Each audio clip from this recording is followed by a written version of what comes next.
I mean, to be fair, 7/26 to 8/22, it's practically a month, to be fair.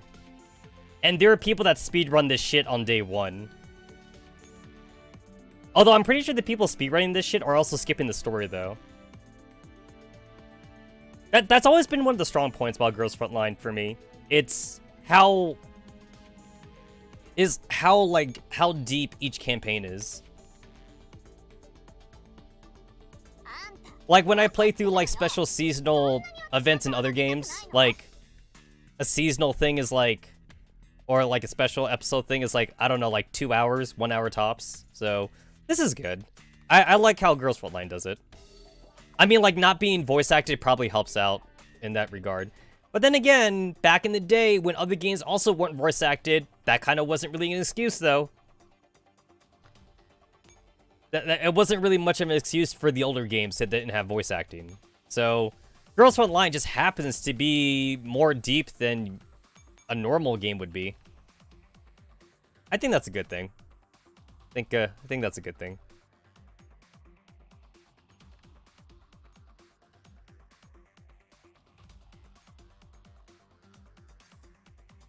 There we go.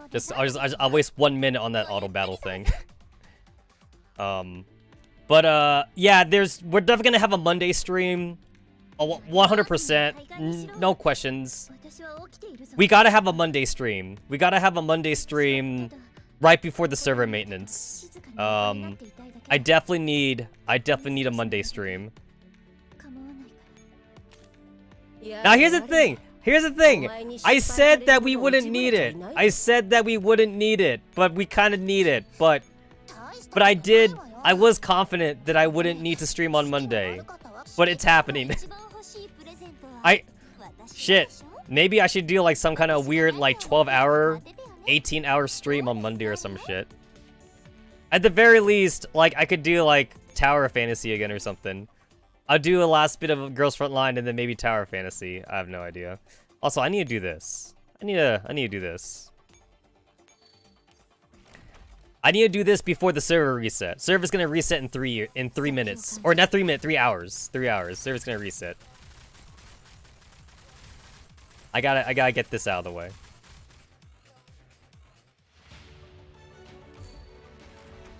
But yeah, definitely gotta do Monday. Definitely need to do Monday.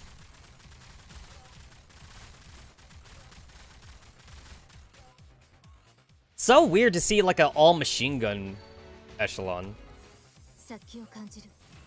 This is actively what the game tells you not to do. The game tells you not to do all machine guns. To be fair, the game tells you not to go like all in on one class anyway.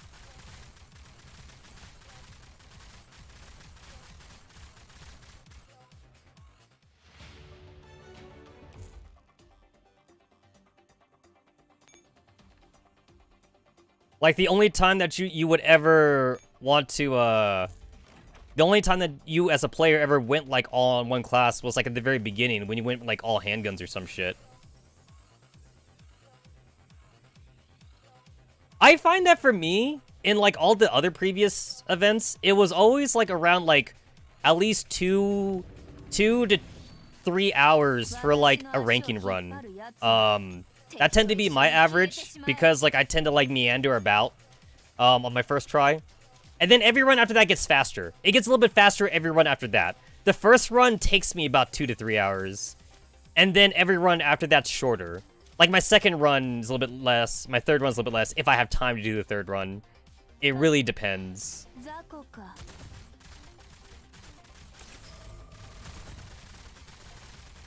Honestly, like, it's crazy how much time, and, like, I know this is, like, an online thing in general, especially for gacha games, where, like, it's constantly talking to the server, but, like, it's crazy, like, how much time you waste, like, in between loading screens, though. Like, okay, like PlayStation 1 era. PlayStation 1, GameCube era had like very bad loading screens, or like old PC games had bad loading screens. But like, we traded like a very long loading screen for a bunch of mini loading screens. And you don't notice the mini loading screens until like you try to time it all together though.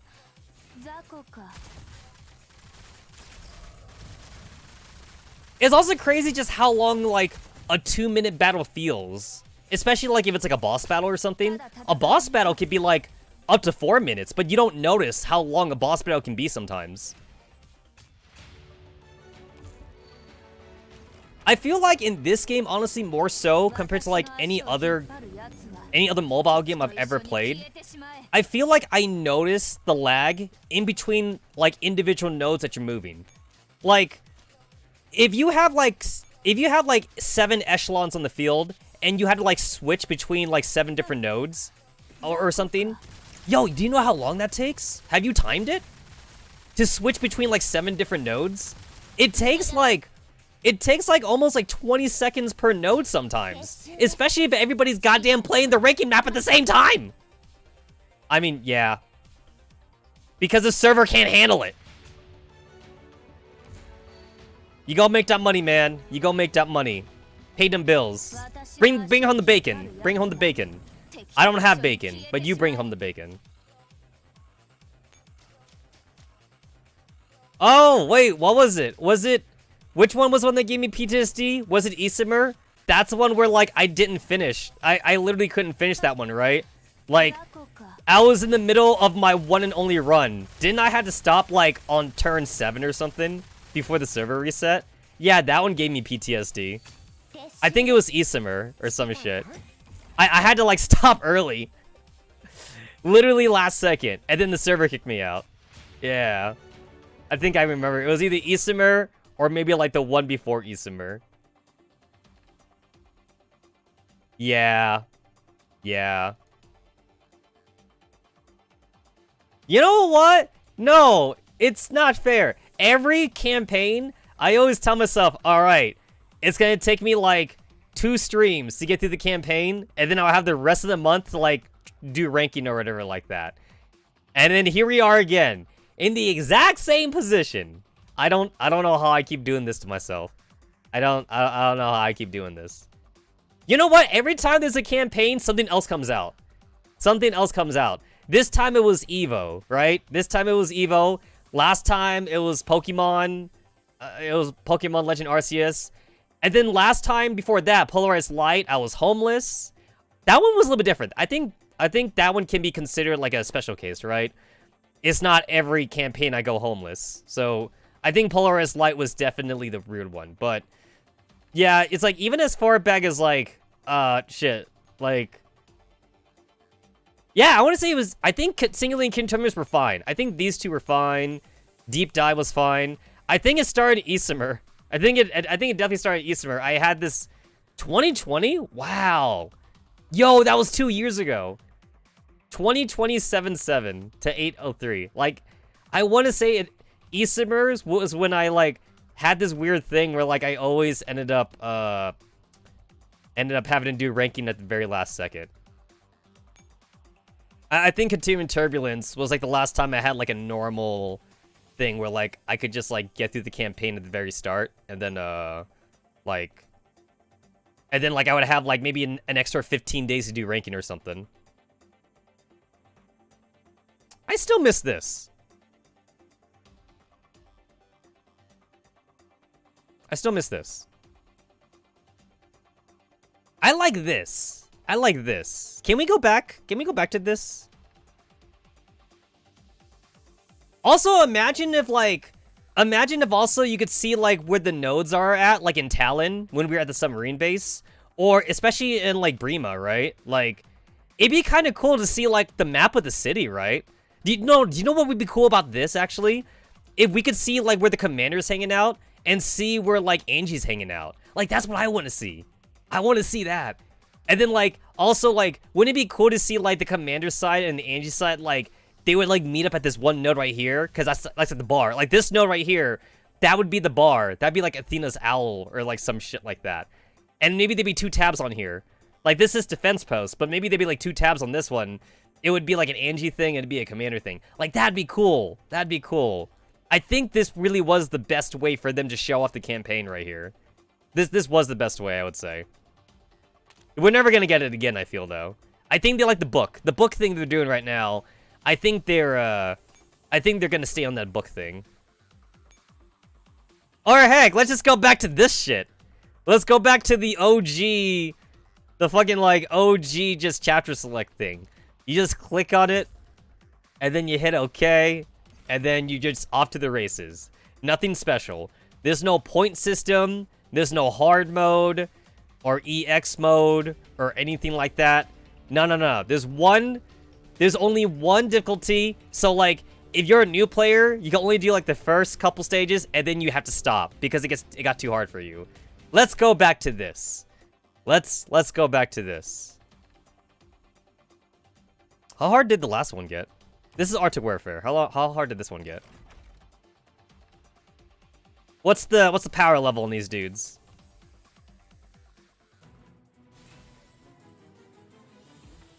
Really? Wait, really? This is how strong they were back then? Wait. You're telling me that this constitutes as the final battle in Arctic Warfare? Yo, that's nothing. Yo, this is literally nothing to us now. Are you serious? Yo, this is so bullshit. Okay, wait, hold on, wait. I want to save this. Wait, add to target. I want to test it. I want to test that shit out. Oh my god. That was the final boss? That was literally the final boss. Okay, wait. Combat simulation. Let me go mess with Architect. Oh my god. Target saving. Alright. Where's she at? I don't need this anymore. Cancel. There we go. I don't need that anymore. I don't know why that's there either. I mean, like, I just saved, like, a bunch of random shit sometimes. Here we go. Alright. Here we go. That one. Oh, I didn't click on it or something. That one. There we go. Okay. Daytime, normal. Alright. Did we have fairies in Arctic Warfare? I don't think we did, but I'm gonna use a fairy anyway. I don't think we had fairies, actually. I don't think we did. I'll throw a beach fairy. I'll throw a beach fairy in there. All right, let's see. Well, what am I bringing in? Let me bring in a rifle team. You and I think Grape would be okay here. Yeah, I think Grape would be okay. Handgun. Let's see. You know what? I never tested out Railroad Digimon 3. Let me just throw her in there. I'm just gonna throw her in there. I'm gonna throw a Railrod. I'll throw a Railrod in there. And Alright. Oh shit! That's what her fucking buff tiles look like now? Yo, I didn't realize it. I didn't realize her buff tiles look like this. So, like, it used to be just, like, the tiles behind her, but, like, she does, like, from up here now? That's kind of cool. I didn't realize just how much of a buff she got. I did not know that.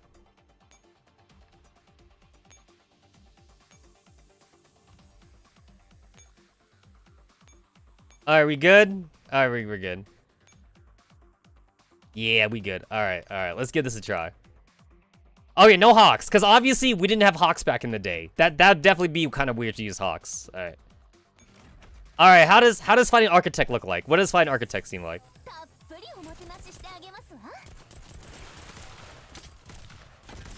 Oh my god!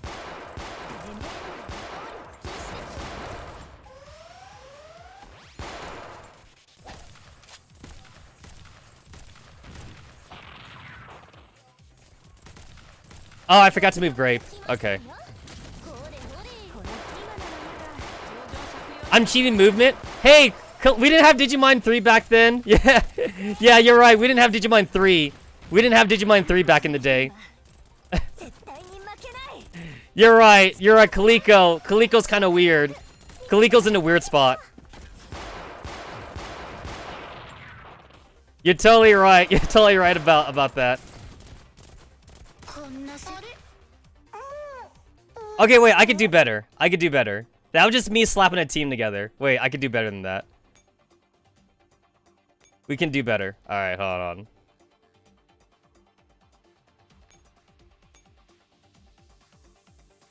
All hand, that'd be interesting. Wait, that'd be, so like, bust out the fucking offensive handguns. That'd be very interesting. Let me put in Jill. Let me put in Desert Eagle. Let me, and then we need Python. We definitely need Python. Where the fuck is my Python? Here she is.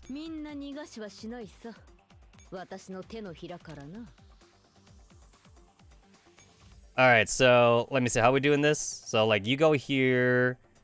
Something like that. Well, okay, maybe not Jill. Maybe not Jill. Maybe not Jill.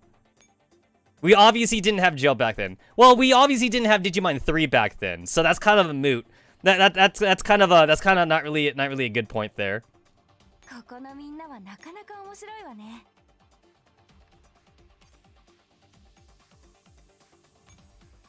Go ahead and just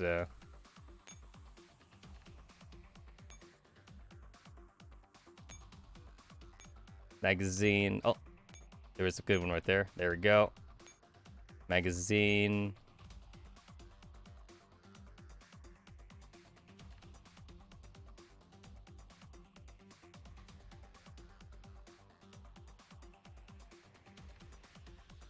Webley. I'll take that from Webley. Alright. I think Contender at this point's been power creep too hard. I don't think Contender's even that good anymore. I think Contender's definitely been power creeped a little bit too hard.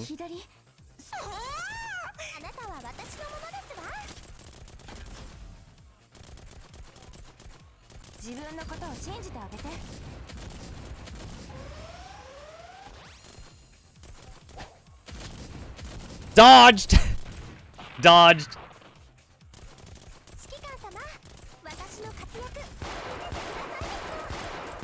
Oh my god!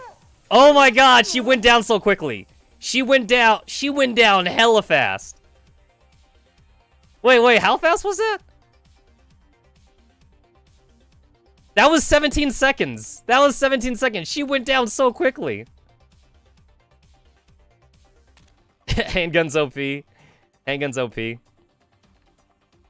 So wait. I do remember the cheesy way you were supposed to do it back in the day. You were actually supposed to use IWS, which I never actually used her, but you were supposed to use IWS back in the day. You were supposed to make a fucking Exodia thing with her. That's what you were supposed to do. You were supposed to do an... So, like, okay, wait. So, let me get rid of that. And, let me see. Kaliko. And let me get rid of Desert Eagle. 5-7. 5-7 was also used as well. Like, this was who you were supposed to use. Like this, I think. And like that. Okay, so this. Okay. Just make sure Exodia's like super buffed up. This was the original. This was definitely the original thingamajig. I never got a chance to use IWS when her time was up. It didn't I skipped the whole IWS phase.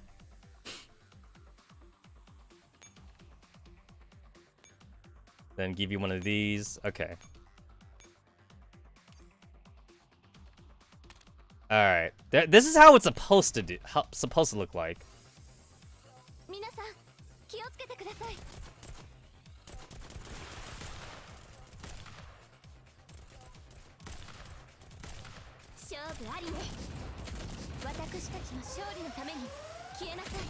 Move.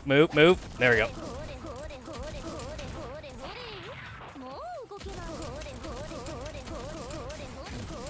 Is my thing glitched out? Oh, 15 seconds. I got it. That was 15 seconds. So that's supposed to be... That's supposed to be, like, how you're supposed to do it. Although, like, I got that weird thing, though.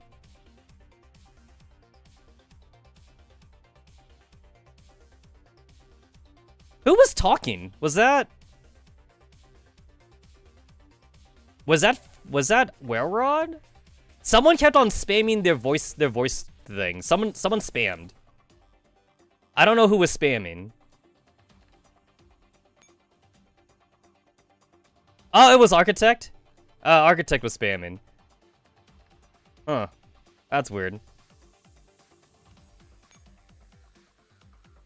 I wonder how AR team would work. It's weird that she kept on spamming. I don't know where the spam was coming from.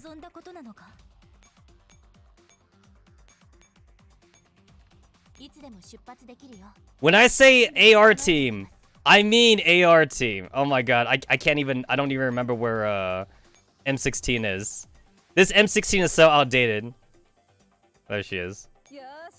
This is so outdated. Like that. This is so weird to use M16. Nobody uses M16 anymore. Who the fuck uses M16 anymore? 02 is over. No one goes to 02 anymore.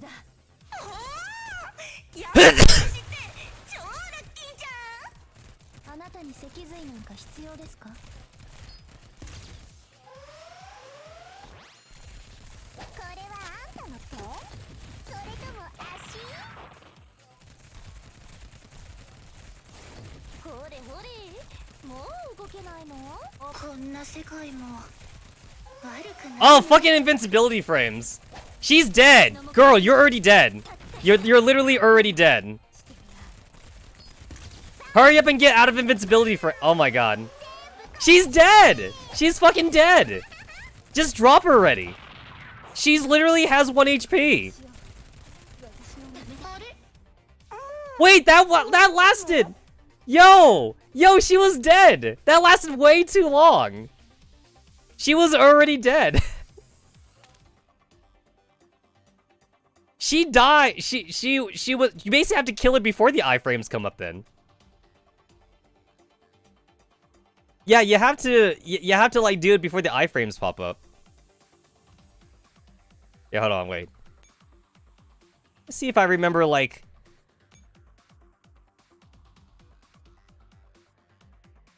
Okay, let me see if I can actually remember what the true Exodia was. Like the actual real Exodia. Okay, so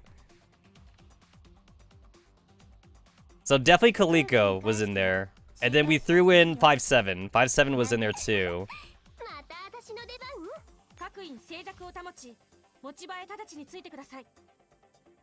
I think Saw was in there. Like the true, this is like the true, the true one, I think.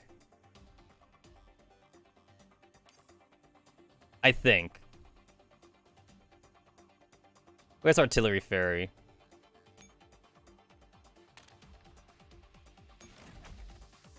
If I remember, this was the OG team.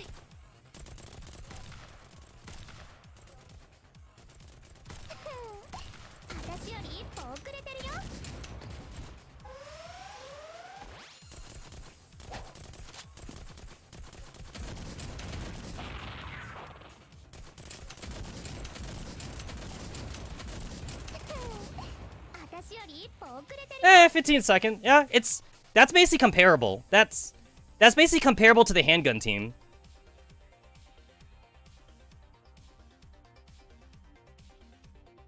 I think you're supposed to go on manual skill. I think you're supposed to go on manual skill or something. I think that's what you're supposed to do. Yeah, I think I could get a better time with that. Hold on. I remember, like, some of the original videos for Architect was, like, maybe 5 seconds, 6 seconds long or something like that. This whole original team thing.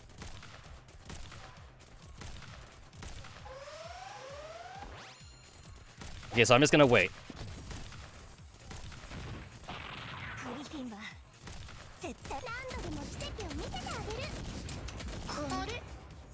13, hey! So yeah, 13. That was like 13 seconds. The OG used Grizzly instead of Stall. Oh, okay. Well, was Grizzly better? Was she slightly better? I mean, I have Digimons now, so like, this isn't like a one-to-one. This isn't like a one-to-one of like the original. But since I'm on Digimon, I figured Digimon probably would be better than Grizzly. Because we didn't have Digimons. To be fair, we didn't have Digimons back in the day.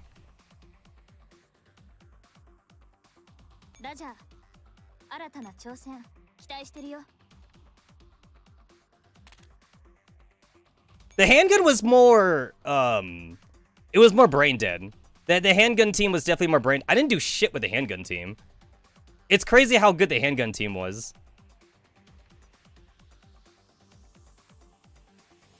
Hold up. Hold up. I'll give this a try. And...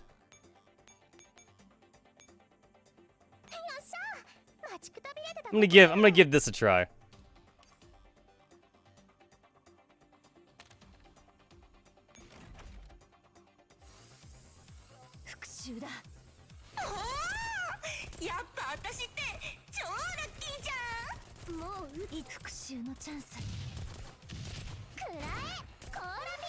Oh my god.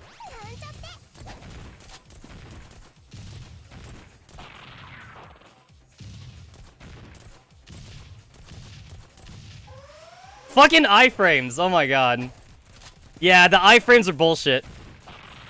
The iframes are literal bullshit. There we go. Yeah, those iframes. She would be dead though. She would still be dead. She basically the handgun team and rifle team do it really well because you just gotta time it. You gotta time the shot. So you go manual. You go manual skills so that way like you kill her. You kill her before she goes into like skill spammage. I could probably get a better time if I manual that. If I just do this, I'll probably get a better time.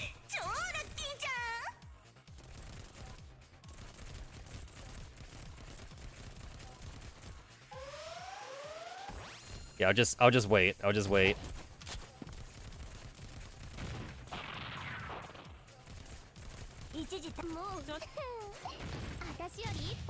There we go, dead. 14. Hey, that was better. That was a better timing. But yeah, you gotta manual. You gotta like basically let her do like her first shot, and then afterwards, then you just bum rush her. Yeah. Okay, I think we're. Are we done bullying Architect? I think we're done. I think we're done bullying Architect. She is a griffin. All right, Architect's a griffin now. We need to stop bullying her. Can you imagine like an SF going into like the simulation and seeing the commander practice on like hologram SF units? How weird would that be? Yeah, we can't bully Architect all day. It needs more bully. All right, so we were on we're oh yeah, right. We're on the whole like Mashlin. We're on the Mashlin quest right now.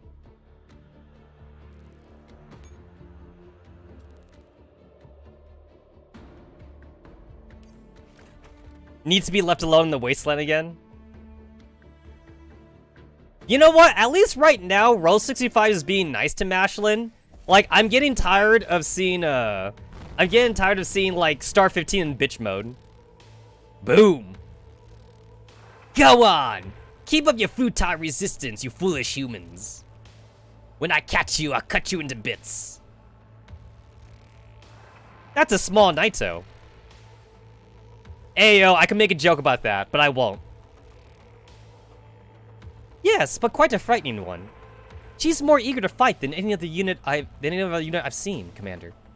We must limit her ability to act. I know. Mashlin? Mashlin blanched at the appearance of the petite Naito. That's Narcissus. My dreams. My memories. They came true after all. She clutches her collar and hyperventilates. This quarantine wall will be destroyed, and everything will perish.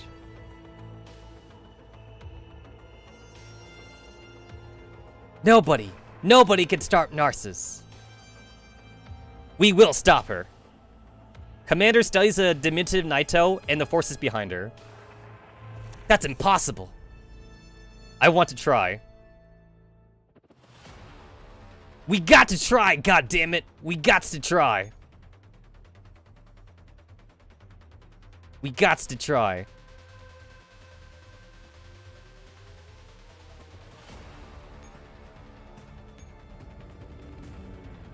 You know what? Wait. I don't need BGM on this.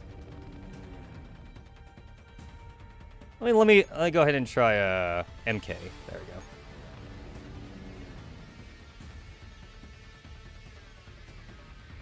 Up, I gotta go back. I forgot that I had like my auto combat thing up. I gotta go back.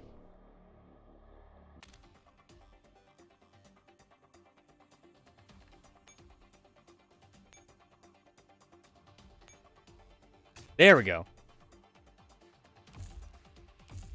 There we go. I needed to do that for the bingo. I needed that for the bingo card. I was like, where's my team? I'm like missing like a fucking team right here. Where the fuck my team go?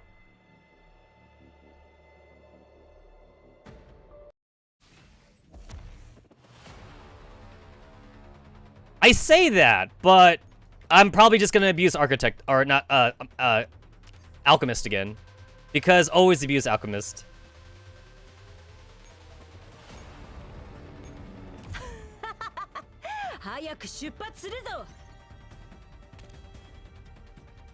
Alright, so I'm gonna do this. And I'm going to assume that, like, I'm just not gonna use the AR team here again. Alright, so just gonna...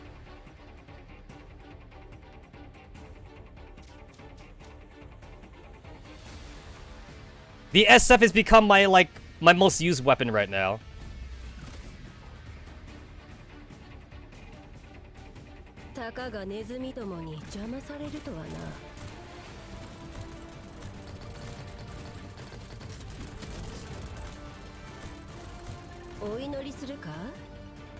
Yo, this music is ballin' though.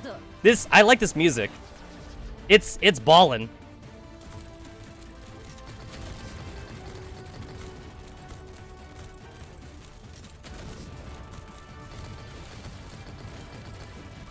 Nice.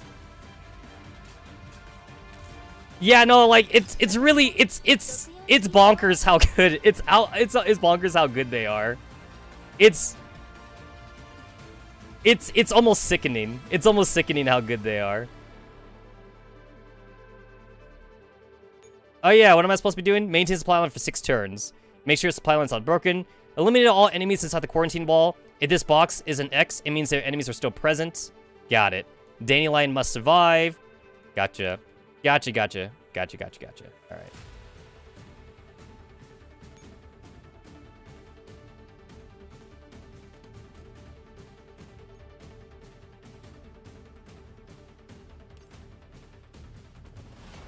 And just switch places here.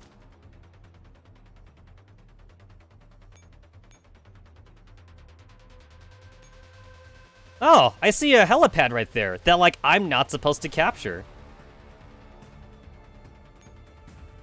I can cheese that. I can fucking cheese that.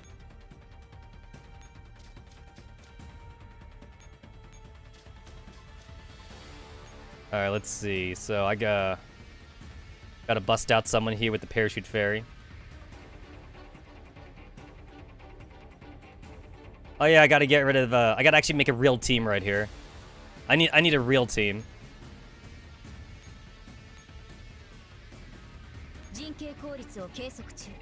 Submachine gun.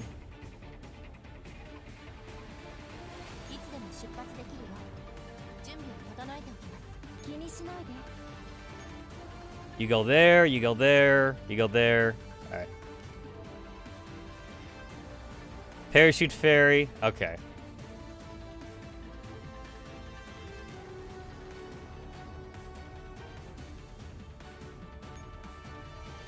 Alright, so bust them out. Hey! Oh, there's also like another one right there. Oh, but like I can get to that one normally though.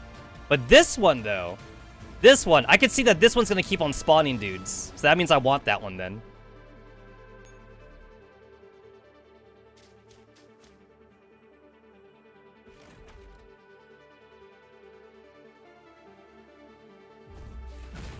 Oh, look at that. Architect and Hawks working together. I kind of like seeing like this smokiness to the battlefield. I like seeing like the dust and everything.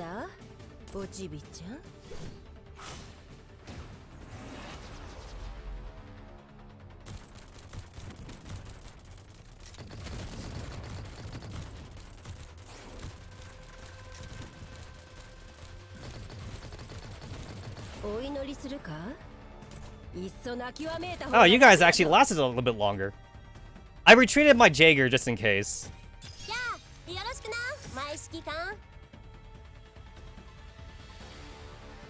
Yeah, it's like I took like a teeny bit of damage on my Manticore. I took like 10 damage. I took 12. I took 12 damage on my Manticore. I should restart the battle just for that. Just for that 12 HP. That is unacceptable. That 12 damage right there. That is completely unacceptable.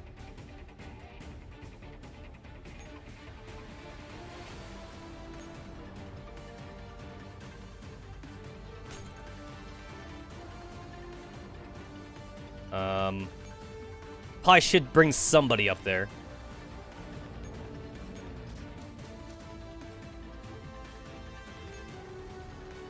Anyway, I gotta get up there. Gotta get up there. Okay, gotta get up there.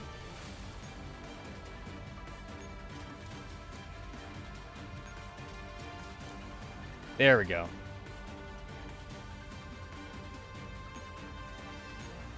I'll go ahead and grab that while I'm there, and oh, good. I could grab that. Okay, yeah. So I'll grab that one.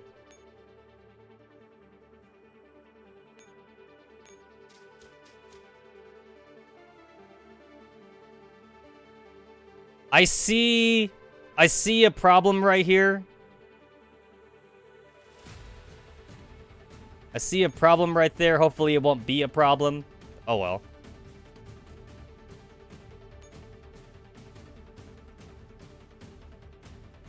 Yeah, Manticores not having dummies. I wonder if Mika knew what they were doing, Manticores, or if that was an accident. I wonder if they knew what they were doing. Them not having dummies is definitely a problem. Can AR team handle this? I guess I'll find out. Oh, this isn't even the full AR team. This is not the full AR team. This is not the full AR team. Oh, that's not good. That's not good. You guys can do it. I believe in you. I believe in you. Oh. Wait, I feel like they could win this. Wait, I actually feel like they could win this. Wait. I think they could win that, actually. I think if I, like, micro a little bit, I think they could win that. I wouldn't say that they could win that. I think they could win that. They could do it. They could do it, right? They could do it. They could still do it. I just got a micro. I just got a micro a little bit. We got it. We got it. We got it. Yo. Yo, we can make this work. We can make this work. We can make this work. I think we can make this work. I think we got it. I think we can make this work. I think we can make this work. It's like, I think, no. I don't think they could win. I don't think any amount of micro is going to help me win this. Even though they have Hawk support. I feel like they're really close, though. I feel like they're super close to being able to win this. I feel like they could win this.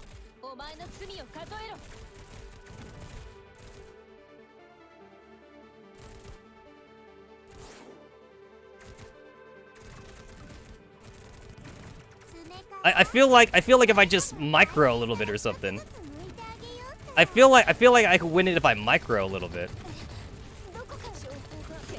It's like the grenades though. The grenades are fucking me. Yeah, the grenades are fucking me. They aren't even Digimon 3. That's weird, right? Isn't it weird that they're not in Digimon 3? That's so weird. I think Rose 65 is in Digimon at least because like she's getting immunities. She is getting immunity. She's like Digimon 2 or something. But like it's so weird that they're not fully Digimon. It's so goddamn weird. It's so awkward. Yeah, it's like not having armor penetration sucks for these guys. I think they're gonna lose. Yeah, I can't do anything. They're so close though. Look how weak they are. They're so close.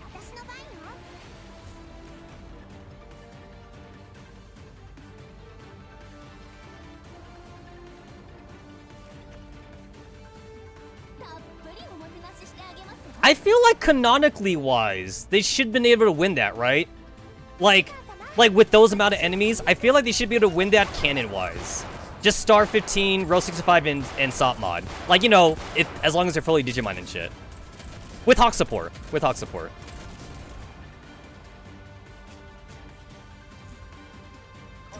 That feels very not canon. Like, I'm not even talking about gameplay anymore.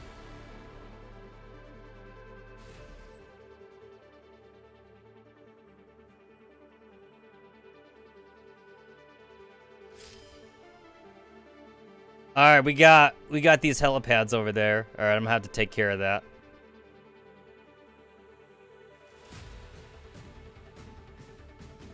Alright, let's see. How we doing this? How we doing this?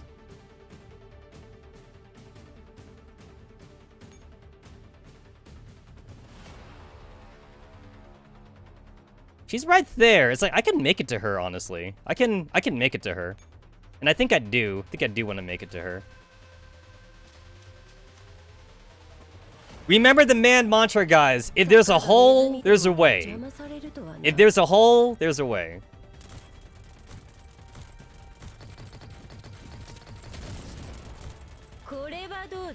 Oh, this is fucking easy. Didn't even need Hawk supports for this one.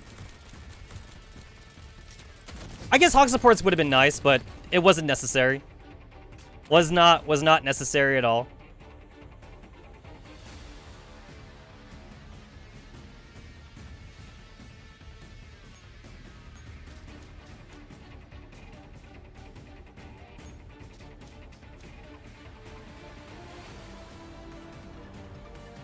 Yeah, I definitely want to get that helipad right there. And I guess I'm gonna move you up.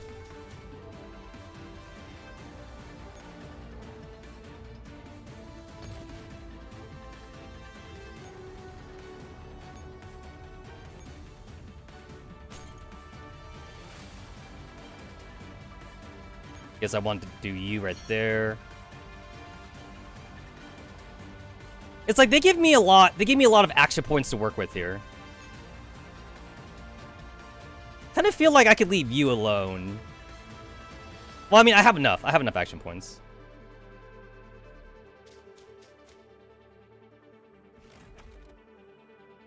I'm not too worried about the left side of the map. I just want to get rid of the right side of the map first.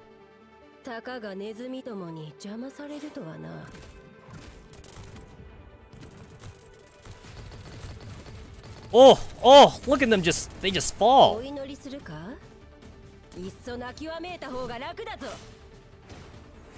know what? I feel like I remember like Jack Diddley shit about Alchemist though, like in the main story. She didn't get that much like characterization compared to like Destroyer or like Dreamer and shit. Scarecrow, I think Scarecrow also kind of got shafted too. Scarecrow didn't get a lot of characters in it. Scarecrow was like the very first SF boss, so we didn't see too much on her. And Scarecrow was like arguably like the weakest of the SF ringleaders.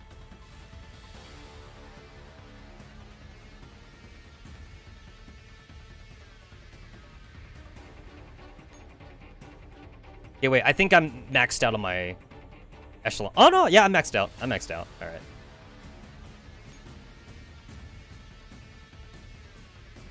What are you on? You're on expand. All right, so that means you're trying to capture more spaces. That's what you're doing.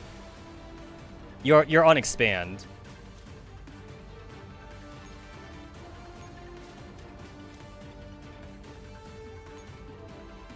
Resupply.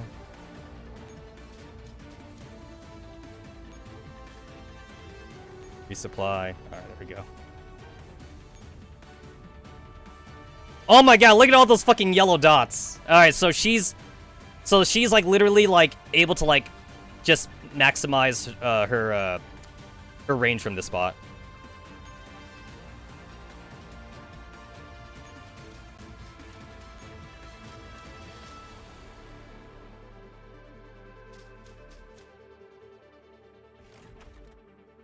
I kind of want to bring Architect up, but like bringing Architect up would use up too many action points. So I won't worry about Architect for now.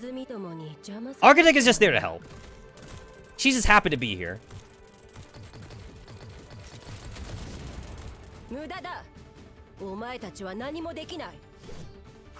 I feel like if Alchemist comes out again for the rerun, I feel like I might want to star Alchemist. Like I might simp for that. So like Hunter. Hunter's gonna come back again. I don't have Hunter, so I'll make sure I get Hunter for the next ringleader capture thing. Like, I mentioned this already, but like I'm just gonna grab all the SF now. I'm not gonna worry about about trying to be efficient anymore. I'm just gonna grab them all. I'm getting all the SF.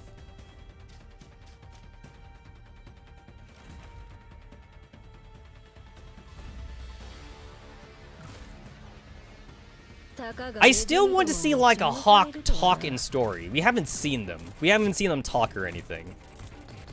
I just want their existence to be acknowledged. And right now their existence is very not acknowledged. Like they don't even get to show up like as a picture or anything like that. They're talked about. Like they're all like, "Oh, like we made Hawks because of Architect or whatever like that." And like they're a thing. Sometimes Anti-Rain talk about Hawk support, but then like the Hawks themselves don't show up in the story, though. And, like, I just want to see some kind of better acknowledgement about the Hawks. We know they were a thing, though. They're there. They're there. Persica has talked about them. And then, like, they're all, you know, they keep saying that, like, Architect is the reason why they have Hawks, but we just haven't seen them do anything, really. And that just really disappoints me.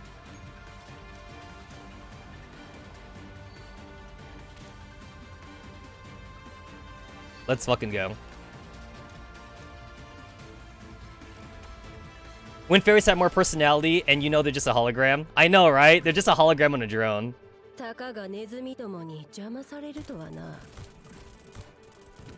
So wait, what if I just... There we go.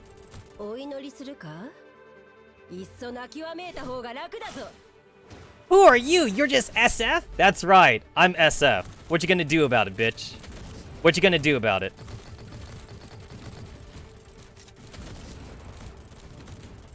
Oh shit, she's not taking any damage.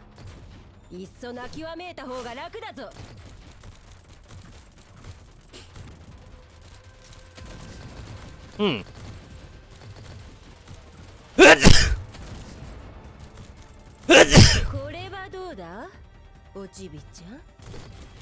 Hmm.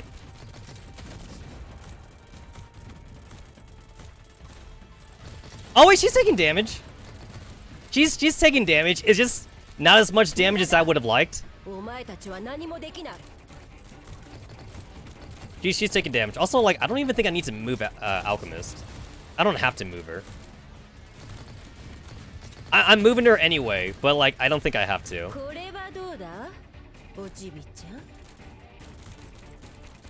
I see the HP going down. It's just that, like, I'm probably not doing this in the way the game wants me to do it. Okay, yeah, no, like, I am taking more damage.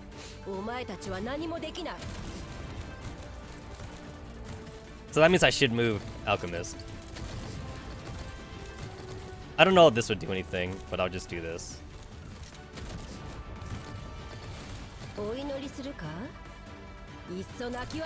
I don't know if going melee would do anything.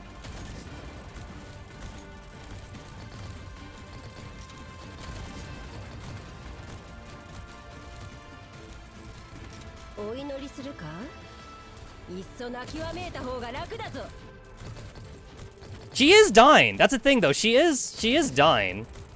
She is dying. This is probably like a very unintended way that I'm meant to do this.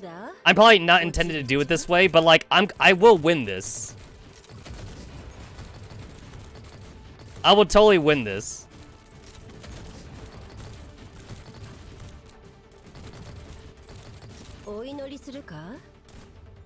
I'll win this eventually. I will win this. I will win this eventually.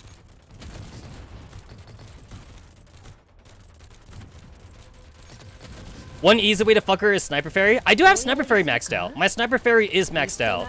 Yeah. I mean, like, it's kind of too late for that now, but like, no, yeah, we got this. I got this. She will die. She will die, guys. She will definitely die. This just may take longer. This may take longer than expected.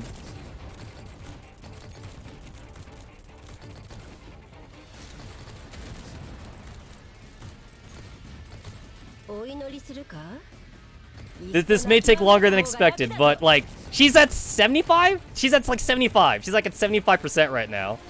It's like, I'm already here. I'm already here. I'm already here, right? I'm already here.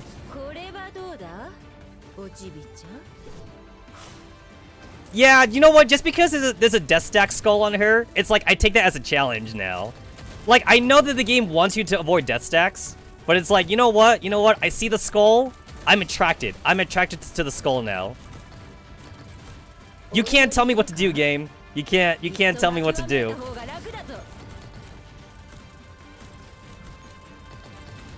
The game warns you too. The game is all like, you can't do that, Commander. It's a very strong enemy. It's like, yeah, but like, I'm gonna do it though. I'm gonna do it anyway. I'm gonna do it anyway.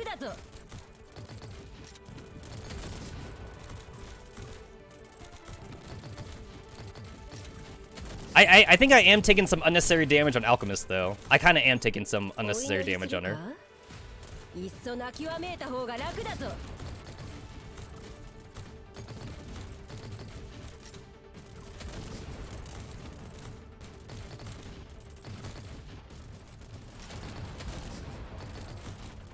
It's a good thing I have the Hawk. The Hawk support is actually doing extra damage. It's a good thing I have the Hawk.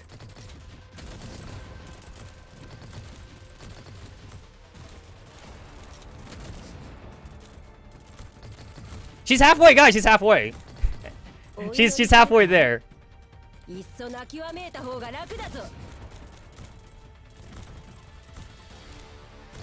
I'm gonna win. I'm gonna win this. I'm gonna win this.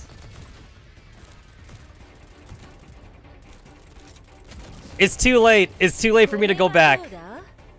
If I want to go back, I should have done it like before. It's too late. It's too late to go back now. I can't go back. I can't go back.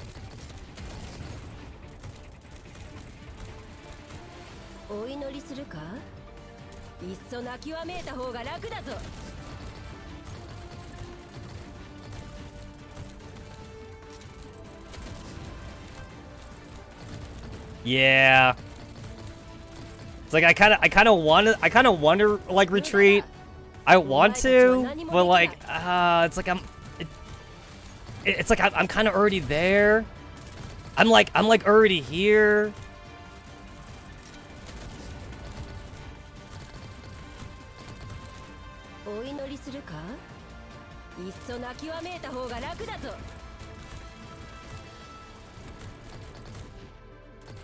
Oh, that was an accident.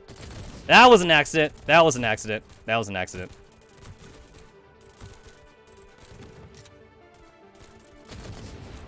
What happens if I do this?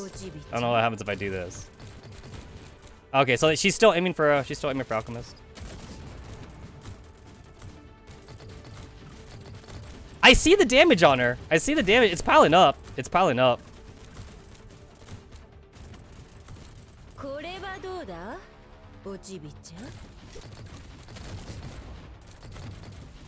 Yeah, it's like, it's like I'm here. I'm already here.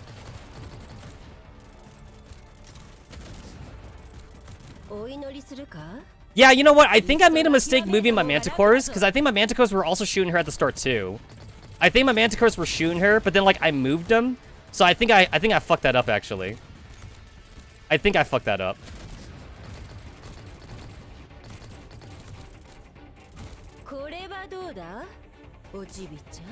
I'm also trying to think with the melee thing, but I think that's not really working out. If I do this.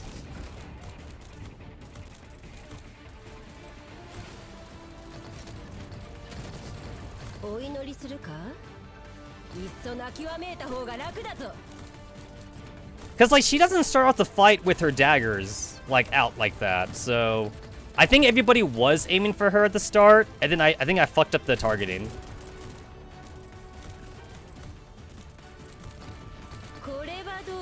Yeah, I think I screwed it up.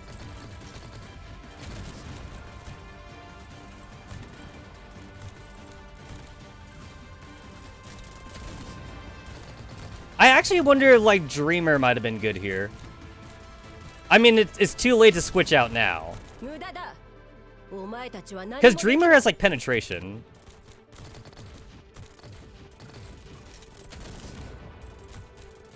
Hey, you know what this long fight reminds me of? This reminds me of the stupid gunboats we needed back in the day. Like for the fucking Typhoon tanks. There we go.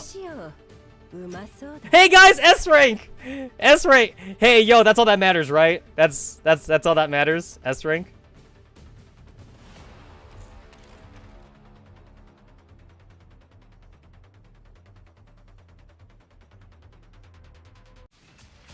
Hey! Hey! That's all that matters, guys.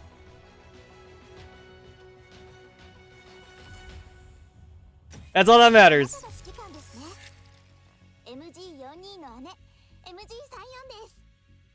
Let's check. Yeah, let's double check on Dreamer. Let me double check on Dreamer's thing.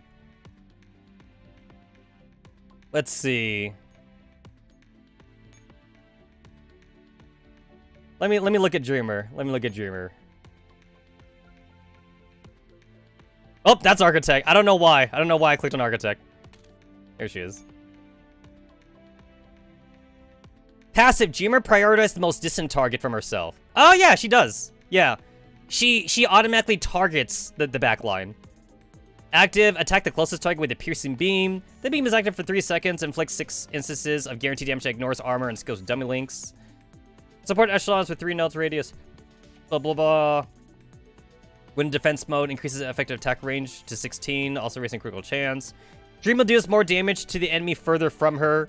Away from her, the target is from her. So yeah, Dreamer might have been good for that fight, but, like, you know.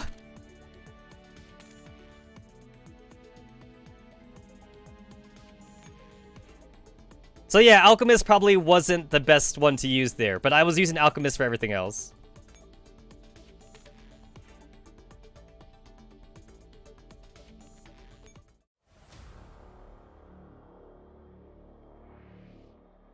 I mean, actually. Dreamer's problem is that she isn't a viable tank. Yeah, but like, maybe you can make do with the Manticores, though. You might be able to make do with the Manticores. Hold up. Let me go ahead and... There we go. Alright. Put her in simulation. Put her in simulation, because now I gotta test it. I gotta try it out now. I gotta try it out. To the simulation with you.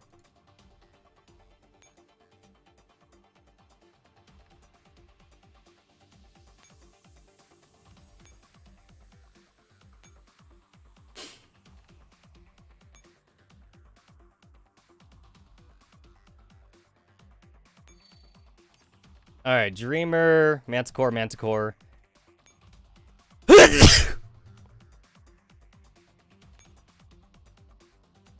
Alright, I'll do Lone Wolf, and I guess I'll do,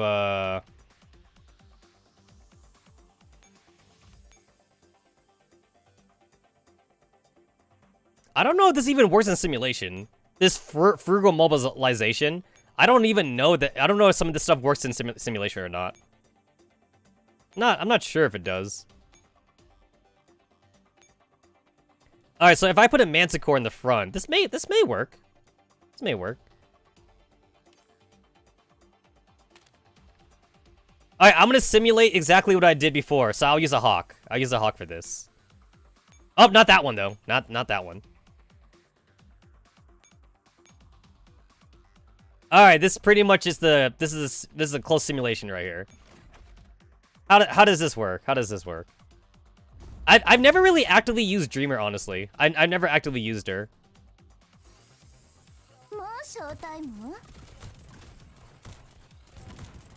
Ooh. Okay, yeah, the Manticore kind of taking some damage there.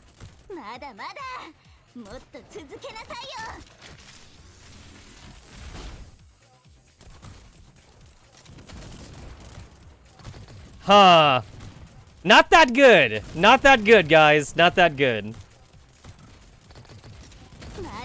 Yeah. So Alchemist was actually better, because Alchemist can actually tank. Alchemist was better. Ooh. Yeah, this is not working out at all.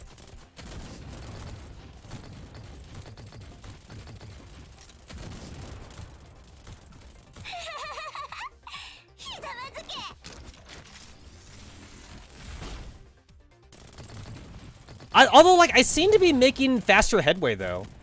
I feel like I'm making faster headway with, Oh, but they're dying. They're dying. So, like, it doesn't matter. They're dying. Yeah. Doesn't actually exactly work out that way.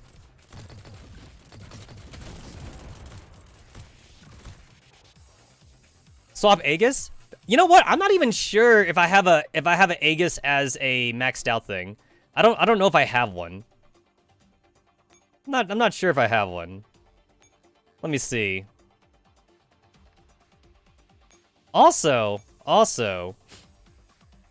gonna try that one, and yeah, like level 18. But you know, for science though, I'll go ahead and level you up for science.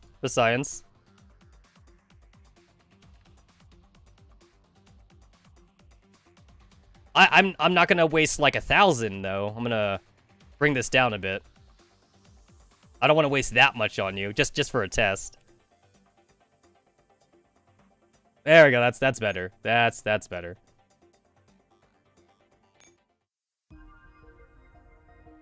But you know what? I'll give this a try.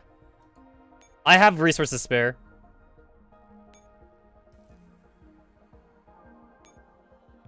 There we go. All right, we'll give that a try.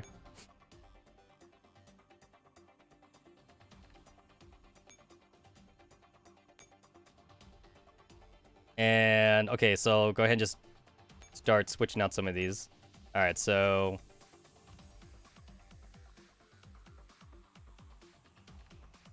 where the fuck were you? There, you're up there.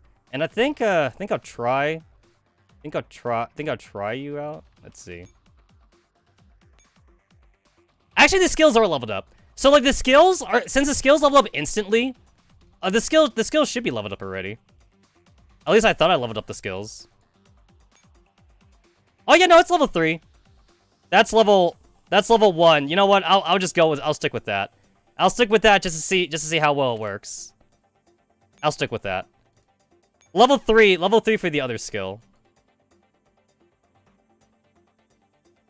I'm just gonna test that out because I don't want to waste resources on this.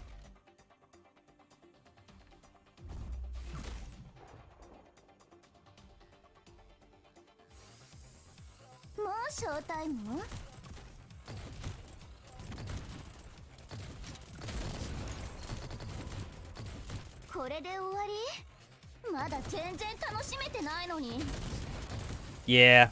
Oh well. The takeaway from this is that Alchemist can do anything. That's the takeaway from this. I'm not gonna waste any more resources leveling up an Aegis that I can never use. Yeah. Alchemist can do anything, guys. If you don't have Alchemist, then make sure you get her on the rerun. Alchemist can do anything. Really does seem like an oversight. I feel like that's an oversight by the devs. Did they want to make Alchemist OP? I don't think they want to make Alchemist that OP, guys. Chia. After a fierce battle, the commander has kept Narcissus and her forces at a safe distance to the quarantine wall. By the time it's over, the commander's back is drenched in cold sweat. The commander looks at the Naito staring daggers at them, and gulps. Dandelion was right. They have never encountered such a fearsome enemy before. Backup's almost here. Paradis is withdrawing. Perosa's gun is trembling in her hands. She had not expected Paradis to bring this many troops, nor had she expected the opposing commander to be so skillful in battle. If they had been in her attack range, if they had not been raining fire down from the high ground, if they had fought Narcissus on even slightly less advantageous terms, they wouldn't have stood a chance. On hindsight, everyone feels that Mashin's fear is perfectly justified. You! Among the retreating Paradis forces, Narcissus throws a hysterical fit. Her eyes zero in on Mashlin, who's standing beside the commander. For the sake of father's plan, you must die! Whoosh. A shimmering streak of white hovering next to Narcissus rips through the air, heading straight for Mashlin. Look out! The massive floating blade just barely passes over Mashlin's head. The vacuum in its wake triggers a wild gust that almost blows Colibri off her feet. The commander tackles Mashlin the ground, but ends up getting cut instead.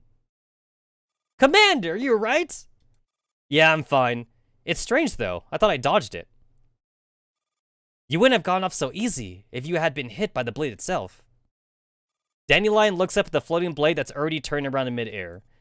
The other two members of the R team raise their weapons, but they can't aim fast enough to shoot it down. Having missed her attack, a terrifying expression creeps over Narcissus' delicate features as she stands at the foot of the wall. It would make Narcissus very happy if I kill you. Still muttering to herself, she turns and leaves the rest of the Paradis forces while the gathered dolls look on. That Naito kind of gives me the creeps. Actually, she reminds me a bit of you. Hey! You don't say that. You don't say that. That's a bad thing to say. No way! That's really mean. The commander sits up and inspects their arm. Fortunately, only their sleeve got cut, and they are basically unhurt.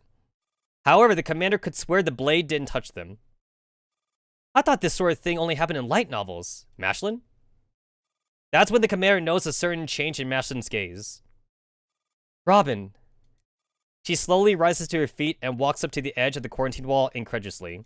She leans forward and looks down, unable to suppress her excitement. The commander shoots Ro a look, worried that Mashlin would simply fall over the edge. The wall. What about it? The wall is still standing, Robin! Mashlin whirls around, surprise and delight written all over her face. The others are confused by her intense reaction. What the hell are you talking about? The wall didn't fall. Yes, I can see that. So what? Were you hoping we would lose and get chopped up by that Naito? Mashlin, in your memories, the wall was destroyed, wasn't it? Yes, that's right. Mashlin claps her hands to her chest and closes her eyes like she's praying. She slowly regains her composure and realizes that her reaction might warrant an explanation. My memories, my dreams are past my prophecies. Until now, they have never been wrong. Everything I saw in my memories eventually becomes reality. Is this why you are such a believer in destiny? Yes, but Robin, you did it. You changed destiny. No, I didn't change destiny. This is hardly that big of a deal. I was warned ahead of time, so I could prepare for it. And we won. It's just that simple. And when what you saw don't come true, those memory fragments which speak of the future are nothing more than bad dreams. Mashlin seems a little dazed as she looks at the dust blowing in the distance. She can't even make out the retreating Paradis forces anymore. I know what you're getting at, Robin. But for me, it's very hard to separate dreams from reality. I've tried to change destiny, but I never succeeded. I will die by an unnatural cause, and that too is destined. Have I ever appeared in your dreams? No, not even once. Well, that makes things simple. Just remember, any place where I am is reality. What? I don't appear in your dreams. nor do I appear in any of the futures that your memory show. And I don't believe that destiny is set in stone either. So, if you're willing to trust me, I will keep you safe, and I will stop all the foretold tragedies from happening. Robin. You look like you got something to say. What would be the point? Who's going to listen now? I take it you're not happy with how things are going. 15. If you got something to say, then say it. Don't keep everything bottled up. If you imitate M4 and talk in that weird tone again, I'll break your legs. So, what's upsetting you? Can't you tell? The commander nearly died back there. I can't believe nobody said anything about it. That's because nobody expected the commander to do that. You think so? Star 15 snorts. I think it played perfectly into that woman's plan. She's got a grasp on the commander's personality. She knew the commander would save her, so she deliberately exposed herself to danger and baited the commander into falling for it. The only reason why she failed was because the opposition didn't coordinate well enough with her. Is that what you think? Does it not make sense? You're always so suspicious, 15, but I'm glad you're around. Get back here!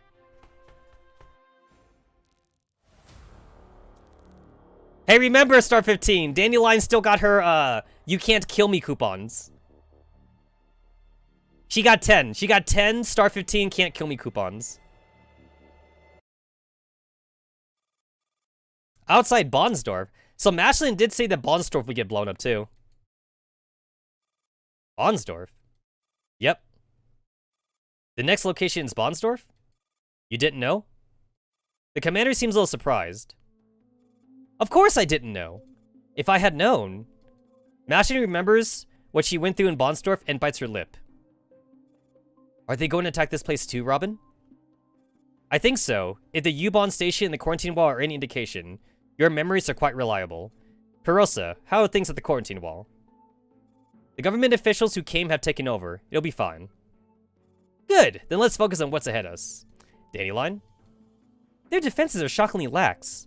I thought barging in would take some effort, and what happened last time. But now it looks like they've either given up or something has happened to them. Don't tell me they're already. Mashlin clutches the commander's sleeve anxiously as she waits for Dandelion to continue. No, I don't think we're too late. There are no signs of explosions in the village, and I can detect many signs of human activity. What are they plotting? Commander, we should just skip this location and move on to the next one. Don't forget, this is a Paradia stronghold. It'll be too late to regret our actions once we charge in there and get surrounded. This place is a Paradia stronghold? What nonsense are you talking about? I won't dignify that with a reply. The people here just have been deceived by Paradius. They probably don't even count as official members of Paradius yet. Mashlin's visions are proof of that. If this place really gets attacked, then they've pretty much been cannon fodder for Paradius from the beginning. May I remind you that these cannon fodder gave us a really hard time when we last came here. When they go mad, they're harder to handle than any other enemy. It's true that going alone into this enemy territory is very unwise. 45, you, and Squad 404 stand by here and prepare to pick up at any time. Roger, I won't even charge you extra for it. What? Who are you and what have you done with 45? Not charging me extra. Well, where would they hide the bombs in such a large village? The amount of explosives needed to destroy such a spread out village would be even more ridiculous than what you need to bring down the quarantine wall. Concerning Elia is a key figurehead of Bonsdorf. If I had to do it, I'd start with her. However, just to be on the safe side, Perosa, take Squad Griffin and look around the village. Understood. Given their present state, we might not be noticed even if we walk through the front door. In any case, let's be careful. We're not welcome here. Mashlin, can you stay here with Squad Griffin? Why? You're too recognizable. I'm worried that the villagers will go crazy if they see you. Mashlin clutches her sleeve, she hesitantly briefly, and then looks up and shakes her head. Please take me with you, Robin. I won't cause you trouble. And if some disaster is going to strike Bonsdorf, I don't want to stay here and do nothing. Just to put it out there, but I'm opposed to this. What do you think, Commander? The commander looks first at Mashlin, then at the quiet village. Alright, but we have to be careful. If it really comes to a fight, at least they won't go too overboard with you around. Thank you, Robin.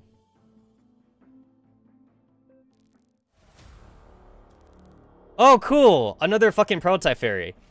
Maybe I'll get that second 5-star parachute ferry sometime soon. I still need, like, 3,000 experience for, like, my second parachute ferry. Under the doll's protection, the commander steps into Bondstorf for the second time. It's a much quieter than their previous visit. The streets are empty and there's nobody in sight. The commander and company already stood out to begin with, but now it's as though someone is shining a spotlight on them. We're here. After reaching the gate of Elia's manor, the commander can't help but look back at the places they passed along the way. What happened to the village? Mashlin has never seen anything like this before either. She looks around in concern. I don't know, but it feels a little kind of spooky around here. I got a bad feeling about this. Tch. Star 15 raises her gun and points it at the manor entrance. It's not often that we all agree on something. Can we hurry up and finish this ASAP so we can get out of here?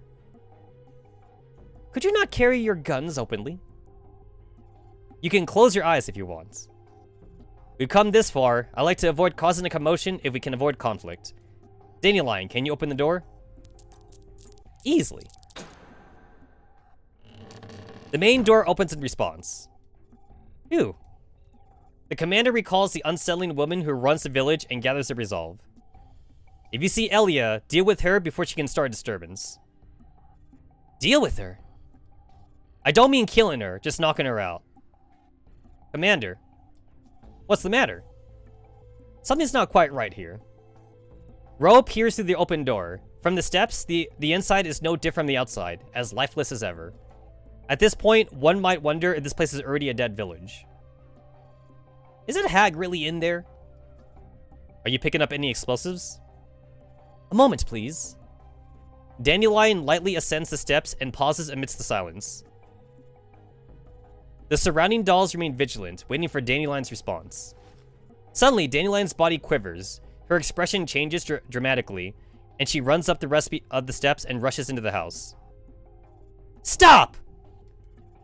After her. Dandelion's sudden movement takes everyone by surprise, leaving them in a daze. That is, everyone except Star 15 and Mashlin. The two of them bolt almost right after Dandelion, before the commander even gives the order. The commander runs down a long corridor in pursuit of the three of them. Finally, they find Dandelion and the others in one of the guest rooms. Dandelion, what's going on? Are you insane? Still ignoring the commander, Dandelion stares dubiously at what lies before her. My lady! Oh, my lady! I knew you wouldn't forsake us! Mashlin's face is filled with shock. Elia, what are you doing? The table in front of Elia seems to be some sort of altar, and it is neatly stacked with what can only be explosives. But what really frightens the commander is the familiar shade of dark green right in the center of the explosives. Those are collapsed particles. Yo, a dirty bomb! She gonna set up a dirty bomb. Elia withdraws her hand. She seems to have punched in a string of numbers on a control pad. 640921. Miss Elia.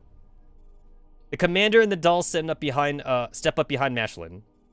At the sight of the commander, Elia's smile freezes on her face. You! It's you! You kidnapped our saint! It's you! You lied to us! Her veiled face contorts in fury, and she looks ready to lunge at the commander at any moment. Miss Elia! Elia! Only after Mashlin calls out to her does Elia finally calm down. Oh, my lady, your holiness! The two streams of tears flow beneath her veil. We can't lose the saints. Without you, Elia, listen to me. You need help now. Don't be rash, I beg you. Don't be rash. What is that? Who gave it to you? What do you plan on doing with that? No, we don't need help. Elia looks at the commander, her cloudy eyes suddenly flashing sharply again. She puts her hand on the detonator. The motion makes all the dolls raise their gun. Commander, we should kill her. No, you can't. We don't trust these filthy heretics, nor do we need your help. Père Diaz will show us the way. We know where the future lies.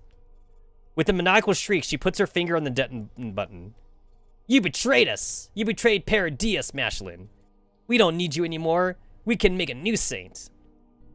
Elia! Mashlin eyes wide in horror. Poot. After Elia presses the button, the explosives only produce a comical sound. For a moment, the commander wonders if the detonator suffered a malfunction of sort. However, Dandelion's expression dispels this last vain hope. Commander, we need to get out of here now! I picked up a spread of collapsed particles. Those aren't explosives. It's a radiation bomb. They're infecting themselves. Tch. Commander, Squad Griffin is reporting explosives in the village. All the villagers are carrying miniature bombs. They're killing themselves. Squad Griffin couldn't disarm all the devices in time. God damn it! Ahahaha! As she soaks in the spreading cloud of pale yellow mist, Elia spreads her arms wide and laughs maniacally while looking to the heavens. A miracle! This is a miracle! Elia, no! As Elia's skin begins to visibly ulcerate and fester before her eyes, Mashlin falls helplessly to her knees and bursts into tears. We don't have time, Mashlin! The commander pulls Mashlin up. We can still save the others! Shut up and run! Alright, cool. What do we got here? I see gorillas. I see a bunch of gorillas. Alright, so we running. We running. Time to bring up some old memes. Why you running? Why you running? Alright, let's see.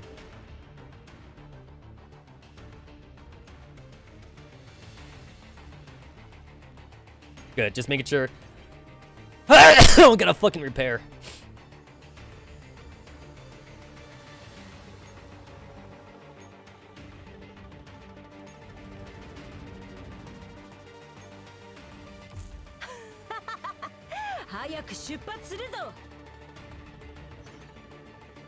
Dandelion must survive. What else is new?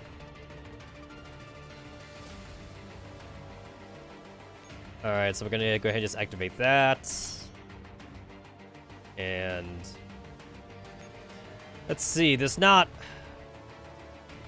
asshole in the back, so I should probably get him.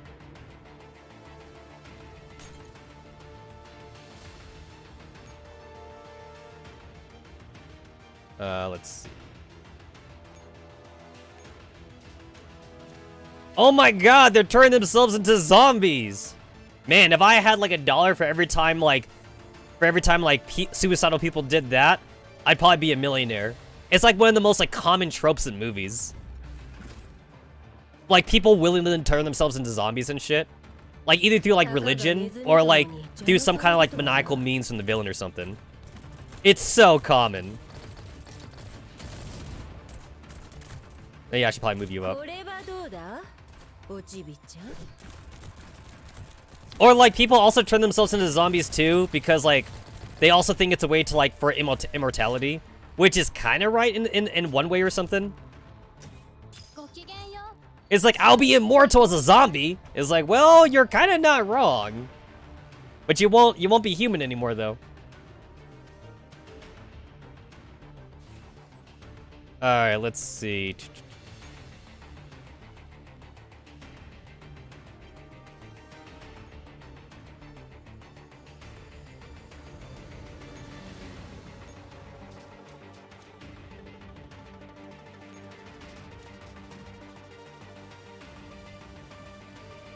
Resupply. Resupply. Alright. Alright, we're good.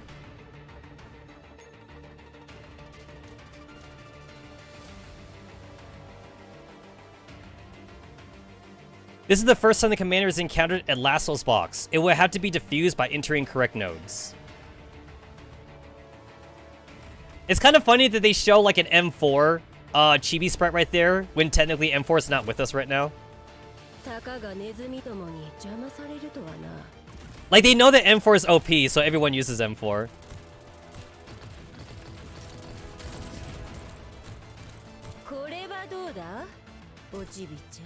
Oh, Chibi-chan. That's, like, ingrained in my memory now. There we go.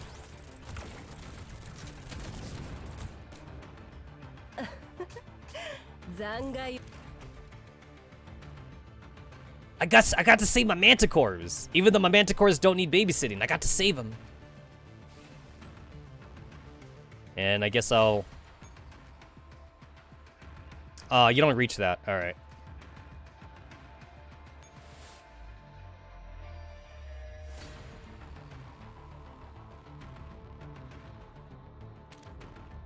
Eh.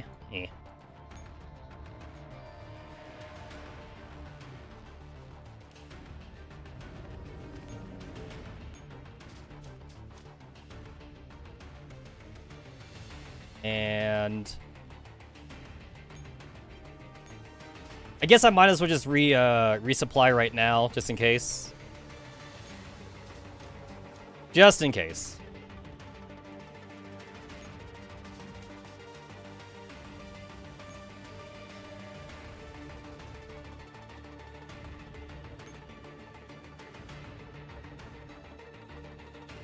Oh, I can feel the frame droppages. I might need to just restart. I might just need to restart for a second. Yeah. I'll restart like after this map. It's not too bad right now. I got like a lot of shit running at once right now.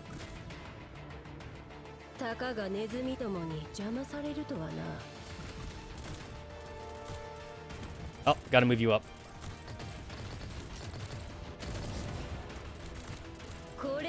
Dandelion, best tank ever. Even though it's not really Dandelion, it's like a hologram of her.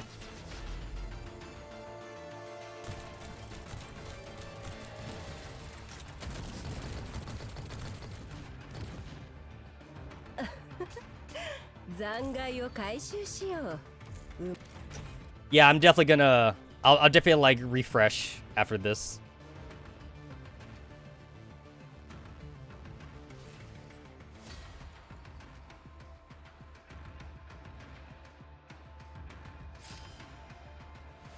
Alright, what are we up to?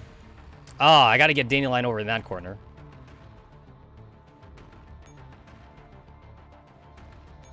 Go ahead and do this.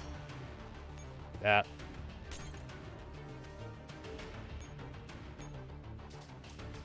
Shit, I'm just gonna restart right now, man. I'll just restart right now. Ah, there we go. Okay, that definitely helped out a bit. Alright, cool. I just had to give my PC a chance to breathe. Alright, we're good, we're good.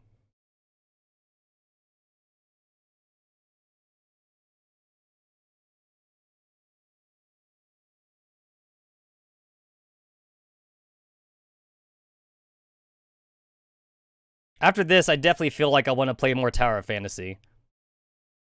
Alright, so turn that up. I already got like my free like SSR boxes. I just gotta figure out like who I want to use first. Who I want to use it on.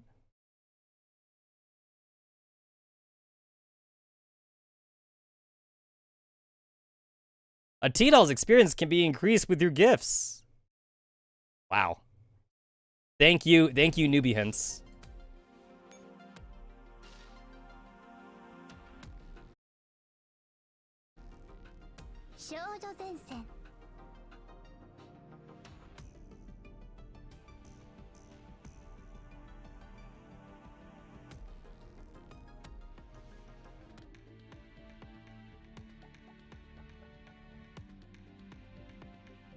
Alright, there we go.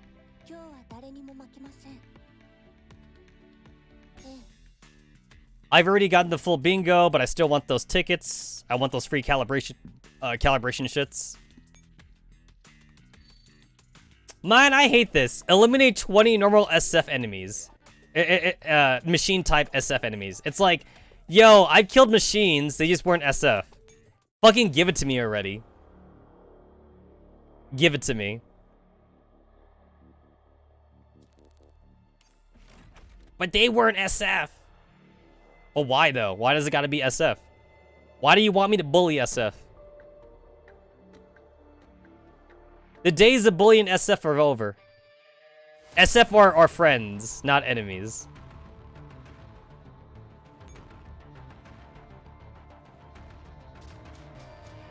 As Fubuki would say, not a wife, friends, friends.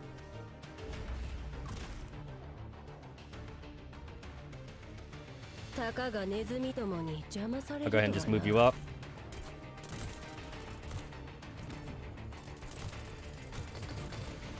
Man, all you bitches take forever to get here.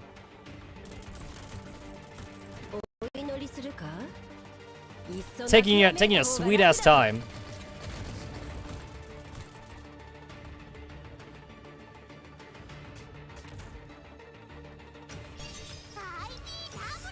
IDW, Daniel. I'm really sad that like IDW's Digimon like wasn't meta. Like they made her shit almost on purpose, I feel. It kind of feels like they made her shit on purpose. I would have loved it if they went like the Type 88 route with like IDW and like she became like a monster all of a sudden. I could think of like a Digimon story for that. It's like maybe IDW comes across like a hidden cache of like KCCO and like Paradia's technology and she like puts it in herself or something. I could come up with a good excuse. You know how like in Micro Uzi's Digimon story, she come across like tech or something and she puts it in herself? I wouldn't do that with IDW. Gundams would be a lot more threatening if they move twice as fast. I know, right?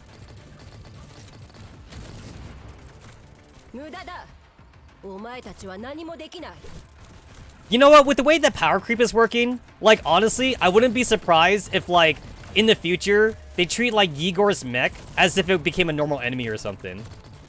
Like that's how bad power creep would get. Like right now, Yegor's mech is considered like a super boss, but then like in the future, where I have like so many tools though, it's gonna be like a normal enemy or some shit.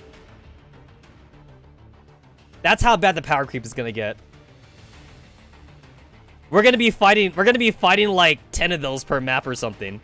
And then like, we the players, we're not gonna care. We're just gonna be like, oh, it's a weak enemy. Like we're gonna look at Yegor's mech and we're just say it's a weak enemy, you know? We're not gonna give a shit.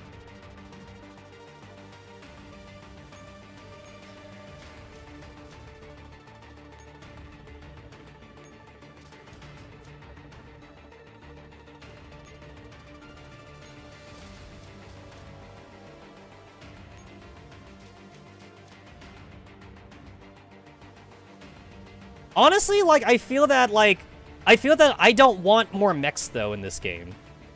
I mean, like, I know that we got mechs in, like, Girls Frontline 2, but that's Girls Frontline 2, though. I feel like in this game, everything's still very humanoid. I guess I want, like, another Nighttail kind of enemy. You know? I want, like, another waifu enemy, I guess, is what I'm saying. That's what I want. That's what I want. I don't know what that looks like, to be fair, but I do feel like I want, like, another Naito kind of waifu enemy, but, like, have it be, like, an actual enemy, like, not something that I would actually want to make my waifu. But then again, I said the same thing, too, about SF back in the day, and look where we're at right now. Look at where we're at right now.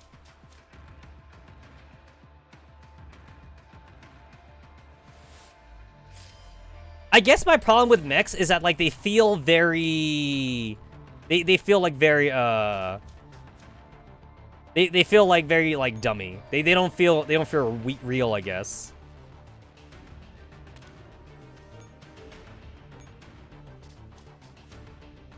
There's no personality. There's no personality with them.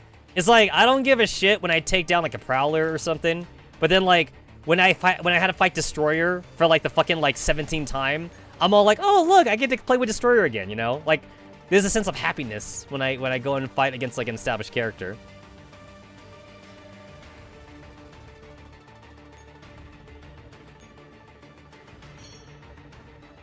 Okay, you guys aren't even worth a Dandelion debuff. You guys aren't worth the time. You're not fucking worth it.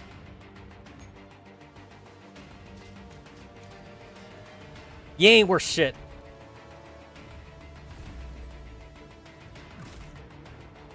I watched like a little bit of like the recent developer stream, but like through Sia though. I didn't watch like the original.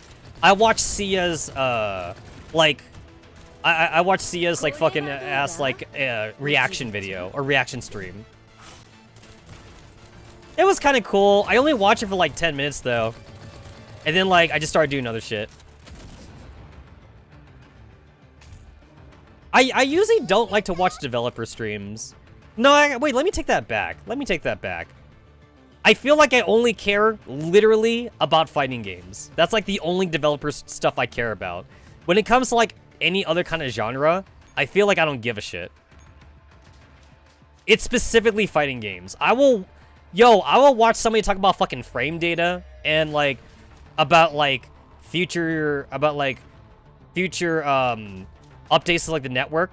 Like right now, a lot of fighting games are using the rollback networking because like right now everyone is on delay based. Delay based is the most common network feature out there for online gaming. But like fighting games in particular have a thing called rollback. Rollback does not exist in other kinds of games. And like rollback, that's coming in Guilty Gear, that's coming in Dragon Ball Z Fighters. A lot of them is getting rollback now, and is such a big boon for the fighting game community. But when it comes to like gacha games like this, it's like I don't give a shit. I don't give a shit. I'll just wait till it comes out. Even back when I played Ragnarok Online every day, and if I was streaming Ragnarok Online back then, I probably would have had a Ragnarok Online channel. But back in the day for Ragnarok Online, though, it's like kind of the same deal there. I just didn't, I didn't like very much like, I guess care about like future updates to Ragnarok Online. I just wait until like they came out. Dude, there's no point in like learning about what's gonna come out in the future, especially if you're not the first server.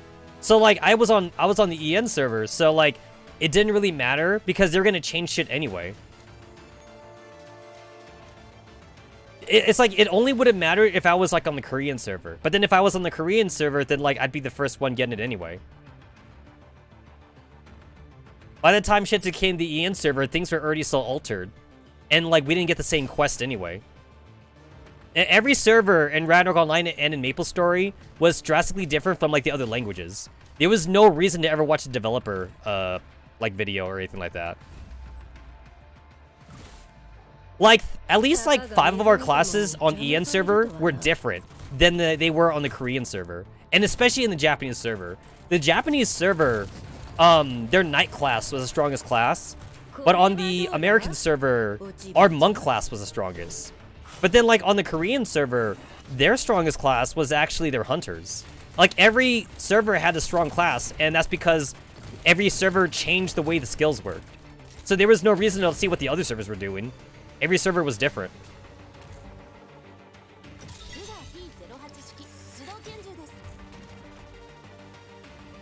Yeah, we had, like, a lot of one-shotting shit going on in monk classes in Ragnarok Online for the EN server. Monk classes could, like, do... Could like literally one-shot bosses and shit. You couldn't even do that on the Japanese server. Japanese server was too weak for that crap.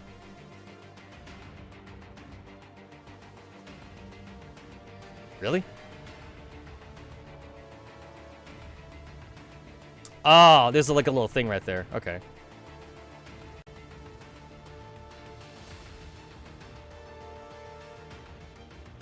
Man, talk about travel distance. Shit.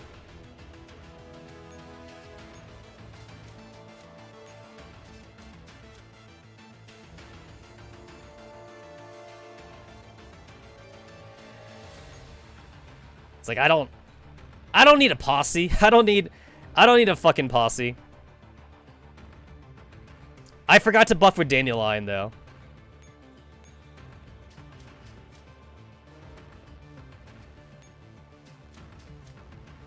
I mean, I don't need it, but I want it. I want it. There we go.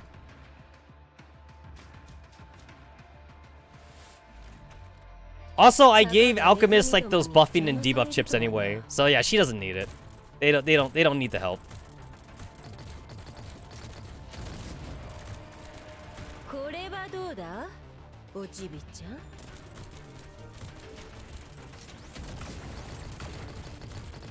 Yeah, fucking get on my level. Get on my fucking level.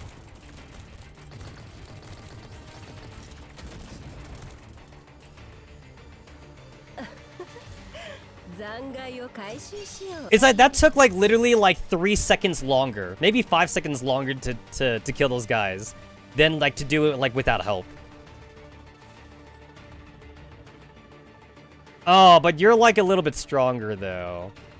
So maybe I do want the help.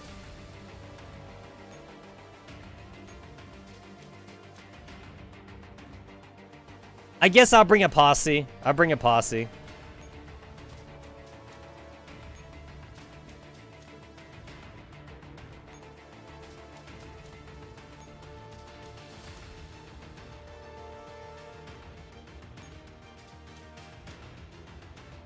Alright, bring it, bitch. Bring it. God, does it fucking have to zoom out every time? I wish there was like an options for that. Like, you don't need to zoom out every time.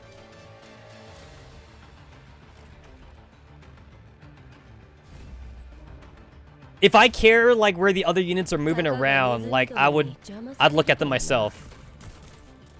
I don't need the game to like force the perspective on me.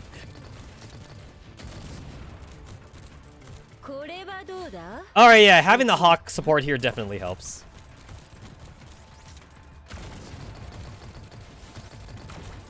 Oh, there we go. Did not want to lose that dummy. Did not want to lose that dummy.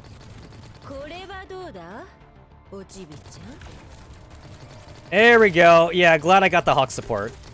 This helps me take less damage.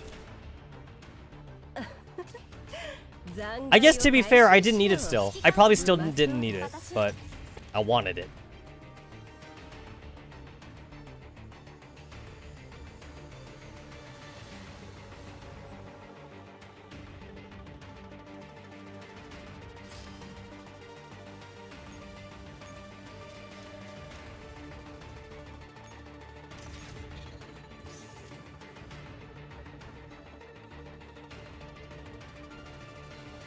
All right.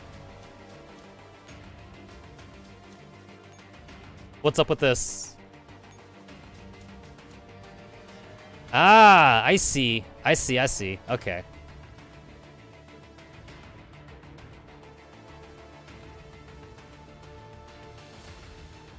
All right, I did my bit.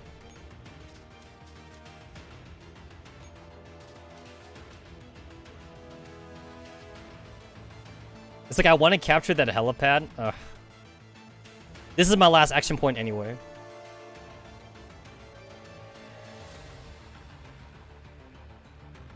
I guess I'll go ahead and like waste this guy. He's already in front of me. I don't have to, but he's already there.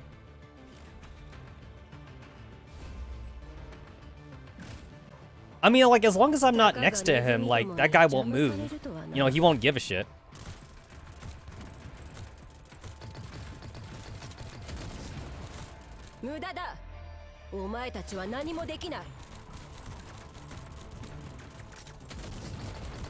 Go ahead and just withdraw.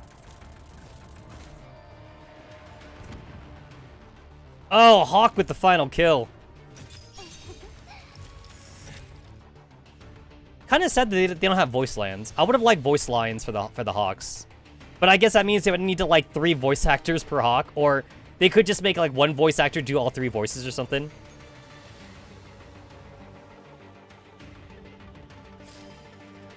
I can see them doing that. Like it's like, okay, like you're gonna be like this Hawk, and like you know, like the voice actor sees like 3 characters, so like they're like, what? It's like, yeah, you gotta do all 3. You gotta do them all.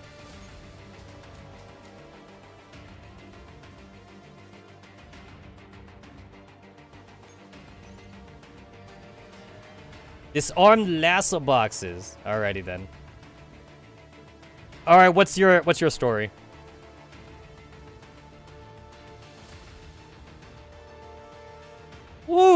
Ooh, we got some patrollers here. We got some goddamn patrollers here.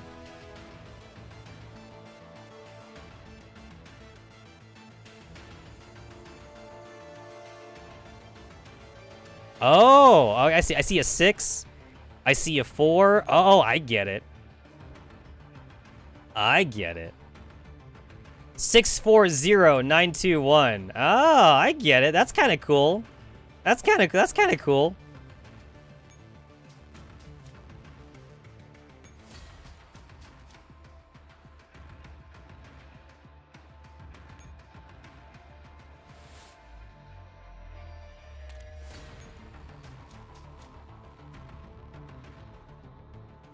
Select 6.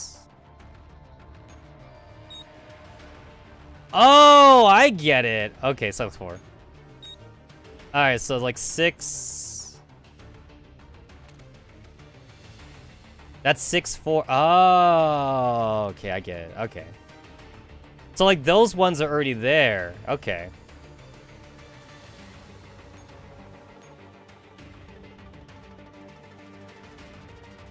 Go ahead and just whoop.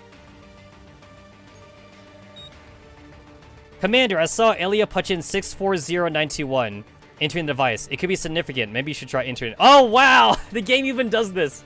That's funny. That's funny. The game... The game is all like, Commander, are you stupid? Are you stupid?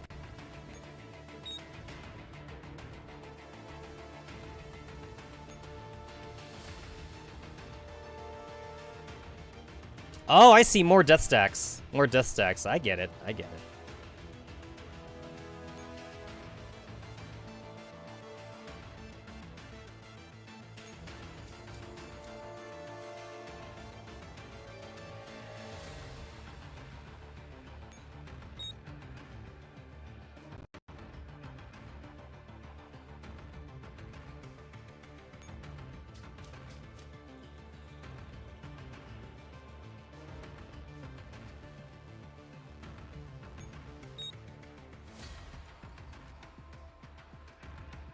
Okay, so like it's yellow, just like it was the other time.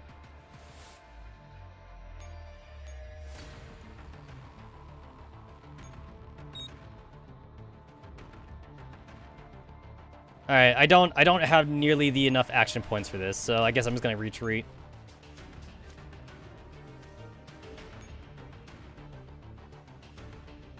That's pretty neat. That's pretty neat.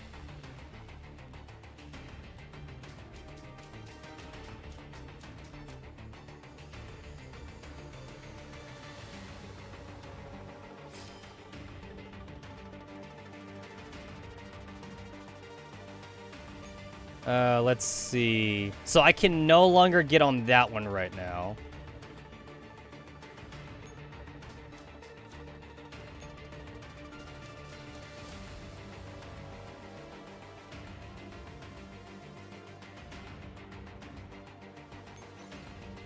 Whoops, wrong button.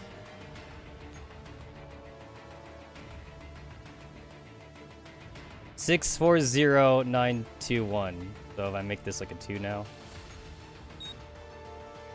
Oh, that's a very stylized 2.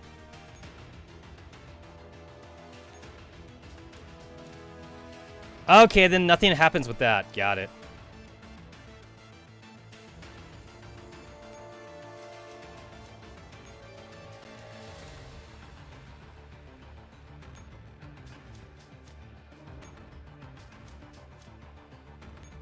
Alright, then I'm gonna...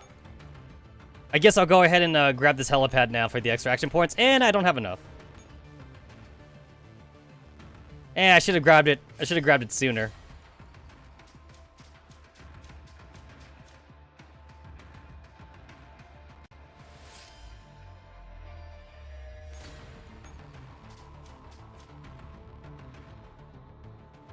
Oh, your ass ain't gonna move anymore, huh? Yeah, your ass... Your ass ain't gonna move anymore. Ah, okay. I see also that your patrol line is like very, very short. You got like a very, very teeny tiny patrol line. Yeah, I can't even go to that one anymore.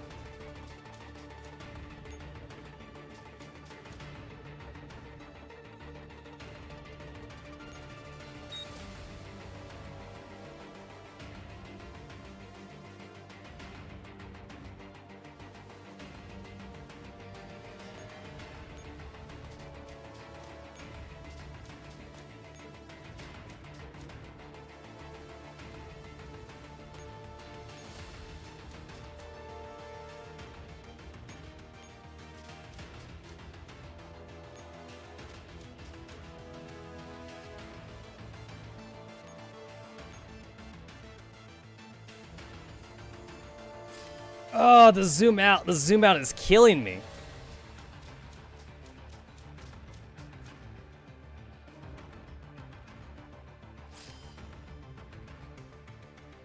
Oh, there we go. He moved. Oh, he moved. All right.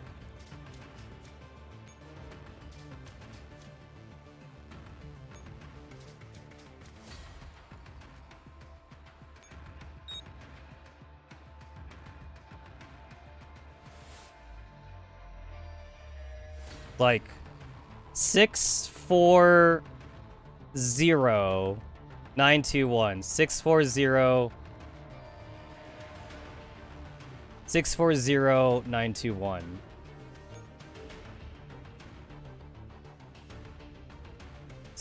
zero nine two one. 6 4. So the 6 and the 4 are locked in that spot. Panel 1, panel 2.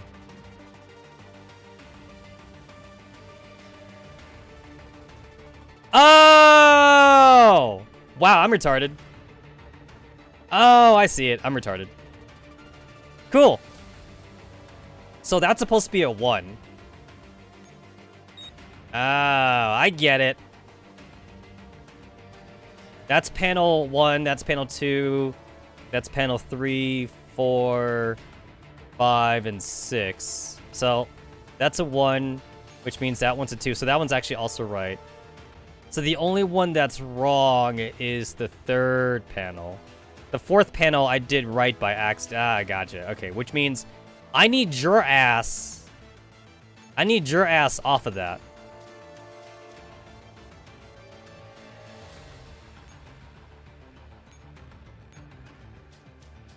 Ah, okay.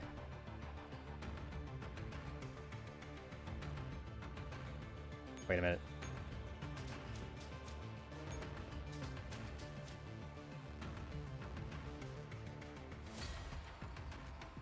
I go here. Nope.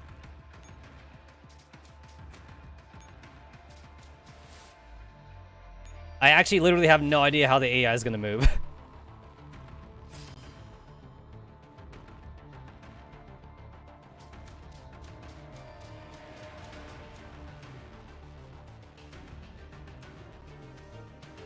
There we go.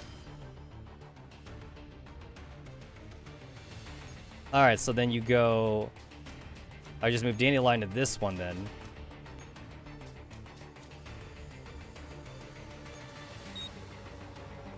Alright, so 9, 4, 0, 9, 2, 1. And then...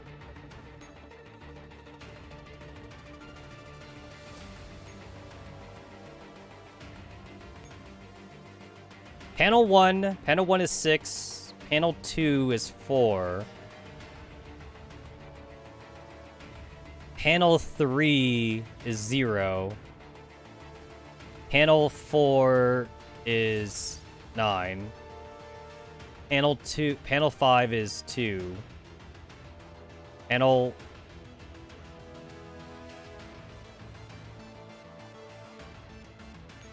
I think I need to retreat you right here. Yeah.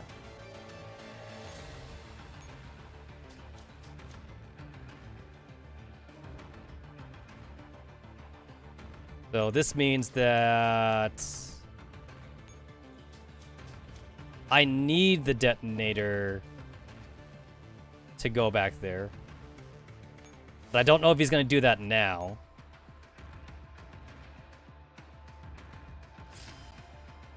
I'm on turn 0, so I'm not sure if he'll even move down anymore. Yeah, the other guy moved back up to the center, which means this guy didn't move at all. Okay, all right. I didn't even see that the panels had to like fucking passcodes of them. I didn't even see that. I want that. Oh goddamn, I'm fucking full. I want that stupid prototype fairy.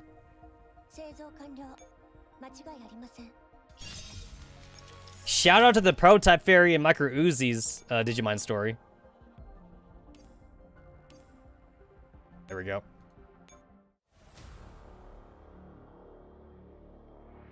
I gotta like unlock like the entire map again though.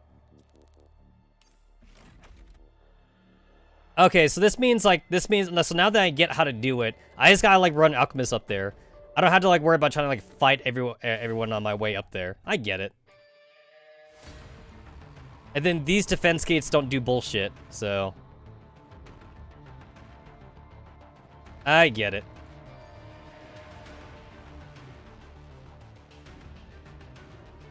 Bring out.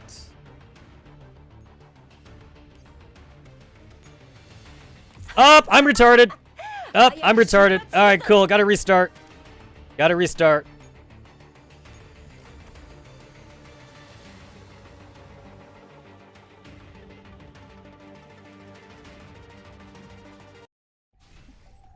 Alright, let's try that again. Alright, so...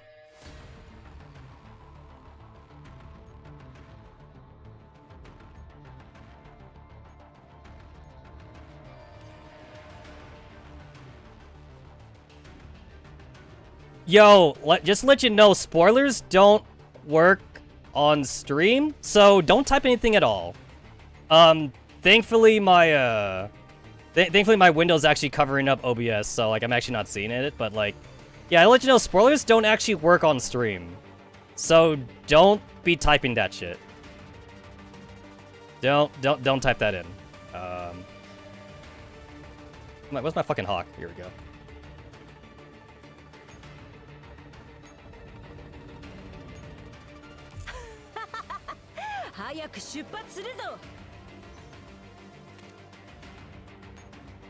Go and just activate this, take you out. So I kind of don't really need Dandelion for anything here, other than just to act as a secondary hawk for Alchemist.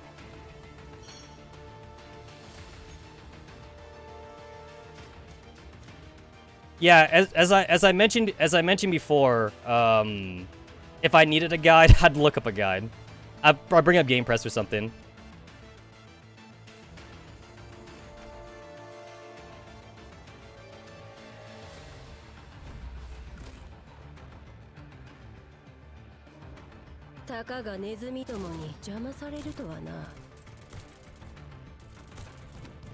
And then, of course, if I'm feeling really desperate, then like I'll just play easy mode. If I was feeling particularly desperate.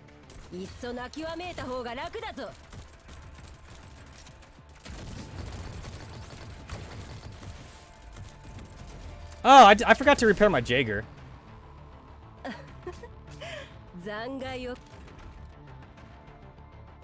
Famil, the password's in the stage, so not really. The password's in the stage. Also, Famil, anyone who was gonna skip the story, do you not think they would use a guide anyway, though? They would already be using a guide, so story skippers don't get punished, to be fair. The story skippers would not be punished. So anyone that I've summoned here doesn't really matter.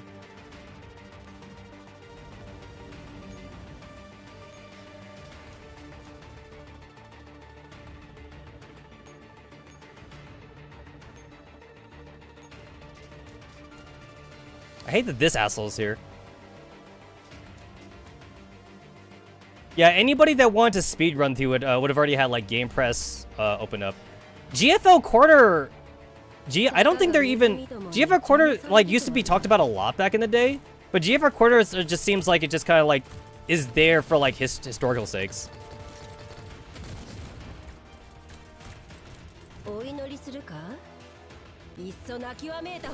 Yeah. Well, yeah, no, Dandelion does do that. Which is why I think it's funny. Yeah, which is why I think it's funny. I love Dandelion sass. I love the sass from Dandelion.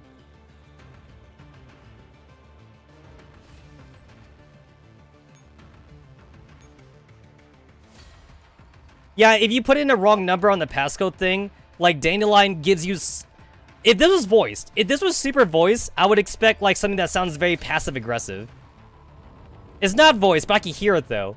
I can hear the passive aggressiveness in Dandelion's voice when she calls you a dumbass. If this was an American game, Dandelion would definitely call you a dumbass. And then like Star 15. Oh, I can imagine the bitchiness out of Star 15's voice. I can imagine Star 15 with like a Valley Gore voice or something like that. Just telling you how stupid you are. A game like this, I would love to see with English dubbing. Like whenever the anime gets the chance to do for the English dubbing, I'd love to hear who they cast for the English dub.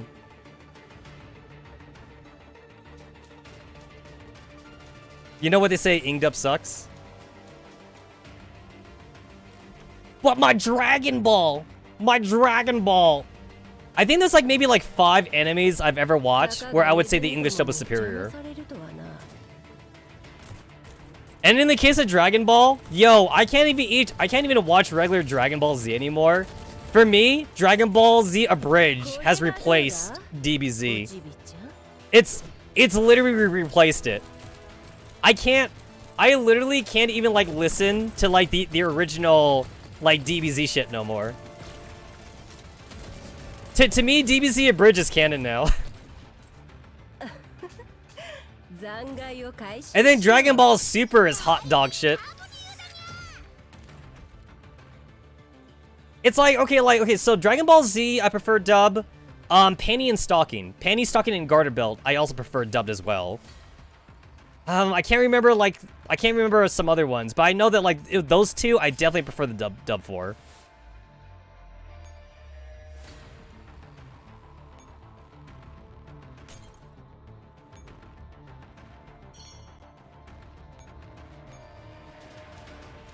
I think Pokemon. Yeah, you know what? I think Pokemon, I also prefer the dub too as well, actually.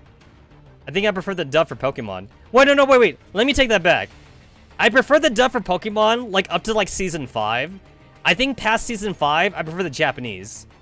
I think I prefer the Japanese dub past Season 5 or something.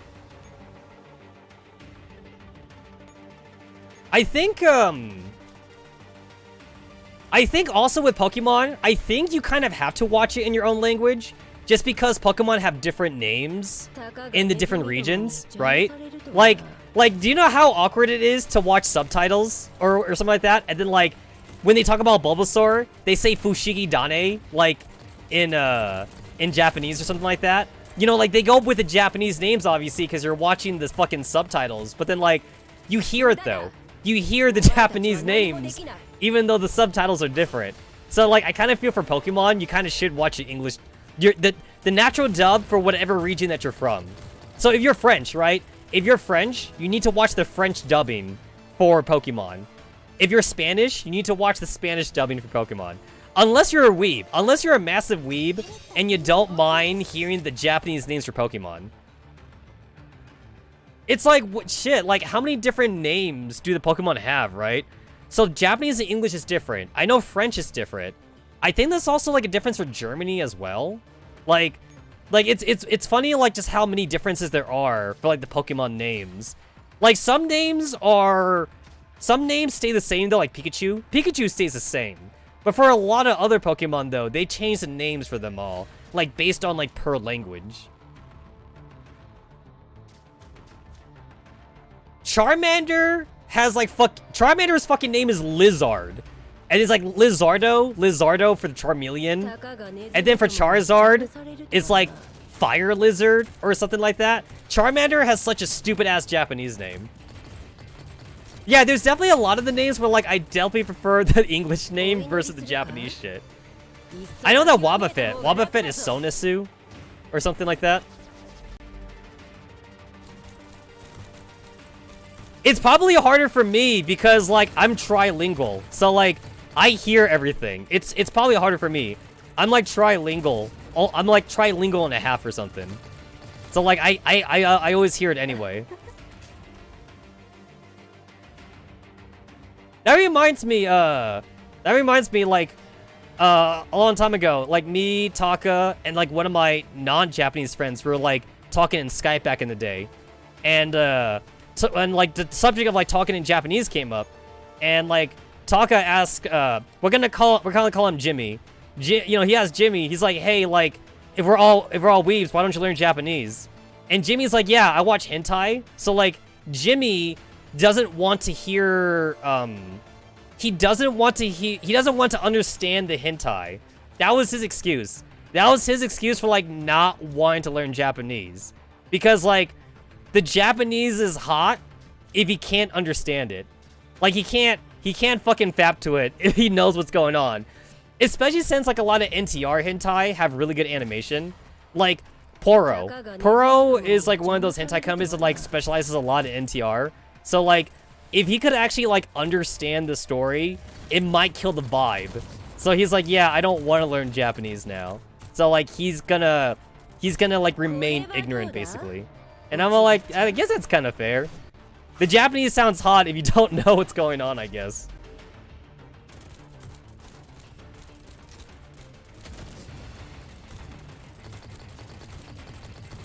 It probably took me and Taka probably like a good 4 years of just talking to each other before we became confident to speak each other's languages.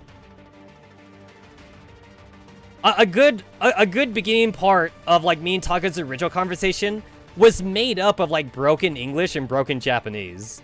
That was how me and Taka always talked to each other.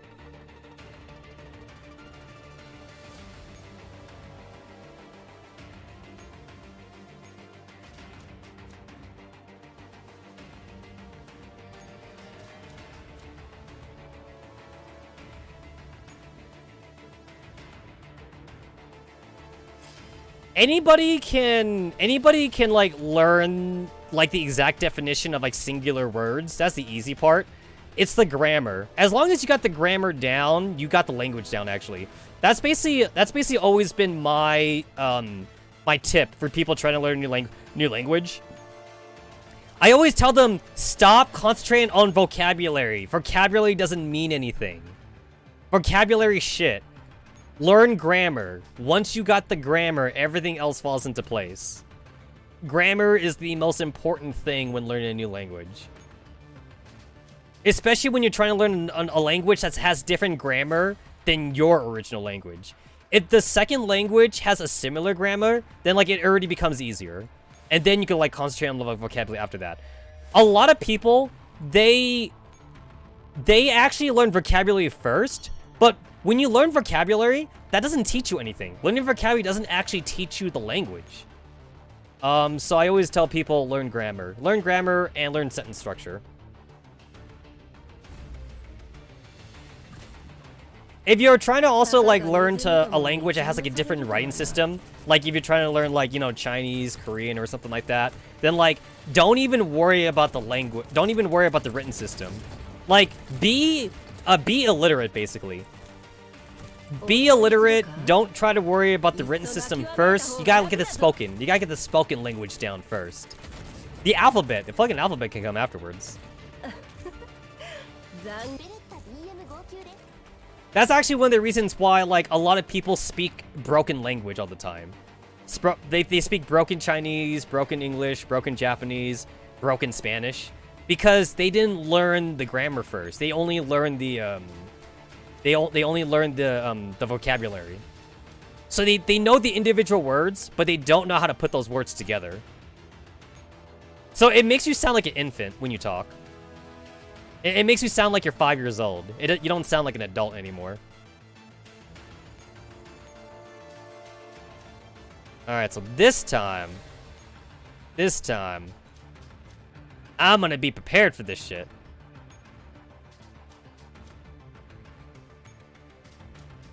Yeah, this time I'm rushing forward.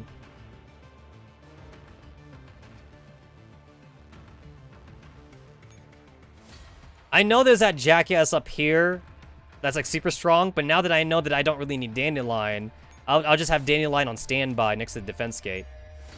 I'll have her ready. I'll have her be ready to input in the passcode in.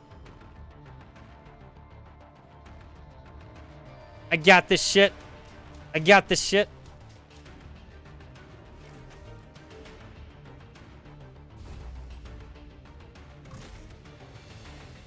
がネズミどもに邪魔されるとはな。 Since I know that Alchemist can actually handle everything here.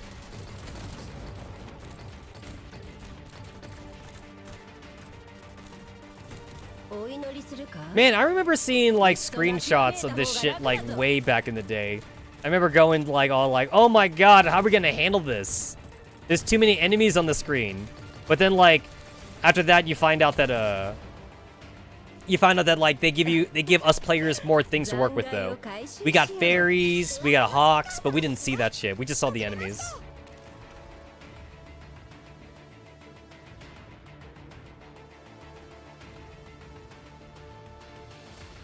Jesus! I was stuck on that screen for like a good 5 seconds. I was like back in like PS1 era. PS1, by the way! Great system. Great system, that PS1.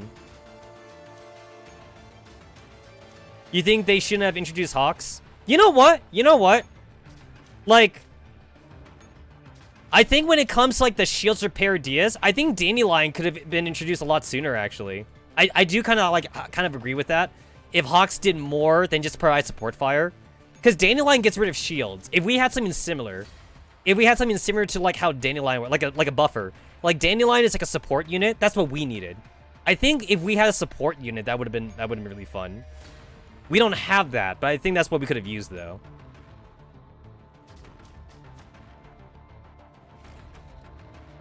So like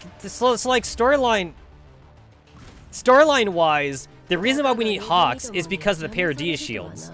However, it's like they could have the Paradis shields could have been dealt with another way other than Hawks.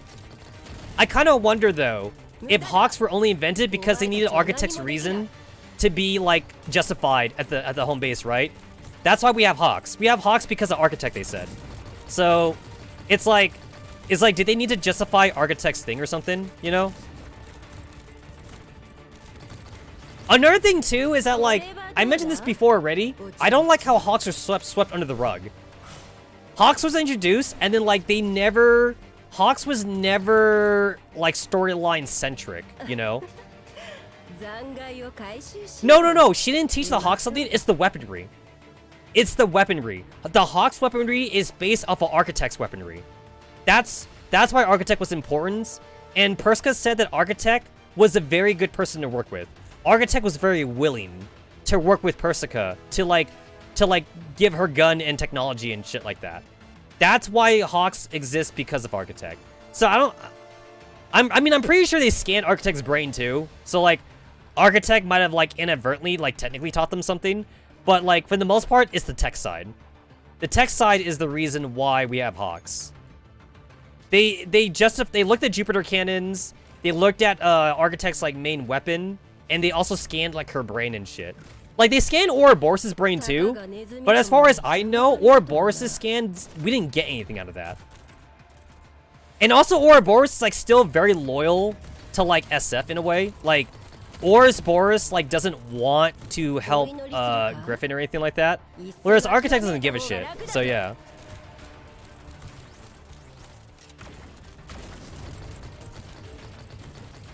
Oh, shit.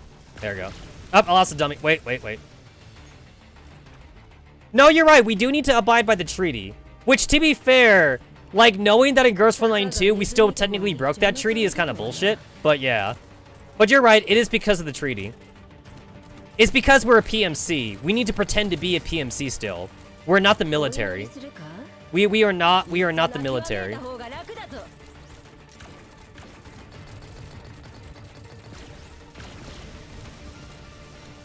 But the thing is that, like, even with the treaty in effect, though, even with the treaty in effect, we probably would not have gotten the Hawks that we have right now without Architect, though. So, like, we did get a Jupiter cannon, like, with or without Architect's help. We still got the Jupiter cannon, but Architect helped speed it up, though, because we got the Hawk at the very last second. In the chapter where we needed Hawks from, like, Paradis was, like, breathing down our necks, basically. Paradis was, like, breathing down our necks, and, like, and it was like, oh hey, like we can't shoot them, like we can't fight against Paradius. And then like by the time the Hawks came in, it's like we needed them like right then at that moment. If we didn't have Architect like to like help scan for shit, we might have died. We might not have gotten we might not have gotten it. So I don't know, like it's a lot of like what ifs. It's a lot of like what if scenarios. So who knows how integral Architect might have been. But that's the way it's been written though. It was written that Architect was the reason why Hawks got to us like at the very beginning.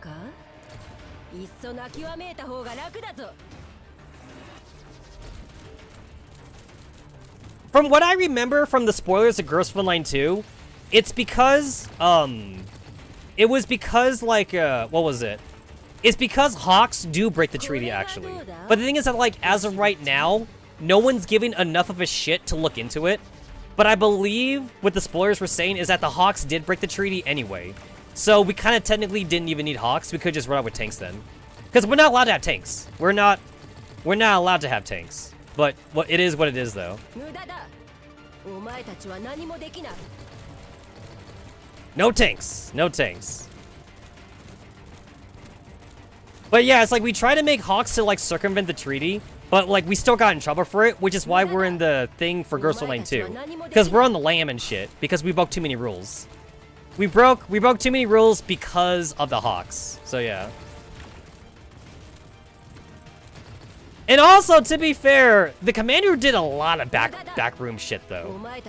So, we also have the Naitos. We got the Naitos, we have the, we have, like, KCCO tech. We also have the Paradius tech shit, too. So it's not just the Hawks, to be fair. To be fair, it's not just Hawks. It's... The commander did a lot of shit in this game. So even if we were to, like, ignore the Hawks, honestly, we still, like, did a lot of illegal shit. We, like, smuggled Naitos, and, like, we stole Paradius tech when we weren't supposed to. And I'm pretty sure us working with Angie also is a thing, too. Like, Angie is, like, sideline criminal, so, like, that makes us criminals, too. So, yeah.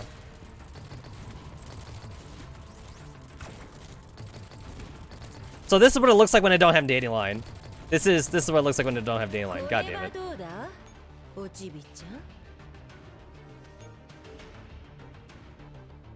Hello? Game?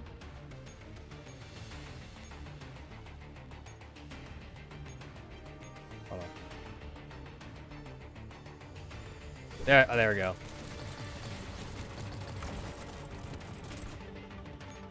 There we go. Alright, I gotta kill the stupid ass gorillas first.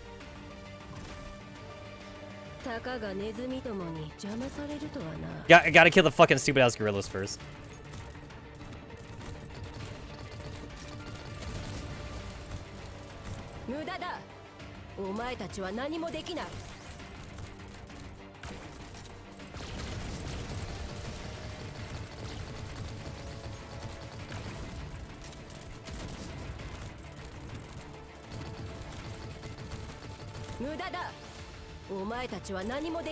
I think the last time I did this, it was because I specifically had a...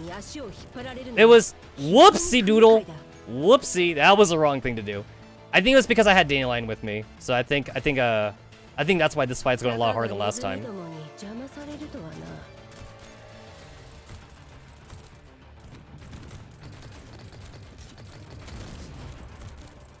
Go ahead and just switch these out. Let's go ahead and switch that out. There we go.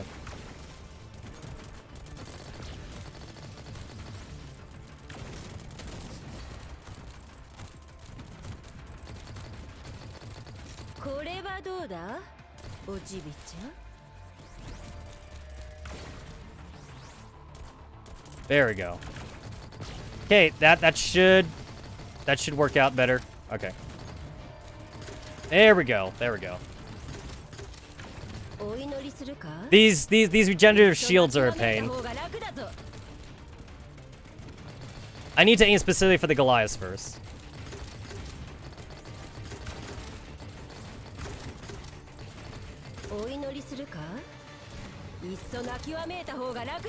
There we go. This is going a lot smoother. This is going a lot smoother.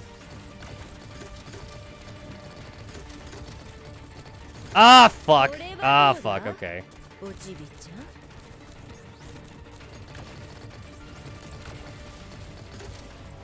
I mean, these guys have a lot less HP this time, so this should be better. Just gotta. 無駄だお前たちは何もできない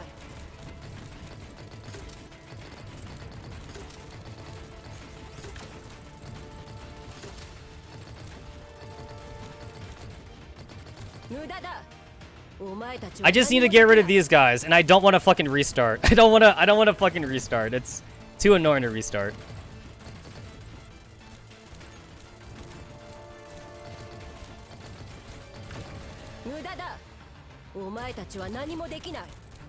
God damn it. I'm literally only doing damage with the hawk right now.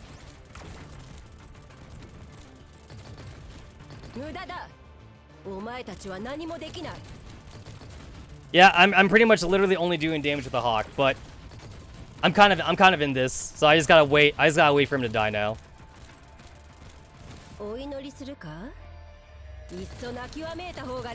This is why you want Dandelion. This is why you want Dandelion here.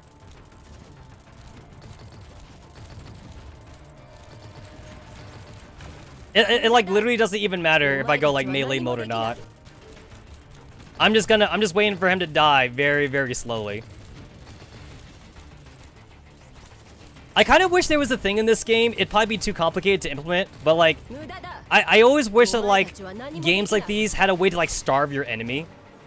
I only see that like in RTS games. In RTS games, you could starve your enemy, but you can't do that in like other kind of games because like they kind of imply that like everyone has like infinite ammo or like infinite resources and shit. Like when I play Fire Emblem, do you know what I want to do? I want to choke my enemy out. Like, I want to like poison their water supply. I want to like surround their country with my army so like they have like no food and shit. I want to make them fucking like I want to make them like surrender that way or something. But I find that only RTS games ever take resources into account though.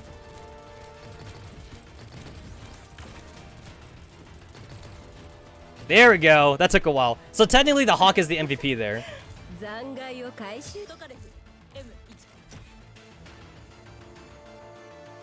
This is chapter 3. I'm in chapter 3 right now. Alright, there we go. Finally. Alright, turn that on. There we go. Okay. Yeah, I guess I'm not getting that helipad.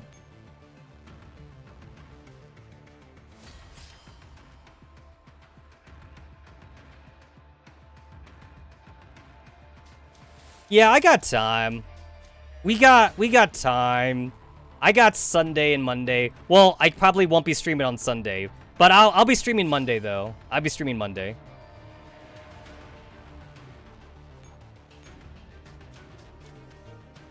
All right, so this time, if I actually look at this bullshit, all right. So 1, 2, 3. So there's 3. All right, there's 3. So 6409921. So that's 0. Alright, that's 0. That's 3, 4, 5, 6. So here's 4. That's 9. That's 9. Boop.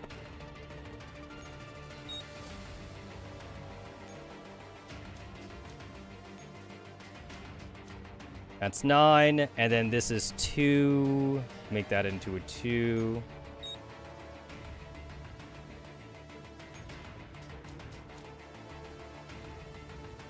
Make that into a 1. There we go. 6409921. Go ahead and just retreat this way.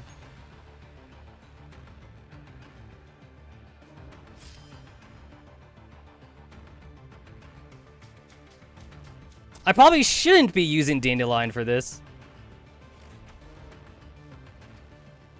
I don't have to use Dandelion for this specifically, but like she's kind of already there.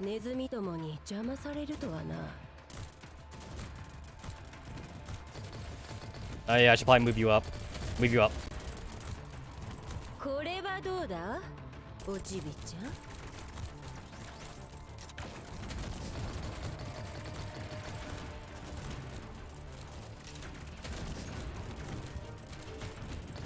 There we go. It's so much easier when they don't have like massive shields on them.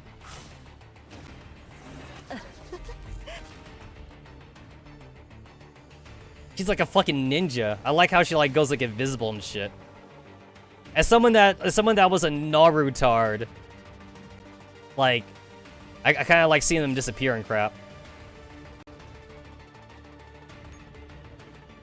Yeah, panel 1, panel 2, panel 3, panel 4, panel 5, panel 6. 640921. 640921.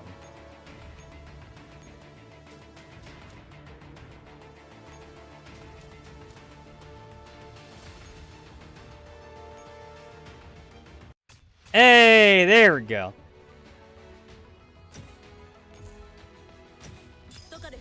There we go. Gonna have to retreat from my logistics, even though I think I'm already maxed out. I still want the equipment with it. Oh, I'm not entirely maxed out. Oh, I guess no logistics for me.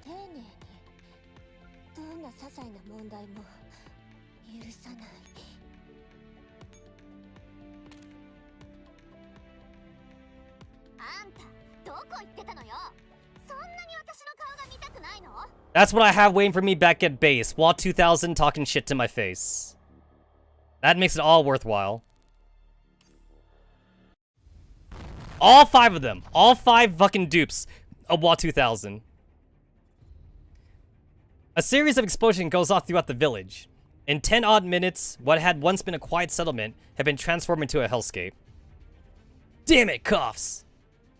Commander, you need to get out of here right now. The collapsed particle is still spreading. I'm fine. How about Mashlin? How is she? I'm watching her. Mashlin is standing in the middle of the road, her lips trembling as her eyes reflect burst after burst of firelight. Bro, didn't you say there wouldn't be explosives here? I said that it would be very hard to cause meaningful damage to a wide open space with explosives. But these villagers use them on themselves. They're all insane! Commander, we disarmed another one, but... Squad Griffin drags the struggling villagers out of their homes. But even though they survived the fate of being blown up, their exposed skin is starting to show signs of ulceration where it made contact with the air. Ah, there's too much to do! And they're even putting up a fight. What's wrong with these people? Everyone. Mashlin takes another couple of shaky steps forward, but her weak knees can't bear the weight anymore and she collapses to the ground. Mashlin! Just then, a familiar voice can be heard on the road. Oh no! Oh no, I think I know who this is! Oh no! It's Elsa! No, it's the little girl! It's the little girl! My lady. Elsa! Mashlin suddenly regains her strength and she climbs to her feet, stumbling as she heads over to the source of the voice. My lady, it hurts! Elsa! Elsa! Right now, Elsa's face is barely recognizable. The rapidly spreading elid is tearing through her body, and her immune system is steadily transforming her tissues into rotten pus. Mashlin does not cower or back away from her. Instead, she scoops Elsa up in her arms. You'll be fine. You'll be fine. I'm here. I'm right here. You'll be fine, Elsa. Are you crying, my lady? Are you hurt too? I'm not. I'm not. Mashlin's face is a mess of tears. She pulls up her sleeve and bites down on her hand. She doesn't feel the pain at all. The blood oozing out is still warm, and Mashlin smiles even as she weeps. As though she grasps a lifeline in a storm, she brings her wounds to Elsa's lips. Elsa, open your mouth. Open your mouth. You'll be alright. You'll be alright. My lady. Elsa obediently sucks on Mashlin's wound, but she grows weaker and weaker. My lady. Don't speak. Don't speak. Elsa, hurry up and drink. My lady. Elsa smiles through her tears. She stops sucking, and her voice grows faint. Hurry, get out of here. The body in her arm grows slightly heavier. Mashlin can clearly feel the warmth leaving Elsa. Mashlin. The commander watches, but does not know what to say. All they can do is stand quietly behind her. Mashlin? I'll tell you everything. I'll tell you everything you want to know. Her voice suddenly turns hysterical. Her hoarse throat cannot take all the sudden shouting, and she lapses into a fit of violent coughs. I'll take you there. Use my blood. We can make an antidote. We'll go now. She rises from the ground, still carrying Elsa's body. Wait. Over here, this way. Wait! Don't try and stop me. Mashlin shouts at the commander with such anger that even she is taken back. She's already gone, Mashlin. She's already gone. She's dead. She's dead. Even if the zombification was getting her, she died mostly due to the explosion wounds, honestly. But she was dead, though. Little girl was... Elsa was already dead. The two of them stand in the middle of the road looking at each other. Calm down. There's one more place we haven't been to yet. Have you forgotten? There's still the prison. The prison is also on our list. I don't care anymore. I want to save people. I want to save the people here. They can still be saved. If they get the medicine, they can live. And you'll condemn all the people to the prison to death? Snap out of it, Mashlin. Don't let yourself be bound by the title of saint. I don't know. I don't know anymore. I'm not a saint, and I don't want to be a saint. Don't forget what you set out to do. What I set out to do? Didn't you want to save people? You want to save people, right? I'll help you do that. In fact, I'm helping you do it right now. You can save all these people. But even if the people in the prison have nothing to do with you, they're still people. They're the same as you. The same? Commander, we confirmed all the survivors. We need to move them ASAP. They won't last 5 minutes exposed to the air here. Get them into the truck, Colberry. Contact the government. We need support right now. On it. Mashlin watches dumbly as the commander gives orders to the dolls. At this moment, the sight of the commander's back seems more sturdy and abominable than the quarantine wall in Mashlin's eyes. Robin. Have you thought things through? I trust you. I believe you. You asked me to trust you, so I'm staking my life on you. She cradles Elsa in her arms. Even though her face is already blistered and ruined where the spreading mist touched it, her expression remains serene. Though her last moments were spent in agony, she still seemed to be at peace.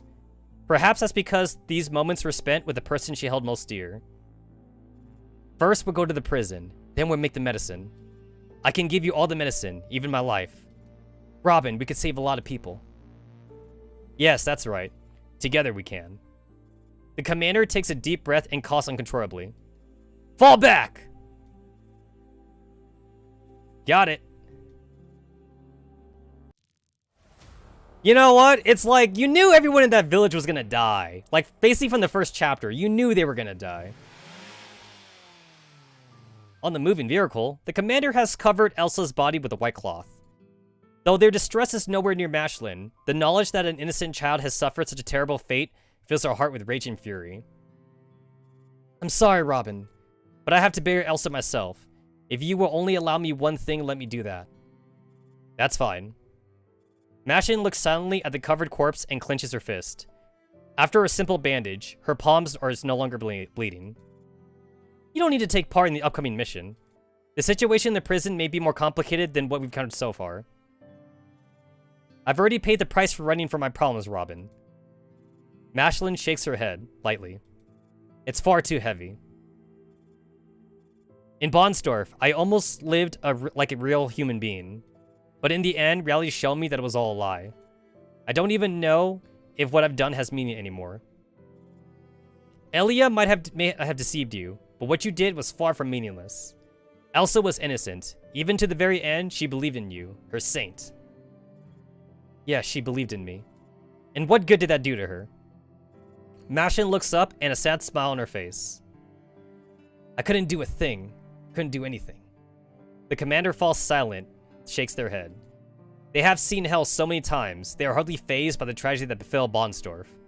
Actually, you know what? Bonsdorf is like child's play compared to like the shit that we've seen, right? It was a bunch of suicide bombers. It's like, we've seen worse. Sadly, we've seen a lot worse. But for Mashlin, this blow is too much to bear. Does this mean they become indifferent to it all? As Mashlin gazes at the commander, her expression suddenly shifts. You're also a semi-immunized, Robin. Oh, what? You're like me, you're partially immune.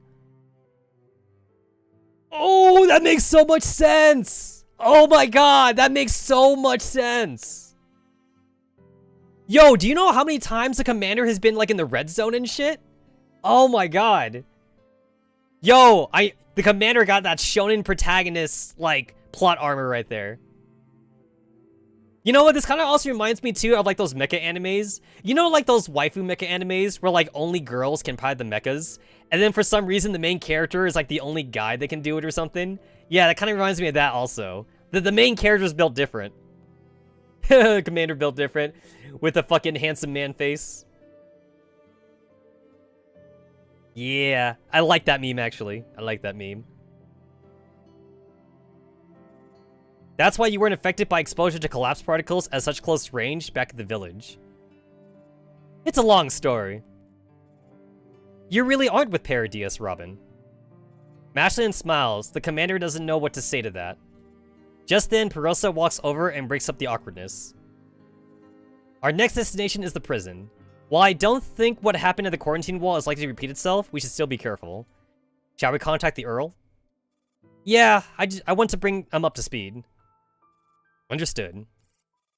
The transmission goes through. Commander, considering the timing of this call, I assume you have good news for me. Good and bad in equal measure. The truth is, Mr. Griffin, we've already investigated 3 of the locations you sent us. We've got a pair of DS forces at each of them, as well as the explosives they had hidden there. Mashin's memories are reliable. The commander looks at Mashin and hesitates. While we did succeed in stopping them for the most part, a tragedy still took place at Bonsdorf.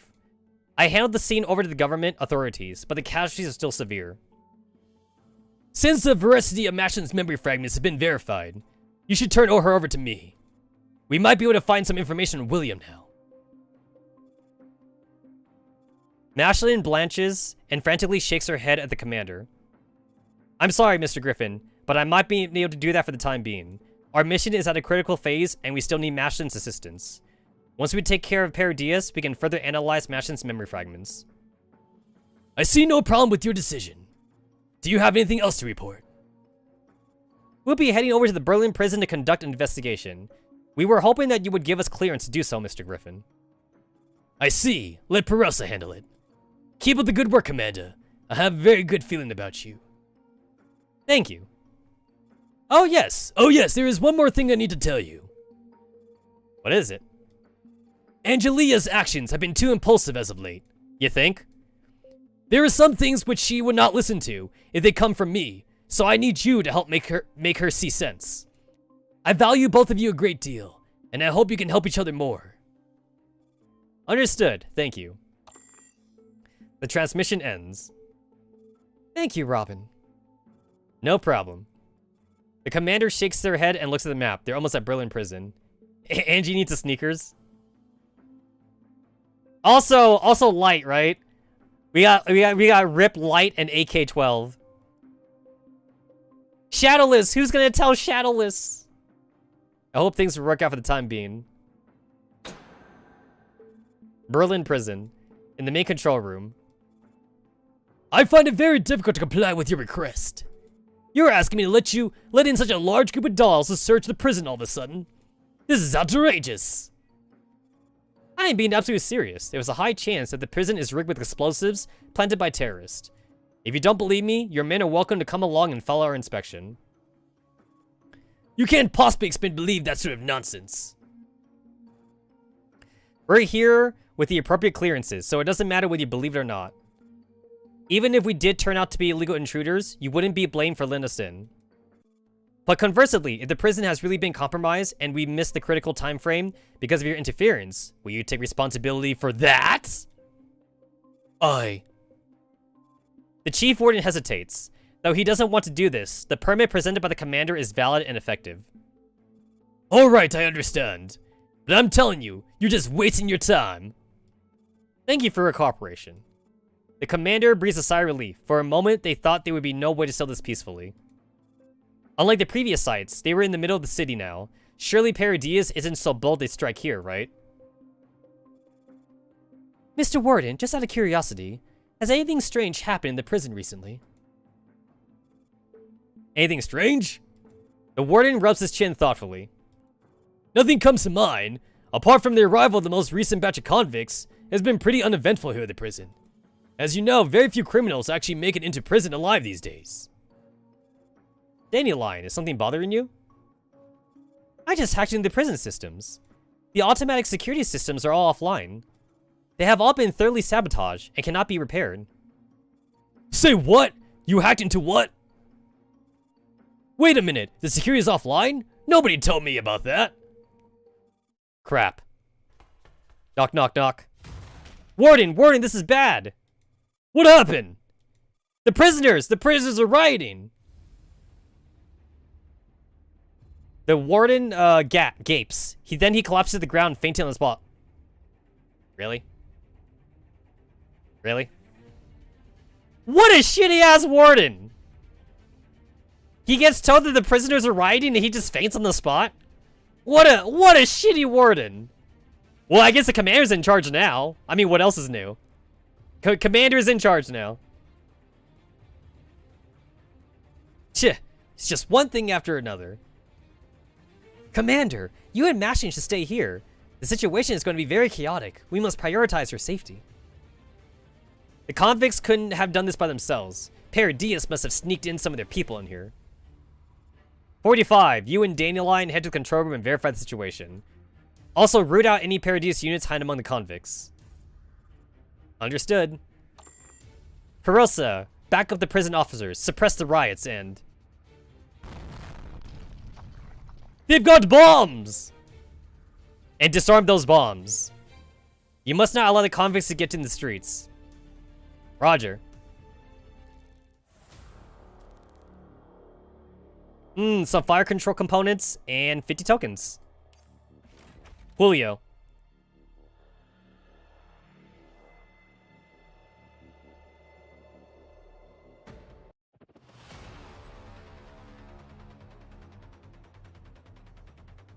dot dot dot and those bombs, that line gets me.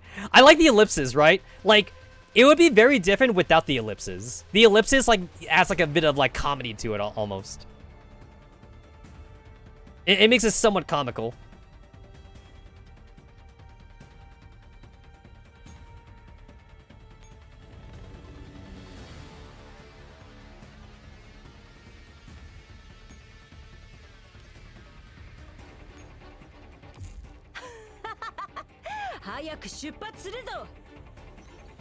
You know what?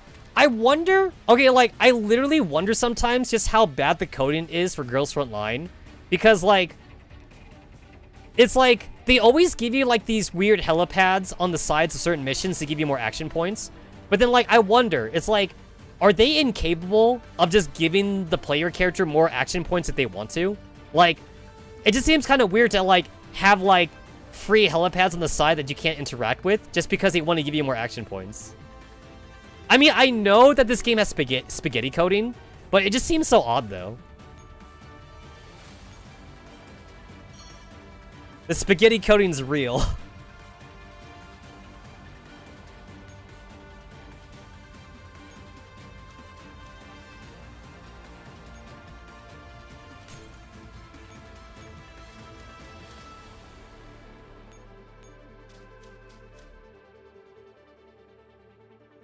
Oh shit, that's a one-way. Oh, that is a one-way street. Okay then. That would require them to actually code in new stuff.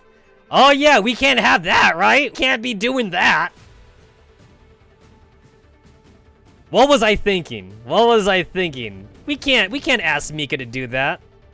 We can't have Mika be doing anything that resembles work.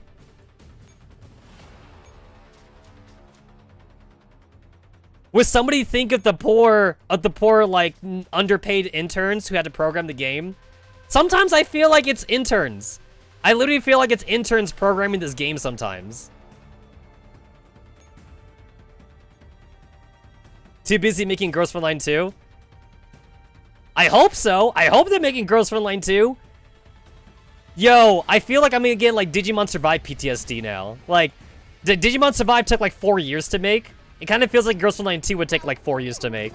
Maybe 5 years to make. Who knows? Who knows, man?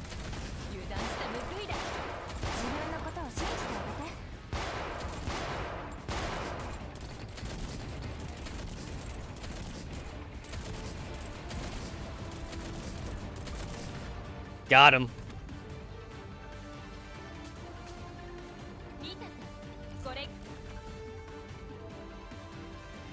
That's a part that's kind of worrying about Girls Frontline 2, because, like, Mika has not instilled confidence in me that they could do a very good, like, online infrastructure.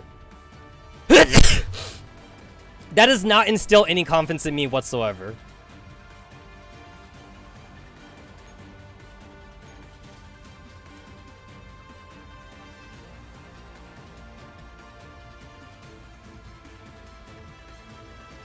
Oh, really? Oh. Oh, what do you know? Okay, then.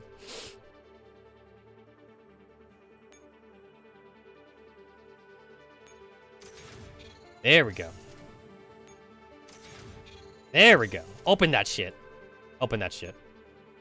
Open sesame. Hey, unpopular opinion. I think Will Smith as the genie in Aladdin was fine. And anybody who didn't like the movie has really strong nostalgia glasses for the original Aladdin. I thought Will Smith was a great genie. Is Will Smith Robin Williams? No, he is not. But it's a different kind of genie, and I think that's fine. I think that is A-okay. Stop hating. Stop hating on Will Smith, yo. Stop hating, man. Stop hating.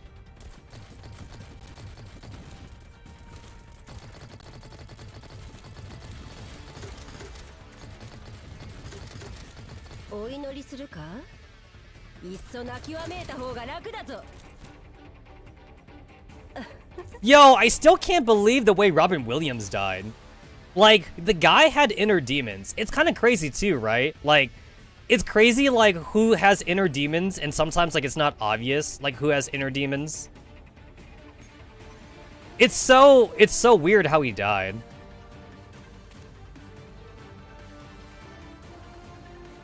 We got, like, another lasso box over there.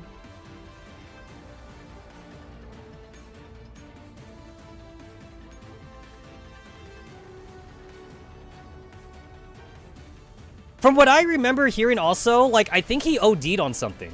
Like, he was taking substances and some shit like that. It was a combination of suicide and, like, OD, and, like, he OD'd. It was, like, both or something like that. Like, when they did the autopsy on him and shit. But it's, like, from what I remember, though, like, when they asked, like, his family members and shit, like, about, like, his mental health, they didn't know. Like, nobody in his family knew anything or something. So, like, he hid that shit. Like, he hid it, like, really well or something. Like, nobody knew what was going on. That's crazy. That's crazy.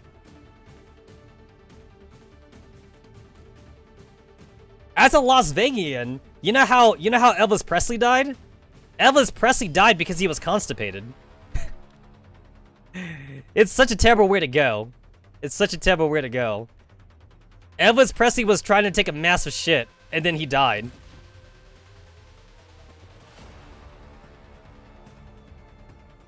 Okay, there's no way you could get to those bombs in time, so they want that to go off on the first turn.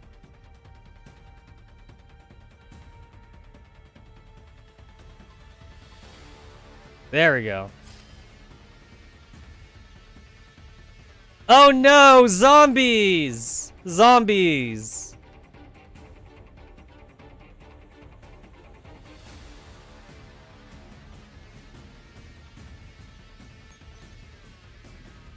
Disable as many lasso boxes as possible. Well, technically I did that. I mean, they're disabled if they go off. So technically I did that. Technically. Technically I did.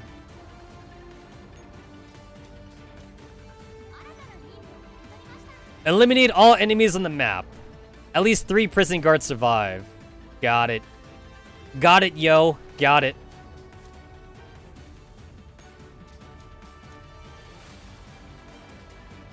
Taking that red helipad. I don't trust like red helipads, man. I don't trust that shit.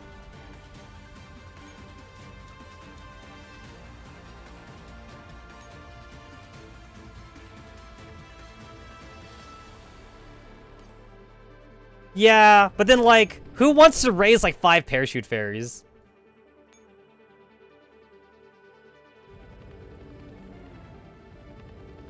There we go. Alright. Where are we going? Where are we going? I gotta save the robots! I gotta save my robot buddies. Save the bots. Save the bots.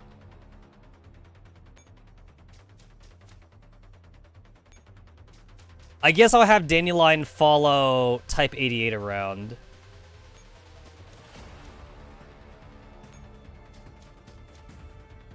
And I do want that helipad down here.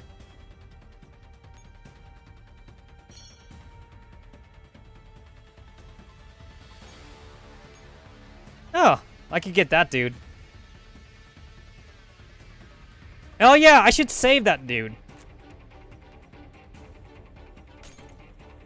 Yeah, I should save him.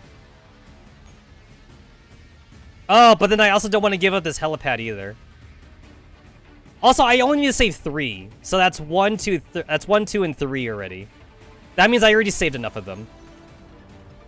There's 5 prison guards on the map, so we're good already. We're already in a good spot.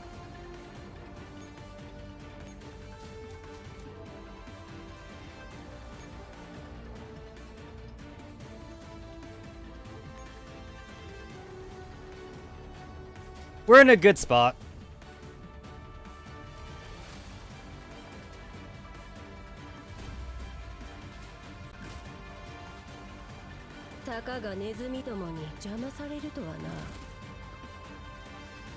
Oh yeah, I should move you up.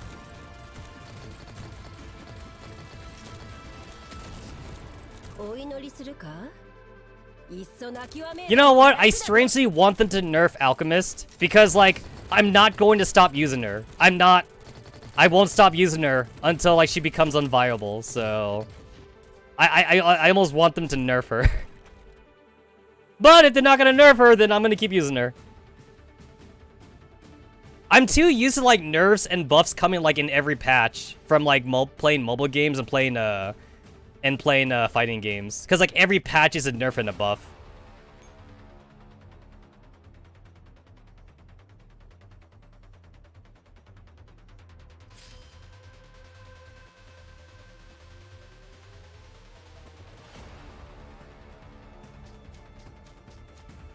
And then the new OP, the new OP-ness will be like M16 Digimon whenever we get M16 SF Digimon or whatever.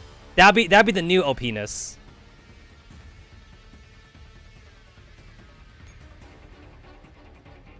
All right, let's see.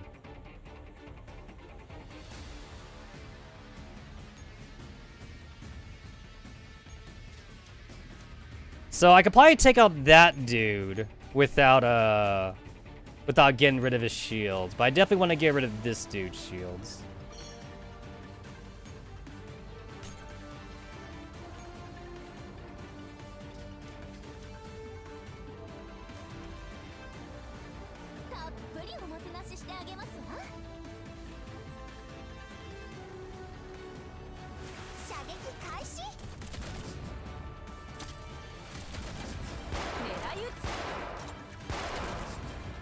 God, I still hate M1911's gun sound. I still hate the way it sounds.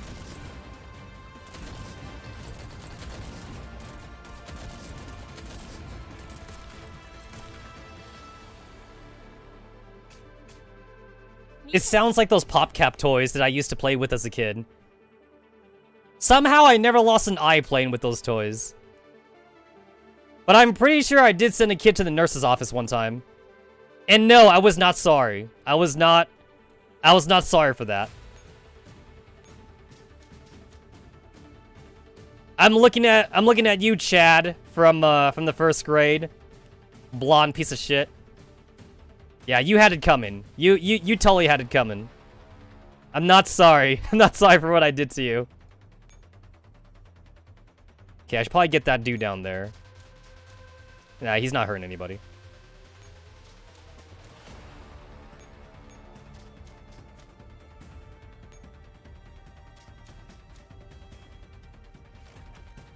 Zombies. Zombies are fun to fight. たかがネズミどもに邪魔されるとはな。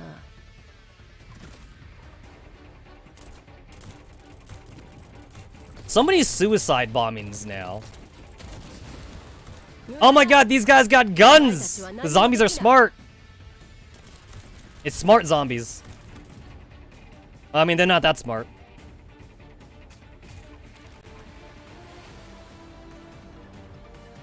You know, like, there's like, whenever you play a game with zombies in it, you always have to ask yourself if it's fast zombies or slow zombies.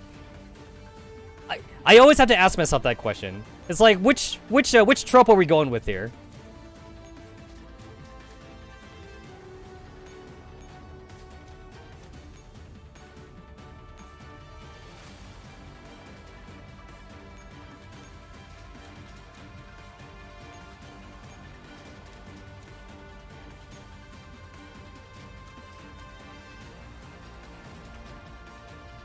What was that? Wasn't there like a Will Smith movie where like he was like the last surviving human or some shit like that? And he had like very fast zombies in it and shit. I remember like a cutscene where like his dog dies or something. There was like a scene in the movie where his dog's dying. Will Smith gets like a lot of those like I'm the only one left movies. There was like I, Robot. He's been like in a few zombie movies and shit, you know.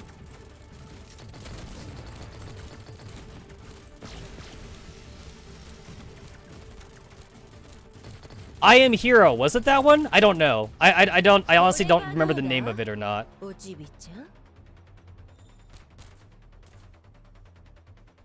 then Will Smith now is Deadshot, like in like the superhero movies. He's the Black Deadshot. Deadshot's always been a white guy. He's always been a white guy, but now Will Smith is like the Black Deadshot in Suicide Squad.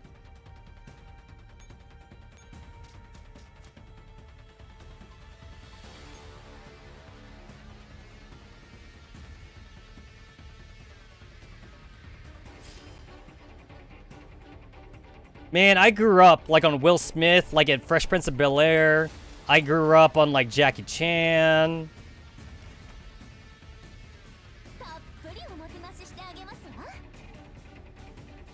Ryan Reynolds. Ryan Reynolds is Deadpool. I love Ryan Reynolds as Deadpool. They could not have casted, like, a better dude for Ryan Reynolds. Ryan Reynolds is so good at being Deadpool. The Green Lantern movie sucks. We all know the Green Lantern movie sucks, but even Ryan Reynolds knows that the Green Lantern movie sucks, though. Everyone knows that the movie sucks.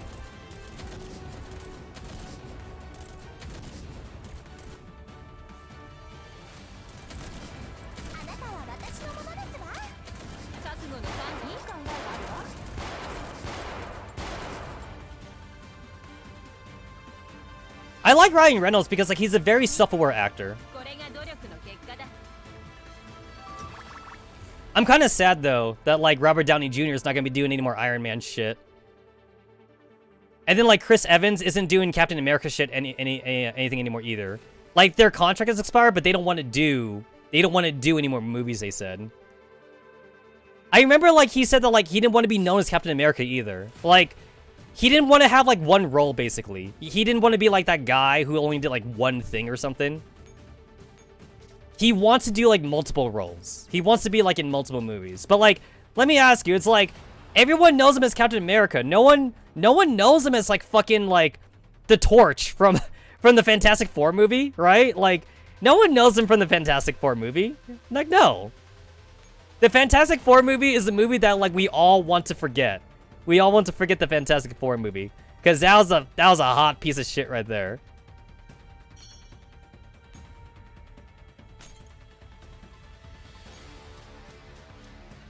Alright. Gotta move my BGM up.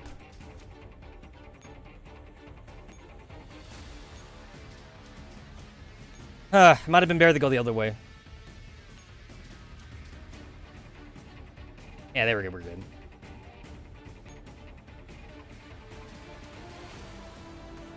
Kill everything on the map. Such a simple, such a simplistic mission objective. I still really hate supply routes. Supply routes is like my most hated objective.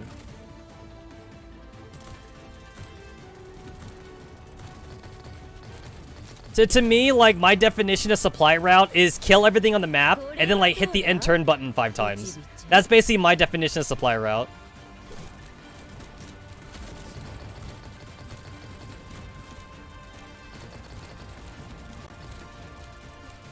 I'm just gonna run forward.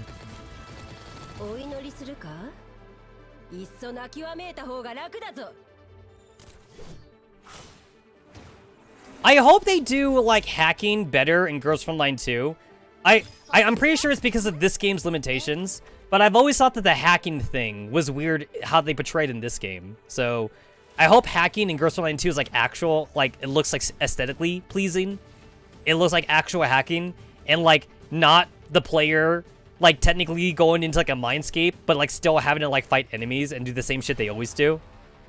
I want to see wires. I want to see, like, the Matrix. Like, I want to see something that looks like hacking. And not something that says it's hacking, but then, like, I'm just playing, like, a fucking strategy RPG. Basically, I don't want to hack and have the game look like I'm playing Fire Emblem. That's what I don't want. I don't want hacking to look like Fire Emblem. Give me something to work with, game.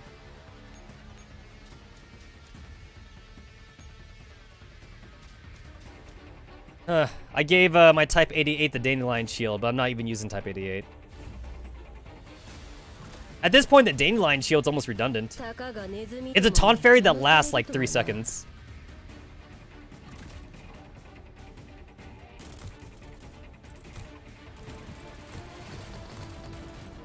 Anytime you guys want to get here, anytime, I'm waiting for you. I'm waiting for you, bitches. Anytime, anytime.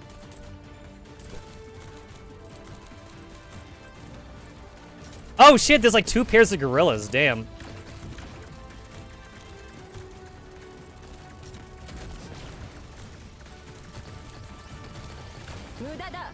Damn, I'd be taking some damage here.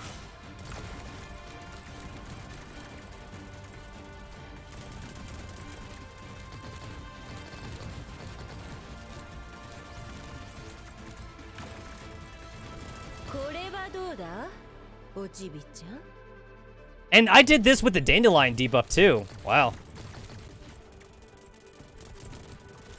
That's crazy. And Hawk support. This is with Hawk support and with the Dandelion debuff. This fight would have been pretty hard. Also, like, I'm pretty sure I put Alchemist in too much in harm's way. I should have microed better. I should have microed better, but, like, I'm not going to redo it, though. I've already decided not to redo this fight. I probably could have retreated Alchemist a little bit further back.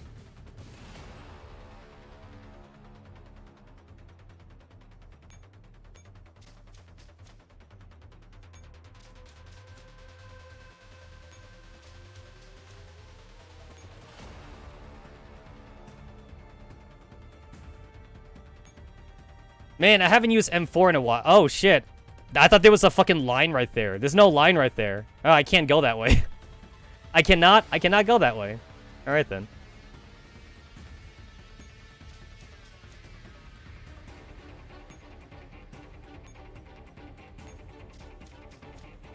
Never mind. Never mind.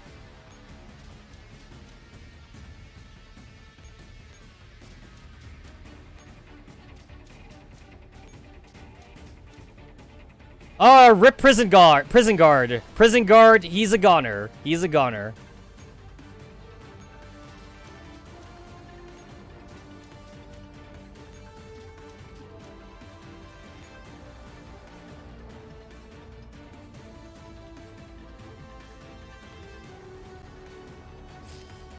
I've always found collaboration teams to put me in an awkward position whenever I can't let them die, though.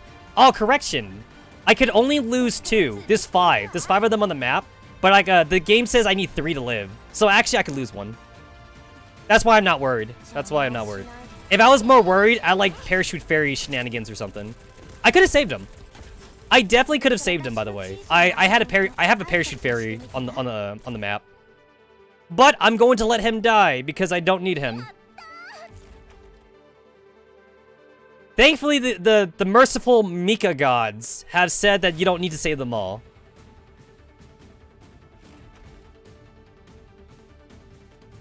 But yeah, definitely savable. And like considering like how I'm over leveled anyway, it's like I'm kind of just like not worrying about trying to like overthink these missions right now. It's like I'll worry about like overthinking missions like when I get to like the final maps of the campaign, which will probably be Monday, which will probably be the Monday stream.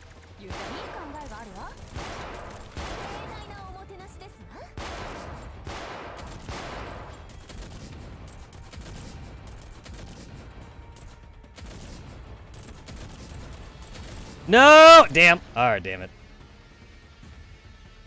Feel like I could have possibly stopped those guys from shooting. I think if I microed better, I could have killed those guys without taking any damage. I probably could have. Basically, there's a lot of things I could be doing, but I'm not doing them because, like, I'm gonna save, like, my brain, all my brain power for, like, the ranking mode, basically. Wow! I believe in you guys. I believe in you guys. Oh, they're going down. They're going... Hey, who wins? Who wins? A bunch of zombies? Or, like, some robot dudes? It is. The addition of reset battle is really nice. Remember the old ways? Where, like, we had to go back to, like... We had to, like, go back to, like, our main menu. And then, like, cancel out of the game. That was the old way of doing it. Yeah, I don't miss those days. I think I did that a lot too, like in Isomer and Shatter Connection. I think I did a lot of battle resetting back then. Especially when it comes to fighting bosses, right? When it comes to fighting bosses, like everybody reset the battle like at least one time. Everybody was resetting.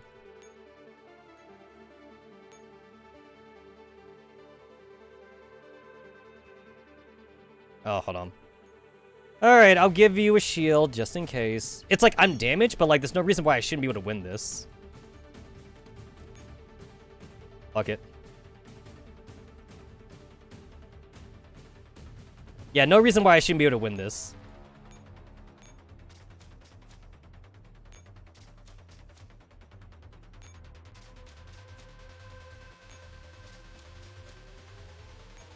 Beach fairy, like best fairy in the game.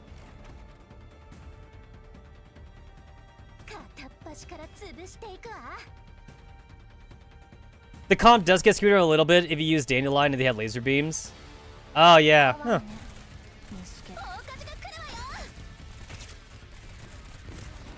Fire! Zombies are weak to fire.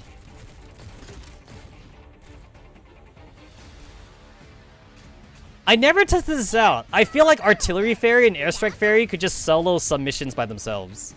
Like in the chapter 1 and 2 and shit. Yeah, Dandelion is basically a taunt fairy.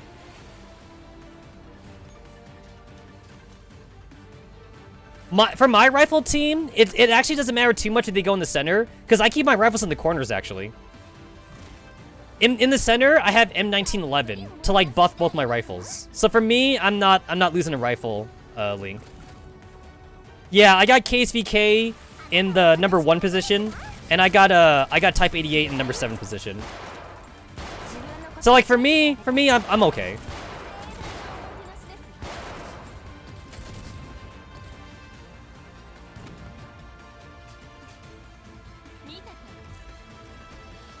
I didn't see a reason to farm X2. X2 didn't have any special drops that I needed.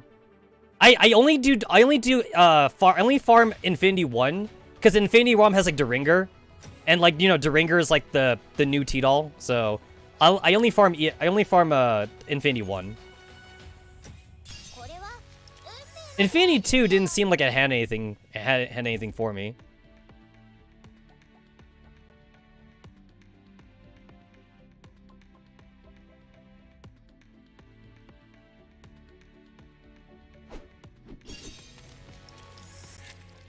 M13 receiver. For P7 only. And 90 gems. 90 gems.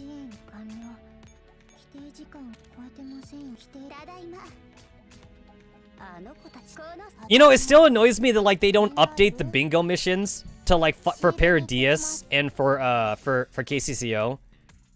Whenever it tells you to kill shit, it always specifies SF. It always says go kill SF shit. But it's like, why SF though? Like, can't I kill like other shit that's like not SF? Why SF?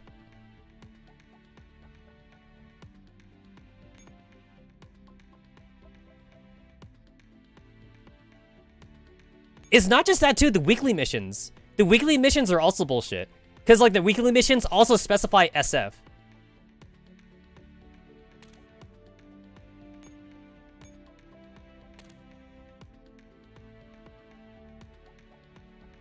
I go to chapter 13.4 for like dailies anyway. So like I do fight robo enemies in 13.4. Still annoying though. Still really annoying.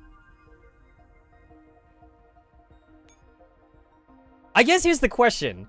Is like do like the Strelets and do the Naitos, do they count as robots or do they count as humans? Imagine if there was a mission that says go kill humans. What would killing humans count under? Would zombies count as human characters? Or do we not count the zombies as human characters?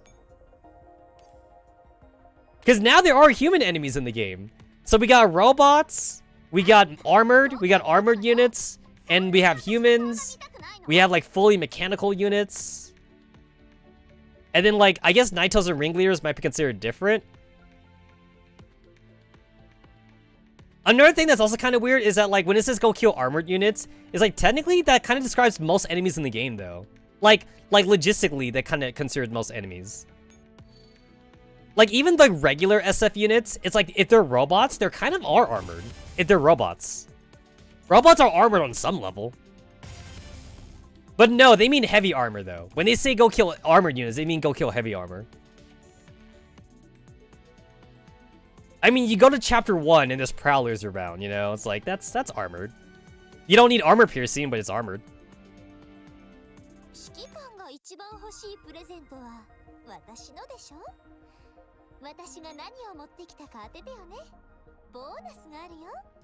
Alright, go ahead and do this for my dailies.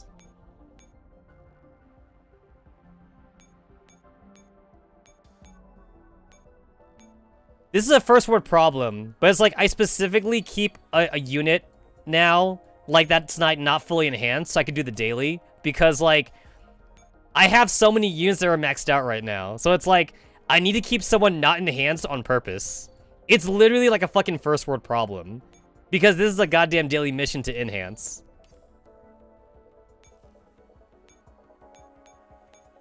I remember that I leveled up Astra to like level 90 a long time ago, because like she was like a discount Kaliko, because I didn't have Kaliko back in the day. Did not have Kaliko.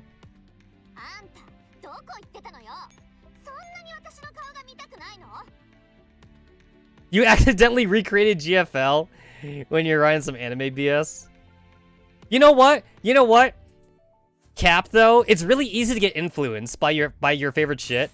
Like, no. Okay, like, this is, like, definitely, like, a cringeworthy original, like, anime story that I was writing way back in the day. But do you know what it fucking sounded like, though? It sounded like Dragon Ball Z. Like, literally. It literally was Dragon Ball Z with a new coat of paint. Like, no. The main character, which I'm going to admit, the main character was a kind of a self-insert for me. The main character was, like, part demon, part vampire or something. But, like, he can go super demon. He could go super demon, and then like there was like an arc where like he surpasses super demon, so it's like super duper demon or some shit. And then like when I took a good long look at it, I'm like, yo, this is Dragon Ball Z except with demons. This is literally like just Dragon Ball Z. I had to like look at like the way they were fighting shit, you know? Yeah, it was like such a cringeworthy like original story that I made up. Hashtag original story do not steal, but. It really was Dragon Ball Z, though. And then, you know, here's the thing, though. I went for this for a pretty long time. I literally went this... And then the main character, since he's half demon and half vampire, he could like overlay the transformations. So he could go like super demon, but he could also go super vampire. So he could go like super demon and super vampire, and then like he could like put both buffs on top of himself basically. So yeah. It's like Gohan all over again.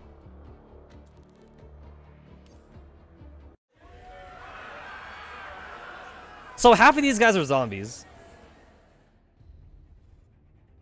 It's like a zombie game. That's right, Stopmod. It's like a zombie game. Now go shoot everybody. go and shoot everybody. Hey, you know what's kind of messed up though? Is that they actually have zombies, but they're still making zombie games in this universe. Like what was it? There was like a scene, there was like a I think it was like in the Division game. No, I think there was definitely like some costume stories. Oh no, there's seasonal stories too. I think Springfield and some of the girls like MDR are playing Call of Duty except with zombies or something. And then I know that the G11 copy that Deer has. The Deer has a G11 made. I think she also plays like a Call of Duty game that has zombies in it. It's weird that they would make a zombie game and it would still not be messed up because zombies are actually a thing for them. It's like, hey, my brother was a zombie. These people are definitely not normal. They must have ingested or inhaled something, but it doesn't look like a stimulant. Kurosa, what about the explosives? They've all been disarmed, but some of them have still managed to go off. There's a breach in the prison wall, and all the convicts are heading for it. Yeah, zombie movies. I think you're right. Yeah, zombie movies. T-dolls don't have humane thinking. Well, you know what? Humans don't have humane thinking, so I guess it works both ways. Humans don't have humane thinking. Realistic zombie prompts. It's no good. The prison guards' casualties are too high. I can't manage. I can't hold them. They're going to spill out the streets. Let them go. We can't stop numbers like this. Ensure the safety of the innocents first. Bang, bang. 45 shoots the last Paradise unit standing and changes her magazine with practice ease. That's the last one. But I saw a few escape just now. Hunting down stragglers wasn't part of our services. I left a few alive as requested, so don't push it. Of course, I'm very grateful for that. Though they don't seem to be much of use. Dandelion peers at the Paradise units that members 404 have subdued. Their memories are even more of a mess than Nashlin's. There's no useful intel in there at all. Speaking of which, is it really okay to leave her alone with the commander? Given the present circumstances, the control room is the safest place for them to be. Also, if Machin was putting on an act all this while, now would be the best time for her to strike. You using the commander as bait? I simply have faith in the commander's judgment. If the commander trusts Machlin, then so do I. 45. I hear you. Sheesh, why the rush? It's not like we're on a timer here. Inside the control room, the commander and Machin sit far apart in silence, both avoiding looking at each other. This is the first time the two of them have been alone, but the timing is a little awkward. Ever since leaving Bonsdorf and after the conversation in the truck, the commander is suddenly at a loss for how to deal with Machlin. If you're talking about like, if you're talking about like the event spoilers, I actually like did my best to avoid all spoilers as possible. The only spoilers that I know right now is just obviously the RPK-16 one, but that's the one that everybody knew. But I actually don't know anything else though. This is the last location, right? In the end, it is Machlin who breaks the awkward silence. Yeah. When this is over, I'll take you to... Machlin shudders. A certain instinctive terror prevents her from speaking of the place. I'll take you to... You don't need to force it out. I'll take you to where the medicine is made. Oh, gotcha. Well, like, if I was in the commander's spot, I feel like I would be wary of Machlin up until Bonsdorf. I feel like the Bonsdorf would make me trust Machlin at this point. Like, if Machlin was putting on the act the whole time, then, like, I do agree with Dandelion, this would be the time to strike right now. But, yeah, I think I would be wary. I mean, I wouldn't be as bitchy as Star 15, obviously. I wouldn't be Star 15 bitch mode, but I would be wary of her, at least until Bonsdorf. Because I don't think Mordau could put on that kind of act that she did at Bonsdorf. So that's a way I would treat Mashlin. Like, at this point, I trust her. At this point. Which means that I'd be relying on Dandelion and 45 to save me. Especially with the fact that she was carrying out, like, Elsa's corpse and crap like that. Yeah, Bonsdorf. Mashlin calms her ragged breath. She has not yet forgotten her promise, even if she made it in the middle of an emotional breakdown. Thank you. I'm your captive. You don't need to thank me. The commander frowns, then turns to face her. I'm making the request, but you're the one who ultimately decides whether or not to comply, Mashlin. Everything we've done is for our common goal. We want to help more people with your medicine. You have endorsed this goal and aided us in our endeavors. That is what you are doing now. But things almost never turn out well when I get involved. Nothing will ever take away from the good you've done. You don't need to blame yourself for the suffering Paradies has caused. The decision you make now could prevent countless tragedies, like what happened to Elsa, from playing out again. The commotion outside hasn't died down. Even from here, the commander can tell the situation is rather grim. The chief warden is still lying unconscious on the floor. The commander takes a deep breath, then smacks their knees at they come to decision. How long is this warden gonna, like, be unconscious? Yo, like, did the warden just get this job for free? Maybe the warden's dad, like, knew somebody or something. This warden seems so worthless. Mashlin. Let's go. Where to? Things are starting to quiet down. They probably have the situation more or less under control now. It would be safer for us to link up with AR Team or Squad 404. Alright. Since when did the side character become useful? Mashlin nods. What is it? After getting up, Mashlin stands rooted to the spot, completely motionless. Do you hear something, Robin? What? The commander frowns as they strain their hearing. A series of crisp taps, like a woman, high heels striking the ground, come from the other side of the door. Footsteps? Woman? It doesn't sound like the dolls. And I... Mashlin balls hands up into a fist so tight that her knuckles turn white. She looks up and cleans the commander's clothing with evident unease. In my memories, I heard footsteps like this before. And then what happened? The commander understands instinctively that something's wrong. They chamber around in their pistol as they ask Mashlin to elaborate. I knew it. I can't cheat fate. There is nothing I can do, Robin. I will die here. Tap. The steadily approaching footsteps suddenly comes to a stop. The person seems to be standing right outside the door. You'll be fine. The commander shoots her a comforting smile before carefully pressing themselves to the wall with their pistol in hand. They move up to the door, double-check that their pistol's loaded, then glance outside through the gap in the door. Howls! Tch! It's one of the infected. One of the prison staff, by the look of it. It was her heels that produced the footsteps they just heard. At least the commander can still make out that she's female. It's a female zombie! Is she still warm? That's so cursed. Is she still warm if she was recently infected? Robin. Wait, be quiet. Commander shoots Mashlin a glance to warn her not to speak, but seeing the despair in her face, the commander takes a deep breath and puts a hand on the door handle. Not today, Mashlin. Not today. I was not present in your visions of the future. But here I am, so it doesn't match up. Snarls! The commander savagely kicks the door open, and before the Ela can react, the commander already has her head in their sights. A spray of blood explodes from her head. The commander can hear the crisp sound of the bullet striking bone. Just to be extra thorough, the commander fires 2 more shots and drops the Elid's stinking body to the ground. Tango down! This is immediately followed by more intense footsteps coming from the end of the corridor. Robin!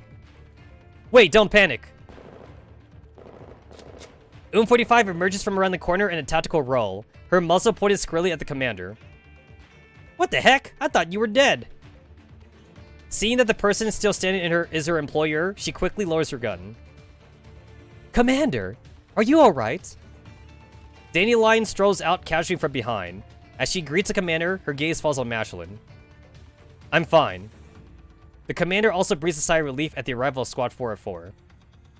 I almost forgot you had actually undergone training. Want to go around with me one of these days, if we have the chance? I'm fairly confident in my skills. If you can pay, I don't mind having some fun with you. God damn it, 45, you sound like a whore. You're footing your own medical bills, though. Never mind, then. Mashlin walks out from inside the room and peers down at the elet on the ground. You did it, Robin. We survived. It's not as big a deal as you can make it out to be, Mashlin. I told you already, these are small potatoes. Mashlin seems a bit dazed. The commander turns around and leaves her to her thoughts. Dandelion, what's the status of the prison? We purged the Paradias infiltrators, but we couldn't fully suppress the riding convicts. The AR team and Squad Griffin had their hands full just protecting the wardens. Not to mention, Paradias released some kind of low-dosage radiation gas here. We had no choice but to let the convicts escape into the streets. The rest would be a problem for the local authorities. Tcha! The commander punches the wall in anger. The mission can hardly be considered a success. And collapsed particles again? How many does Paradias have, anyway? Mashlin's medicine may be a lot more valuable and important than they originally thought. Someone tried to call you on the GFL lore channel rant. Just then, the commander's communicator rings. Hello, Commander? Are you there? Sussy Baka. Our boss wants to talk to you. RPK? Is Angie looking for me? I'm currently... Commander. Angie? Good afternoon, Commander. How are things on your end? The commander eyes the corpse on the ground and snorts.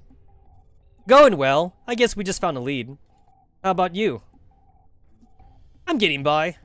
Actually, I have a favor to ask of you. Why so formal? Just ask. Moradao, that Naito, is she still with you? You mean Mashlin? The commander looks back at Mashlin behind them. Yeah, she is. Have you got anything out of her? Haven't I told you already? So, you did not learn anything new after that. You're starting to understand why most convicts are dead before prison? Nothing worth mentioning for the moment, or at least nothing worth bothering you over. You need to pick up the pace. I told you before, Moradao is very crafty. She's stalling for time. You should be able to tell. Mashlin looks like she's about to say something, but she looks at the commander and shakes her head. The commander pauses a little. Yeah, I'm prepared for that. But this is Mashlin, a completely different person from Moradao altogether. Do you really believe that? Yes, I believe she is not the person you're talking about. Gazing at Mashlin's face, the commander makes a steadfast reply. Forget it. Who cares what she's called? I have some questions for her. Send her to me. You have something to ask her?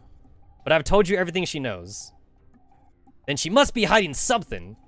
I don't have time to waste on this bullshit. What are you gonna do? Do you believe me or her? Calm down, Angie. I know what you want, but I can't do that right now.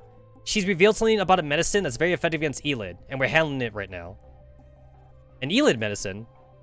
She's told me about her research on radiation sickness at therapy and certain drug samples. If I can get my hands on them, we'll be able to help a lot of people. You actually believe that rubbish? I'm not certain either, but it's worth a try, if such a medicine really does exist. You can save your precious little adjutant. The commander feels the blood rushing to their head. Ah, so Angie is all like, yo, you're only doing it because you want to save Kalina. No, this isn't just for Kalina's sake. Enough! It has something to do with me. All I'm asking is if you could send her over. I can't do that right now. Angie. What the fuck is wrong with you? How many times did I tell you, Moradao excels in disguise and deception? And now you believe everything she says. Are you just going to ignore all my warnings? She is not Moradao. Look, are you having some difficulties? We can talk later. Once things are settled on my end, we can pick a place and meet. I'll be able to explain everything then. Huh, oh yeah, she's Mashlin, yeah. You believe all that crap she's spewing. You think Kalina's life is more important than tens of thousands of Berlin citizens? Are you out of your damn mind? I'm not. The Earl gave me discretion over how to handle Mashlin, and I've exercised it. So, you're pulling his rank on me now, is that it? That's not my intention. Fine, fine, I get it. Suit yourself. I'm sorry, but I think you need to calm down a little. We'll talk later. Once I finish here, I'll call you again. The transmission ends. She didn't sound like herself. The Earl did mention that Angie was a little on edge. Looks like it was true. I wonder if she ran into problems on her side. She must be at her wit's end to make such a request. This is Angie we're talking about. Don't underestimate her. Once we settle things here, I'll have a good chat with her. The commander turns to address Mashlin, only to find that she's just about to speak. Robin, about Moradau. I know you're not the same person. But she was right.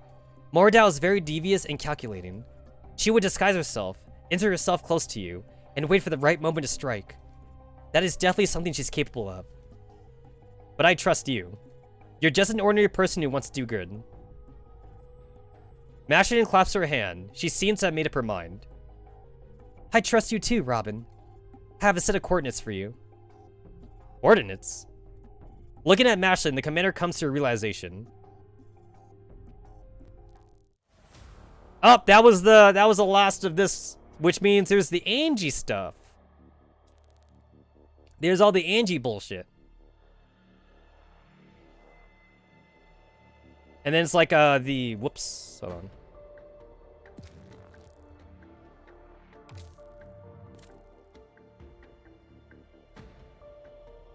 Oh yeah, the Shadowless reports.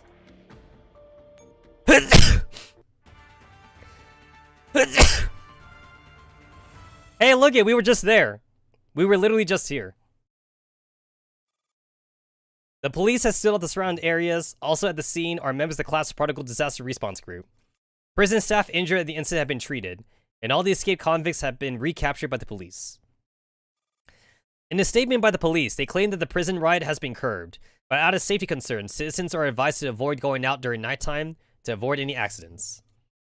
The police also urge citizens to seek help by calling the emergency hotline if they know suspicious persons near the residence. This prison riot is yet another violent incident following the altercations in the street that pose a serious safety risk to us all civilians. Oh, that was it. Oh, that was short. No Shadowless. No Shadowless. Morning. The Gray Institute of Biotechnology. Mrs. Gray peels off her plastic gloves and washes her hands at the washing basin. Your test results look pretty decent this time as well. You can get off the strict diet for now, but no cigarettes or alcohol for you. Thank you, Mrs. Gray. Sorry for taking up your time. Not at all. You are very welcome. By the way, I hear the launch of Idun has been giving you quite the trouble. Gray smiles faintly. She places her index finger against her lips and shakes her head. Forgive me, but I don't talk about business in my clinic. Here, I'm just a simple doctor. I see. Do excuse me. In that case, we'll discuss this some other time. The man smiles apologetically at Gray and leaves a card of a restaurant. If you don't mind, how about over some dinner? It would be my pleasure. Gray accepts the card courteously and gives a nod. The man smiles in satisfaction and turns to leave. Just as the man is about to walk out the door, he finds himself face to face with a ferocious-looking woman who appeared out of nowhere. The woman glares past him, straight at Gray. The coldness in her eyes sends chills running down his spine. Who are you? Who let you in? Scram while you can. This has nothing to do with you. Pardon? Mr. Falk. The man is just about to lose his temper over Angie's impudence when Gray speaks up softly from behind. She is my guest. Your guest? He looks at the impeccably dressed Gray, and back at Angie, who looks like a beggar in her tattered clothes, and gapes in disbelief. Unbelievable! Why would you be associated with such a lowlife? Not to mention, she's obviously here to make trouble. Gray smiles. I do believe you're right. After all, we had a bit of a disagreement last night. Last night? We have a date. Angie fishes out a name card from her waist pouch. The color isn't particularly eye-catching, but everyone present can instantly recognize that it is indeed Gray's card. As you can see, Mr. Falk, would you mind giving us ladies some privacy? Angie enters the room silently, holding the door open for the man. Still incredulous, the man swallows and stalks out of the room. The door shuts, leaving the two women alone inside. I've seen that man before. If memory serves, he's from the Drug Administration, isn't he? Mr. Falk is one of my patients and a regular. He comes to me for medical checkups regularly. Gray tears up the fancy-looking card carelessly and tosses the scraps into a garbage can. She dusts off her hands and walks up to the washing basin again. Angie watches her leisurely movements for a moment and is almost fooled by this woman's nonchalance. We had a disagreement last night. What a roundabout way of putting it. A doctor needs to be tactful when informing patients about their condition. After rubbing every nook and cranny of her hands clean, Gray dries her hands with a towel and takes out a pair of gray gloves. I thought a doctor's job is to give their patients all the facts. But a doctor can nevertheless be tactful about it. It's merely the compassionate thing to do. Gray fiddles a little with the elastic edge of her gloves and turns around. She gestures at the operating table in the center of the room. Lie down. Lie down where? Only two kinds of people would enter an operating room, doctors and patients. I'm the doctor, you're the patient. Gray adjusts the height of the table and prepares her robotic arms. She looks at Angie and invites herself to invites her to lie down again. Your prosthetics are about to give out. Lie down, Angelia. Her tone makes it obvious that she's not taking no for an answer. Angie slowly approaches the operating table and Gray. You don't seem at all surprised to see me here. I could blow your brains out right now and be done with it. You won't, because you know that my death would change nothing. Gray shrugs. Angie snickers and studies the room while leaning against the table. Don't you need nurses? My nurses don't tend to enter the operating room. Let me guess, they're busy committing murder and arson at your bidding at night. Angie walks up to Gray with her pistol tilted up ever so slightly. You were right, though. My prosthetics are getting rickety. Could you please fix me up, Doc? I'd be happy to. The two women, very different in height, exchange disquieting smiles. Angie's finger is poised on the trigger. Gray's gaze strays from Angie's face to her hand. Are you bringing that to the operating table? Agents are always a little paranoid. Angie hasn't lifted her pistol, but Gray can tell with just a glance that the safety is off. Unfortunately, I'm a surgeon, not a psychiatrist. I'm afraid I can't do anything about your PTSD, unless you like my radical treatments. Thanks, but no thanks. Also, there's no telling if you're just a psycho in a ward coat. Maybe I'm actually your psychiatrist.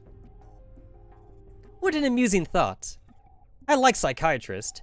I also like psychological test. Have you ever heard of the Rorschach ink block test? Are they still doing that fucking ink block test in the future? Damn. I guess that test lasts forever. Yes, what about it? That's the first psychological test I've taken. My teacher administered it on me.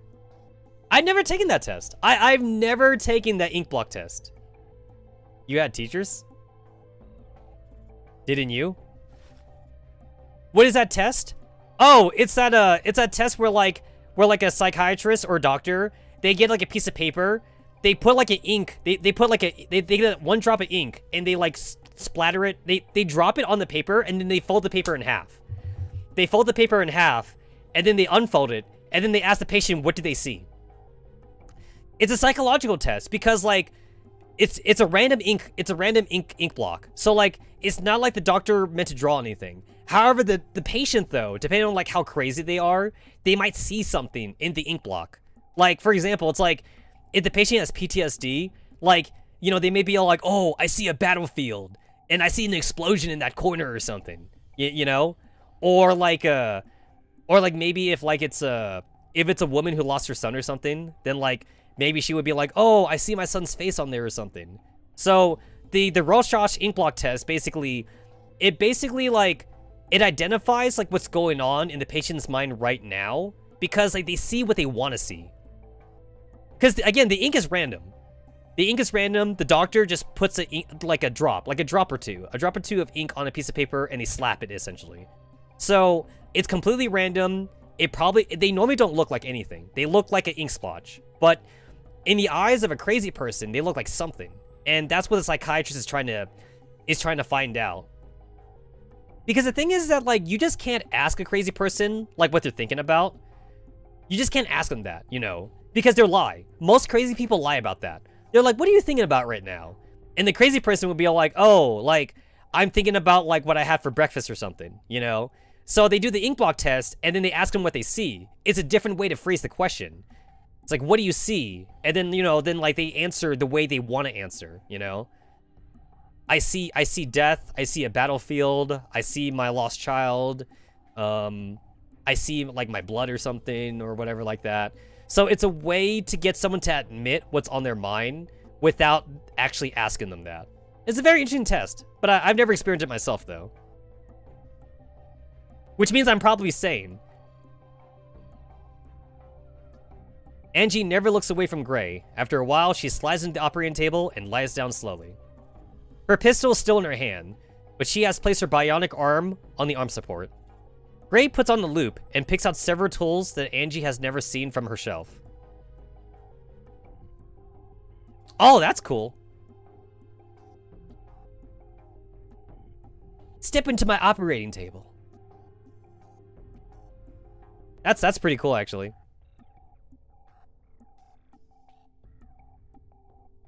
Also, like it's like a window. It's like a see-through wall, also, so like people can look in there and shit. What's your plan, Angelia? Plan? You've been scrutinizing my operating room ever since you walked through the door. Then you started chatting away with me like an old friend. To be honest, when you said you could shoot me, I actually expected you to do it then and there. But now here you are, lying in front of me, with nothing but a pistol. Gray looks down at Angie's face tenderly.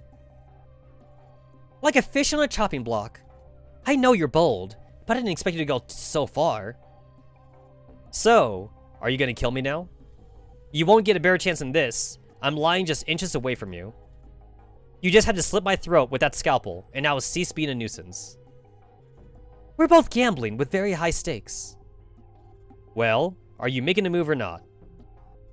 I'm a doctor, Angelia. I would never turn a patient on my operating table into a corpse. Gray caresses Angie's bionic arm and smiles faintly. Now tell me, what new cards have you got? Berlin Prison, Quarantine Wall, Bonsdorf, Underground Tunnel, Altus Stasis, Marsha Strafe, the Fernstrom. Angie recites a list of seemingly unrelated places. Gray's hand freezes just for a fraction of a second. You've been plotting and staging a series of minor incidents and terrorist attacks in Berlin since a few months ago. Now the entire city is shrouded in a sense of dread and unrest, and you're obviously fanning the fire. Angie studies Gray's perfectly smooth and nonplussed expression. She was hoping this woman would at least look a little tiny bit surprised. I knew you wouldn't let go of this piece of straw that you've grasped. I have a genuine admiration for Leon. Her talent is truly unparalleled. After injecting coolant into the bionic arm interface, Gray disconnects the synaptic transmission. Angie feels a sense of emptiness where her arm is missing, a sensation she hasn't experienced for a while. She involuntarily tightens her grip on her pistol. For a second, she is certain Gray is going to strike. But Gray shows no signs of wanting to attack. She simply carries on taking apart the joint of Angie's bionic arm with the help of some intricate device. But the intention of orchestrating such attacks isn't to inflict casualties, but to sow chaos. Besides, your plans are a lot more elaborate than most actual terrorist attacks. Berlin isn't your target. You're going for the top brass. Gray rotates the lens on her loop. A spark flares from one of Angie's bionic fingertips. And so you come to me. You know you can't influence the situation on your own. Your only solution is to find an opening through me. Isn't that why you'd risk your own life to extract the information you're after from me? Through her loop, Gray eyes Angie with admiration. You really are an exceptional agent, Angelia. People like you shine brightly wherever you go. This must be why the Soviets are using you as a cat's paw. So, you admit you are going for them. Have you ever considered a change of clothing, Angelia? You never wanted anything to do with power-hungry and opportunistic old nobility. Don't play dumb. I know how much you hate those who make nothing but empty promises. With your talent, you can achieve so much more. Just think about it. Would you rather do something great in a brave new world, or toil away for some dwindling flame in the old world? You're an eloquent speaker. Sadly, I'm not interested at all. I fight only for myself. That's a real shame. Gray looks up. The final calibration is complete as she wraps up her rousing speech. She reconnects Angie's synaptic transmission, and Angie regains her sense of touch on the bionic arm. Angie curls her hand into a fist and can immediately tell how much more crisp and responsive her arm feels after the maintenance. She is mildly taken aback. I can see why you're so well respected. In this day and age, a doctor who is this accomplished in both medicine and prosthetic engineering is highly coveted everywhere. But doctors alone can't cure the world. The people need a dose of strong medicine. What you're doing will only inflict more pain and suffering on the world. I may not share those old farts' vision, but you stand for everything that I'm against. You and your brothers and sisters are cancer to this world. Your so-called strong medicine is without a doubt strong poison. Angie sits up with her gun pointed straight at Gray's face. Was it your teacher who put such twisted ideas in your head? Gray eyes Angie's pistol and shakes her head. My teacher had simply helped me find my true self. No one can determine who you are. Surely you know that better than I do. Still, my teacher holds you in extremely high regard, which is why you caught my eye to begin with. Your teacher knows me? Who is your teacher? You spend such a wonderful time in each other's company. She looks back at those days with great fondness, and she can't wait to see you again. Still, she did say that if you get in my way, I don't have to worry about sparing her feelings. Your teacher is Moradau? Hush. Resting her chin on one hand, Gray brushes a fingertip gently along Angie's bionic arm and observes the change in Angie's expression with great interest. The hand in which Angie is holding her pistol suddenly goes limp. The heavy pistol slips out of her grip and clatters on the ground. Don't say her name. Right now, I'm your dance partner. Oh, I knew it. So the first time that like Gray offered to like fix Angie's arm, I knew there'd be like Paradias tech in there. So Angie's arm has Paradia shit in there now. It's like, it's so obvious that that's what she would do. It's like, yeah, she fixed the arm, right? She fixed the arm, but like, now she could control the arm. What did you do to my body? As an aesthetic, it's necessary for surgery. Just doing my job as a doctor. Gray reaches out and picks up the gun that's lying on the floor. She dangles it in front of Angie's face. Leon really is a genius, don't you think? I have never met anyone with such a profound understanding of botany. Ugh. Angie grits her teeth, but her paralyzed body refuses to obey her. She ends up rolling off into the operating table. If she hadn't had such a regrettable decision, I'm sure we would have made such great friends. Gray lets out a sigh, still holding Angie's pistol. She walks around to the other side of the operating table and points the gun to Angie, who's lying on the floor immobilized. I'm sure she gave everyone she treats Paradia stuff, probably. The same goes for you, Angelia. If you had given me a different answer, it wouldn't have come to this. Yeah, see, because like she was trying to recruit Angie. You know, she was all like, hey, Angie, you're very smart.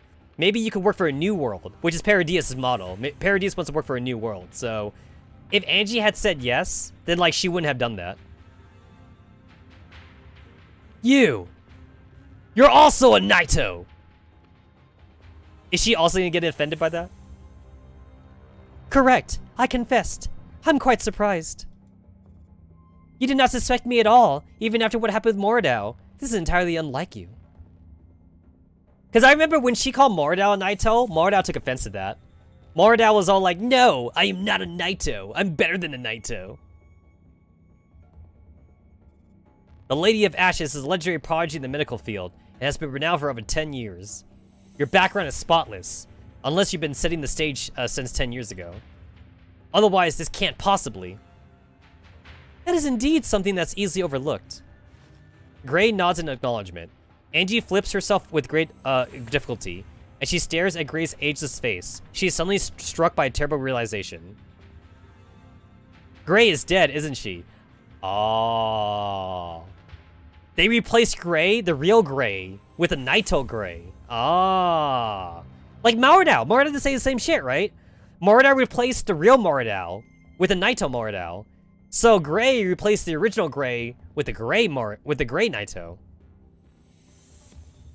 You took her place. How many are there?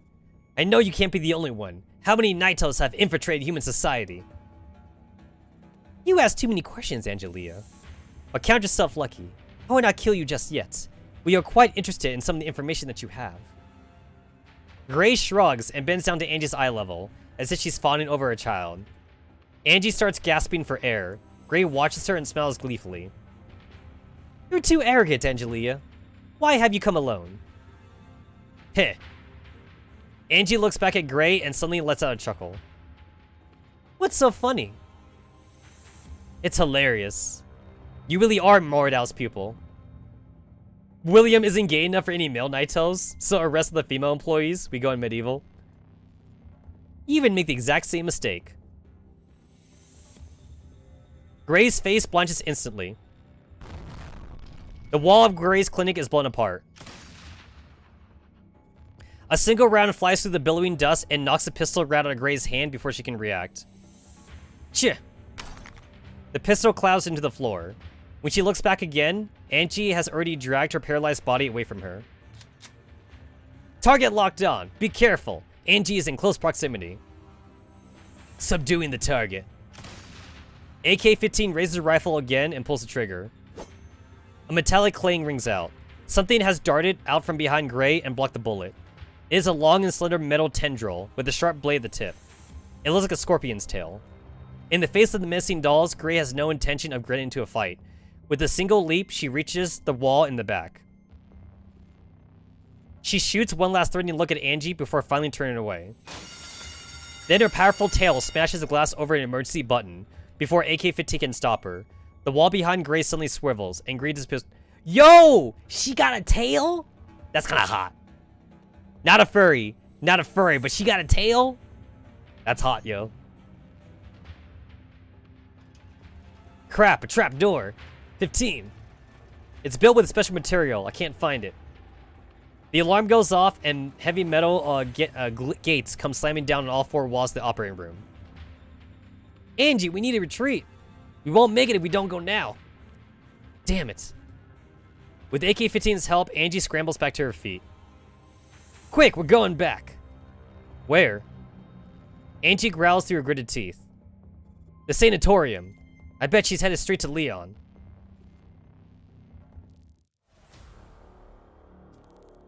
Oh, that's a Naito Gray. Yo, that's hot. That's kind of hot, yo. Step on me harder, mommy. Ooh, that's hot. Yo, that is hot.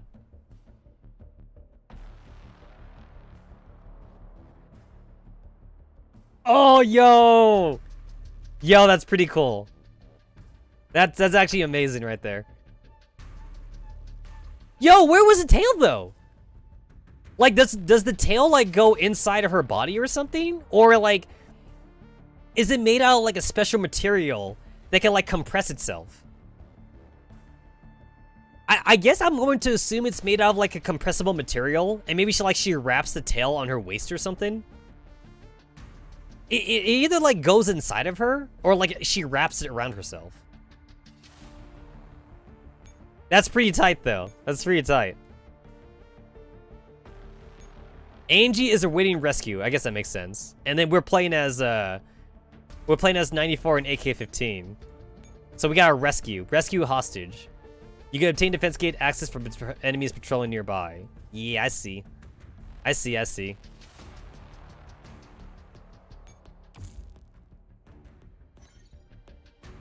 She does wear a large lab coat. That's true. And I assume that nobody is touching her. I assume that she doesn't let people get close to her and shit.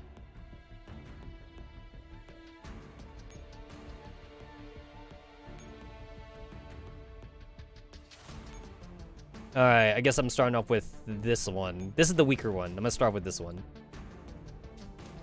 The tail's in her butt. That's still hot. I'll go with that. The tail in her butt. That's good enough for me.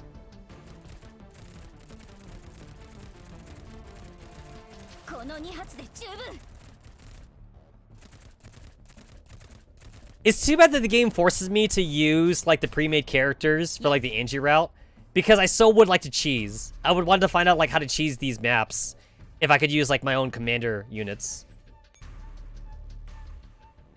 Unfortunately, there is no cheesing. There is no cheesing.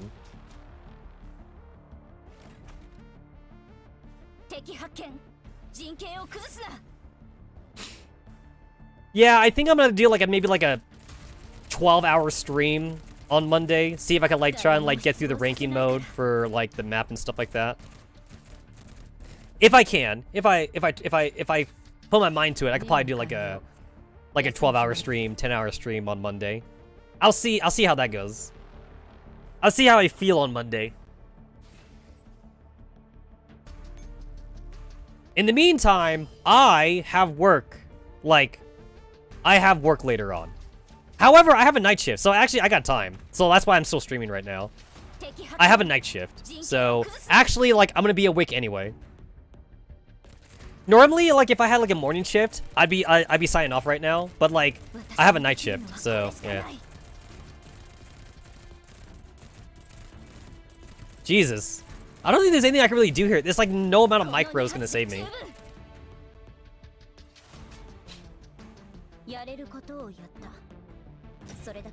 I've always kind of felt that like Team Defy could use fairies. I feel like a taunt fairy would be good for them. They could ask the commander to hook them up or something, you know? You know, they'd be all like, yo, commander, like, hook me up, man. Hook me up.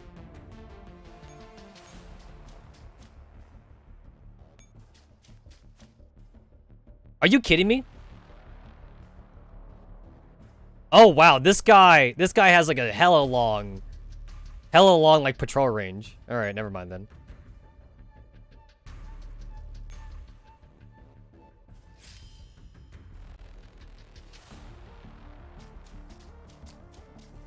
Oh, what?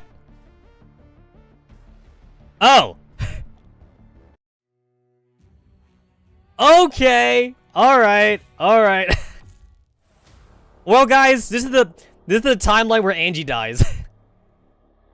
Angie's dead here. Damn, what am I gonna tell the commander? Hey, commander, Angie's dead.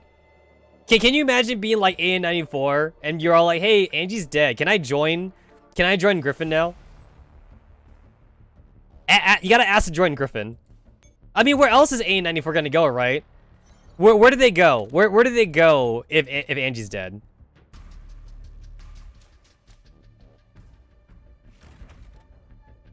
Alright, so like I was gonna try and like cap that top helipad, but I guess not. Not in that way. Angie didn't take her sneakers to this timeline. I do agree with the Earl, honestly, that like Angie definitely should not have tried to provoke Gray so soon. Although to be fair, all the bad stuff happening to Angie right now is because of RPK 16. To be fair, it's because of RPK.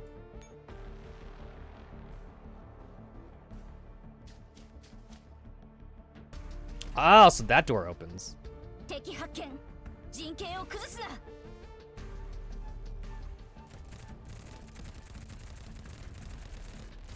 That's a lot of Strelets. God damn. これしかない Actually, to be fair though, like, have you guys seen the HD art for the Strelet armor? The Strelet armor is pretty cool, actually. Like, I would wear that as a cosplay outfit. If I were to ever go to like a Girls Frontline con or something, I would so go there as a cosplay outfit. Oh, I get it. Okay, I get it.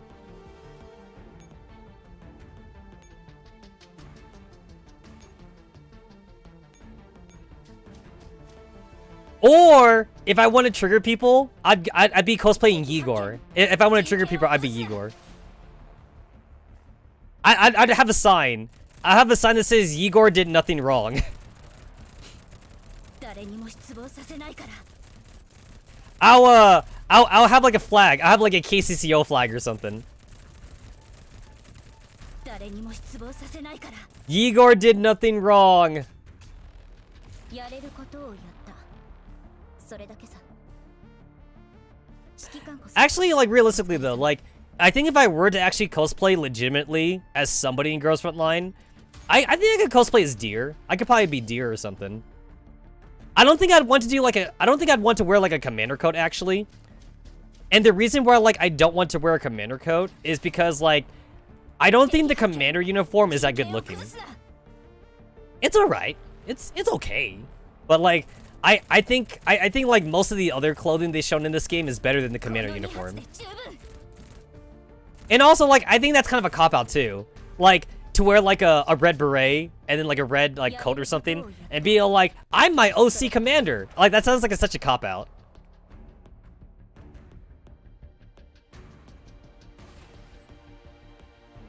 Okay, so like I have to get Angie like on this turn.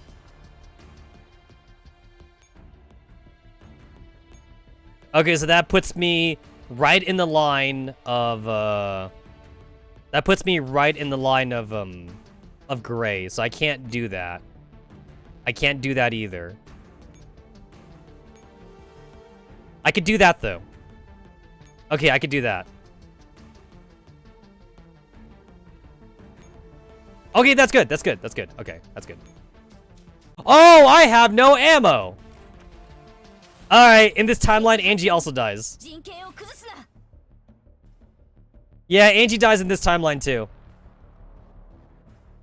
Hey, AK, go punch something. There should be a melee. There should be like a melee option. Go and punch somebody. All right, I know how to open the doors though. I know how to open the doors now.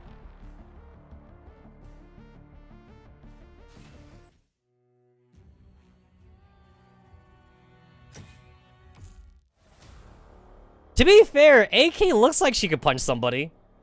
I feel like she should have like a melee skill or something. She ain't need no. You don't need ammo. You don't need ammo to punch somebody. Actually, that kind of annoys me about some of the T-dolls.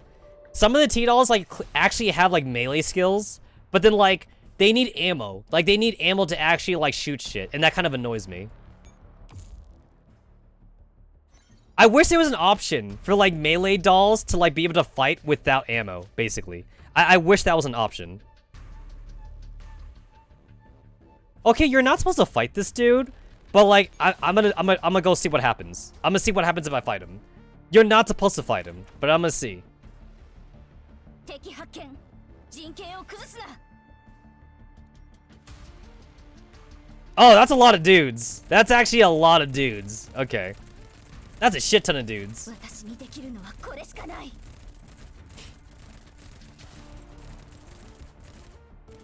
Oh, you can't even win. Oh, wow. Like with no micro, you can't even win that fight. Okay. That was an experiment. That was just an experiment. Hey, you notice that there's no like restart button on here? That's kind of weird. There's no fucking restart button. Oh, there's a button here for improved performance though. Level up your T-dolls, cultivate fairies, and study tactics. It's like, yo, that I can't level up my T-dolls though. Actually, when you think about it, doesn't the advice of leveling your T-dolls kind of like not do anything anymore? We're all maxed out, right? Everyone's got like level 100 T-dolls. So like, so it's like level them up. It's like, okay, my girls are like at max level 120. What more do you want me to do, you know? I can't do anything else. There's nothing else for me to do.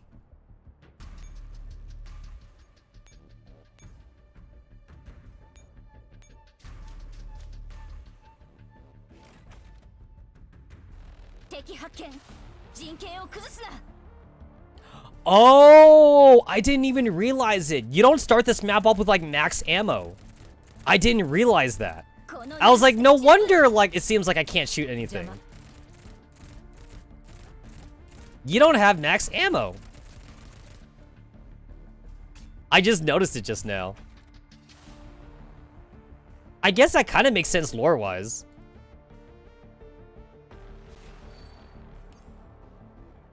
Yeah, you start off also at like a closed heliport, so you can't even refill. Wow. That's very interesting. That's very, very interesting.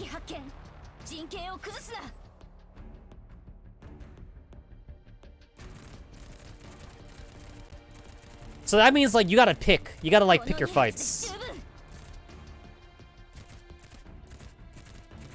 Honestly, this makes it all the more reason that, like, for these small fights, though, I feel like AK and, like, AN, I feel like they could, I feel like 15 and 94 could, like, melee some of these guys. I do feel like melee is on the table.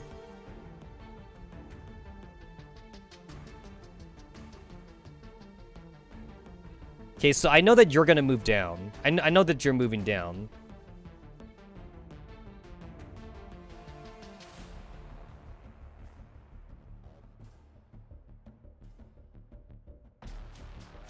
Okay, that opens that door. Alright, got it. So the door that I want open is in the left corner. Got it.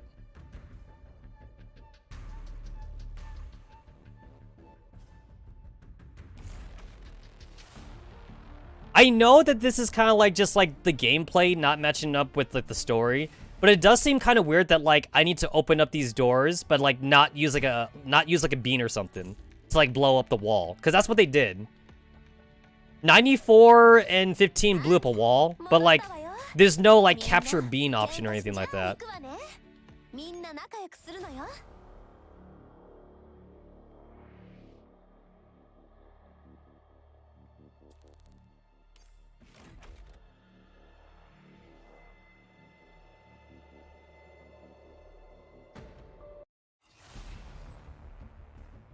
Yeah, you only start with like 4 bips of ammo. Alright, so I want to go in the corner.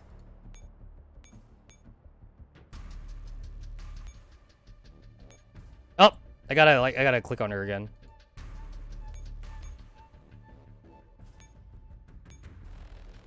Alright, so I want to do this. Start with the bean, equip with 2 ammo. I guess I'm going to assume that the reason why like they don't have full ammo is because they had to kill somebody to get here. Also, that was like always the thing that like I've always kind of like I've always found it hard to not to think about in this game. In this game, it's like you could be overleveled, right? You could be overleveled and go into a very fast fight or something. In this game, you could go into a battle for like a second and win, but like on the field though, the game still says that you're missing like one portion of ammo. I don't like that the game doesn't differentiate like how much ammo your characters actually use in a fight. You know what I'm saying? Like maybe I want it to be like a numerical value. Like maybe your girls have like 100% ammo, and then like depending on like how much you shoot, it shows like how much ammo you use in that fight or something. It would add like more tactics to the fight, and also it would make more sense if you just go through a fight really fast or something. Like, especially if your characters are melee also or something. Like sometimes, like Hawks make sense. Like Hawks make sense. You don't need to change Hawks, but for the other characters though, you know, it's like It's like, why are we using so much ammo, right? Especially like in certain Digimon stories, you get to see like how some girls can one-shot SF units. In G11's Digimon story, they literally show that, by the way. They show that like G11, she's one-shotting SF units. So she's not using like a whole clip or anything. And like the way that this game makes it sound, it's like, it sounds like she's killing off like a shit ton of SF also. They make it sound like she killed off like maybe like 2 squads of SF just by shooting 1 bullet each or something.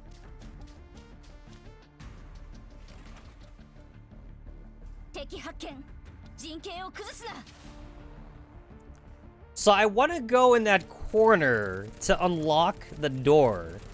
But like, I can't go in that corner without getting into all 4 fights though. It seems like no matter what, I have to get into another fight. Unless I go up, but then if I go up though, it doesn't look like that does anything for me. Because if I go up, I'm going to the helipad, but I need like 2 movements things to reach the helipad. So I won't get that extra action point anyway. So if I do that, that goes through gray. If I do this, but then I don't have the ammo for it.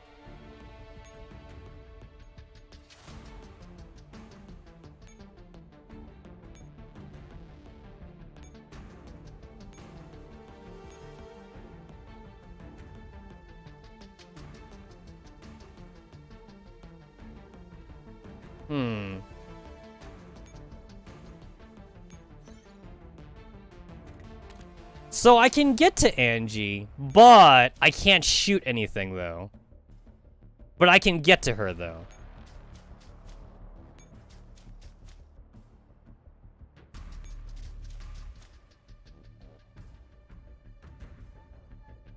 Oh! Yeah, I can't. Yeah. All right.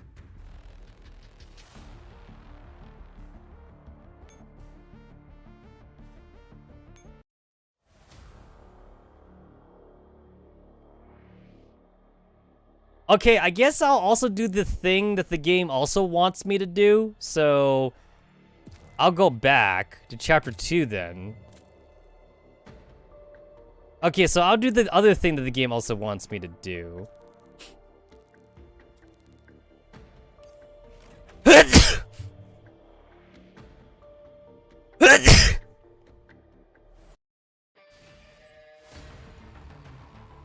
Not this one. Not this one.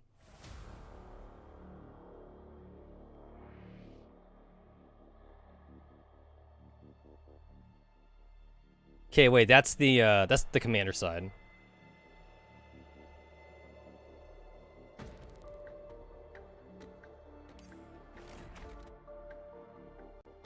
I want to go to the Angie side.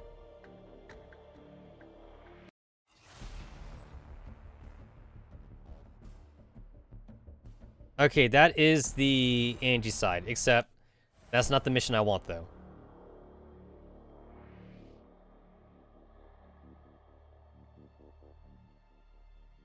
Story.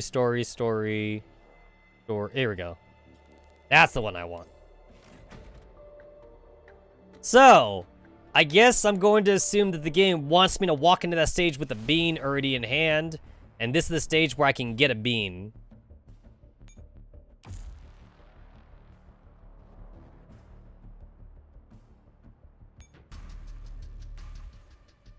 So go past the death stacks.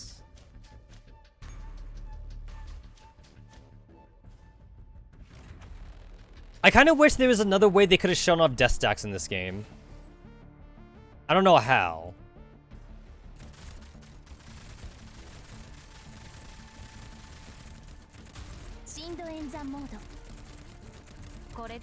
Using Angie as a tank, because handguns are tanks. Even though these guys like aren't shooting Angie for some reason. I put Angie like right in the front, and they're still shooting like 94 and like RPK or something.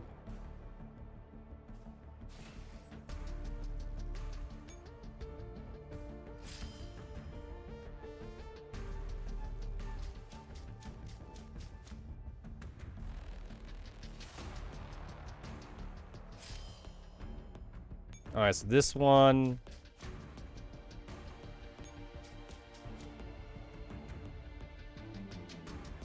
So this guy. Yeah, this guy does all of that. So. Ah, shit. I think I fucked up already.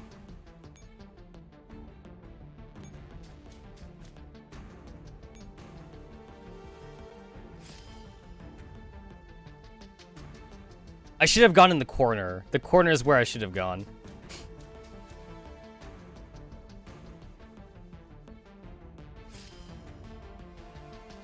Yeah, because, like, this guy's kind of like... Yeah, there we go.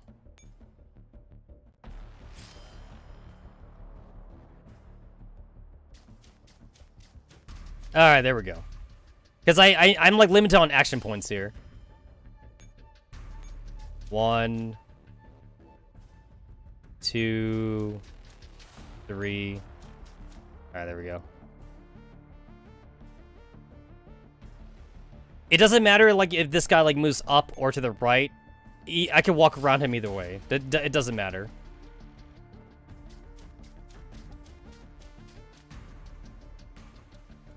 You know what? The Angie missions would be a lot harder if there was, like, fog. It was, like, a fog of war in this. Like, it was, like, a black screen. I kind of feel like that's what the Angie mission should be. Pick up. There it is. Okay.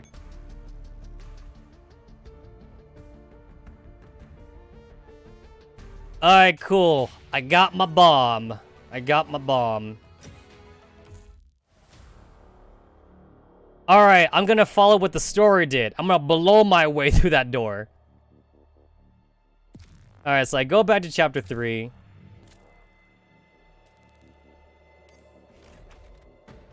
I go back to chapter 3, and now it makes more sense. I come in here with the bomb in my hand. Because, like, that's, like, the best spot to, like, go and rescue, That's the best spot to go and rescue, Angie.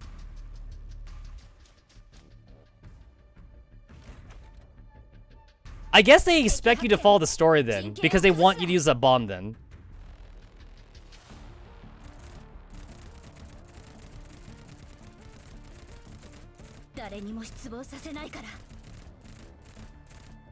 They didn't give you a bomb at the start, though. I had to, like, go back and, like, get that bomb. Maybe that's canon. Maybe AN94 is just, she's just, like, hoarding these bombs or something. Alright, so we throw a bomb. Oh! Oh, you don't throw it at the wall. You don't actually throw it at the wall. Oh, okay. Okay, you don't throw it at the wall. Alright.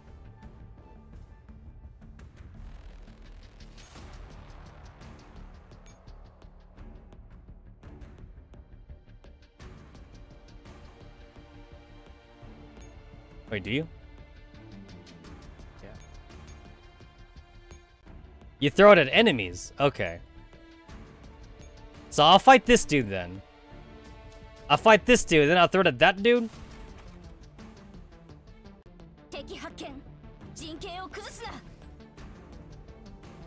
If I can't use it on the wall, then what's the point? If I can't use it on the wall. It's a bomb! I guess the wall's too strong. Wall's too strong for red bean, I guess.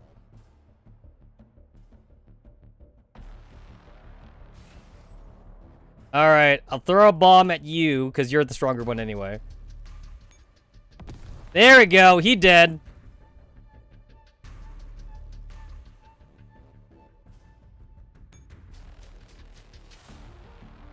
So, basically, that means, like, if you wanted to cheese this fight, you would have to repeat that stage, like, 5 times, and just bomb everything. Wait, does that make Angie the terrorist? I feel like we became the terrorists now.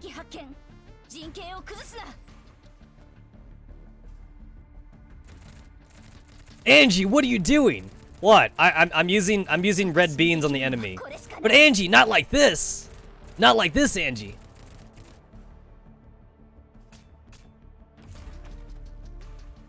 Angie's willing to take matters into her own hands. She can't be the shonen hero like the commander is. The commander wants to save everybody, but Angie, though. Angie, she'll blow up everything.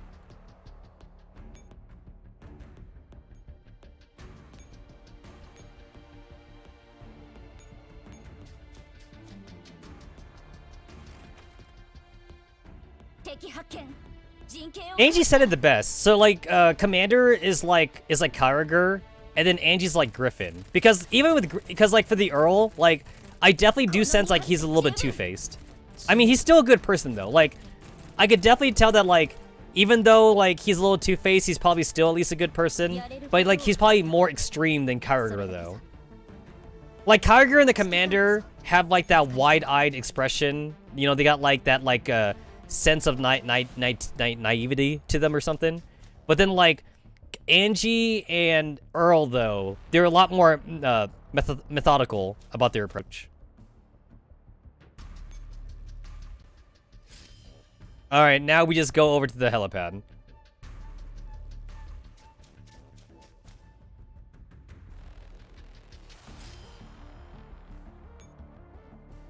Can you imagine like a different timeline where like A94 just like loads up on like red beans, and then like when she comes in and she's like, "You're here to save me," and Angie's all like, and Annie's all like, "No, I'm not here to save you. I'm just here to blow the shit out of Gray." She rolls up with like a truck full of like red beans, and then Gray's like, "Wait, you can't do that. That'd be against the story." And Annie's all like, "Nope, we're gonna drop the entire red bean right on her." That'd be my ending. That'd be like the secret. That'd be like the secret ending. Just blow up Gray. The commander took too long, so like Angie took not Angie. A94 took methods into her own hands.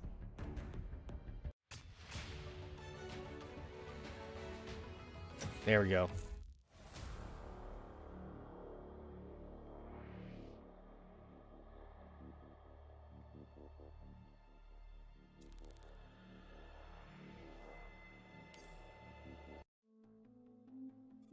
You know what? It's a good thing the bomb actually kills people, though.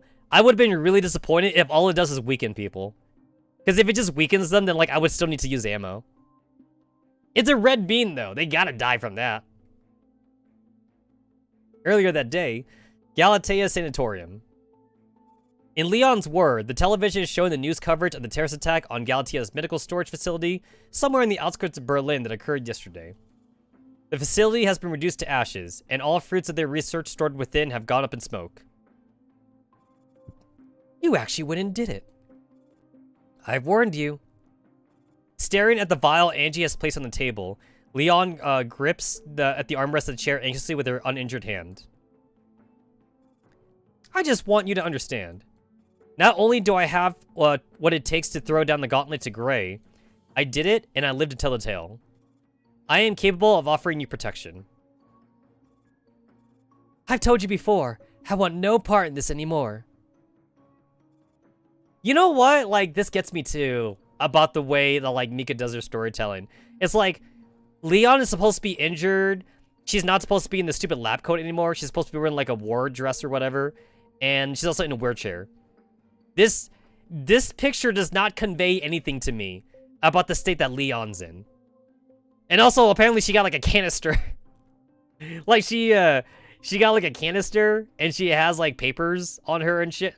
Like, yo, girl looks like she did, like, in the last chapter, you know? Like, the least they could have done is put her, like, in this kind of injured state or something. But they didn't even do that, honestly. So I just had to remind myself that Leon is, like, in a wheelchair. Say that to those who have died because of your research. After all you've done, now you say, I washed my hands of this business, so please leave me alone. Do you really think the world is that simple? You jumped to this whirlpool, you made that choice yourself. Getting out is not an option. Either choose a side or be ripped apart by the whirlpool. Think carefully. Why should I pick your side? Don't forget, I'm in this sorry state all because of you. Leon wiggles the shoulder that is still in the cast and snickers, either in contempt or in self-pity. I give you the same answer. You have no other option. Do you really think Gray is a good collaborator? Angie rolls the vial over to reveal Galatea's logo. We are the only ones who can protect you, and that still doesn't compute. Just think about this. In Bremen, who was it that tossed you aside like a pawn? Your injuries were my subordinates doing, but don't you remember who put you in that situation in the first place? Leon stares at the logo. She can almost hear RPK-16's devilish murmur again. You know what? Technically, Paradias did that to her. I'm just saying. Spoiler alerts abound, but technically Paradias also broke her arm. She deliberately cornered you and forced you to hand over your research. She has been using the whole time, and you're still counting on her to save your life? Surely even an idiot can tell she's bad news. Angie points at the television. Oh, whoopsie. Angie points at the television, which is still reporting the incident at the storage facility. How are you going to protect me? The Stacy is standing right outside the door, one nod from you, and I can mobilize the strongest armed forces of this country to give you personal protection. I could have you killed in Bremen, but I didn't. You know I am a woman of my word. Beads of sweat form on Leon's forehead. It is obvious that she is in deep internal conflict. After a while, she finally looks up, having come to this decision. What do you want to know? Your research. What exactly is it about? What is Gray after? What is she doing? My research is very simple. The special substance known as collapsed particle has a fascinating relationship with plants. As a kind of vessel, the epithelium can absorb collapsed particles, then it erupts and discharges them after a cycle. During this cycle, the collapsed particles in these loaded epithelia cannot be detected. At least there is no existing technology that can detect them. My job is to test the external factors affect the latency of the epithelium eruption. In other words, to make it possible to control when a loaded epithelium erupts. So basically, you can deliver epithelia loaded with collapsed particles anywhere? A chill runs down Angie's spine. This is what Gray is after? She's planning on epithelium eruption somewhere? How do terrorist attacks and destroying the city benefit her? She isn't doing it just for the sake of destruction, obviously. Her aim is to release collapsed particles in small areas to increase the number of ELIT cases. Then by launching a cure, she would gain the people's support, and they will rely on her even more. They rely even more on her. I don't know what her ultimate goal is, but her plan is working. I see. Sooner or later, she'll cause a riot by orchestrating a large-scale attack, and Rosalteri's plan in Germany will go down the drain. Way to go, William. I never took part in her operation, but I know of a few locations she had me send my creations to in those places. They're all in Berlin. I know nothing about the details, but I can give you a list so you know where she's planning to carry out her plan. No, there's no time. Gray is in such a hurry to get rid of me because her plan is reaching her critical stage. She could begin any time. But this is really all I know. That's okay. I can always just pay her a visit. What?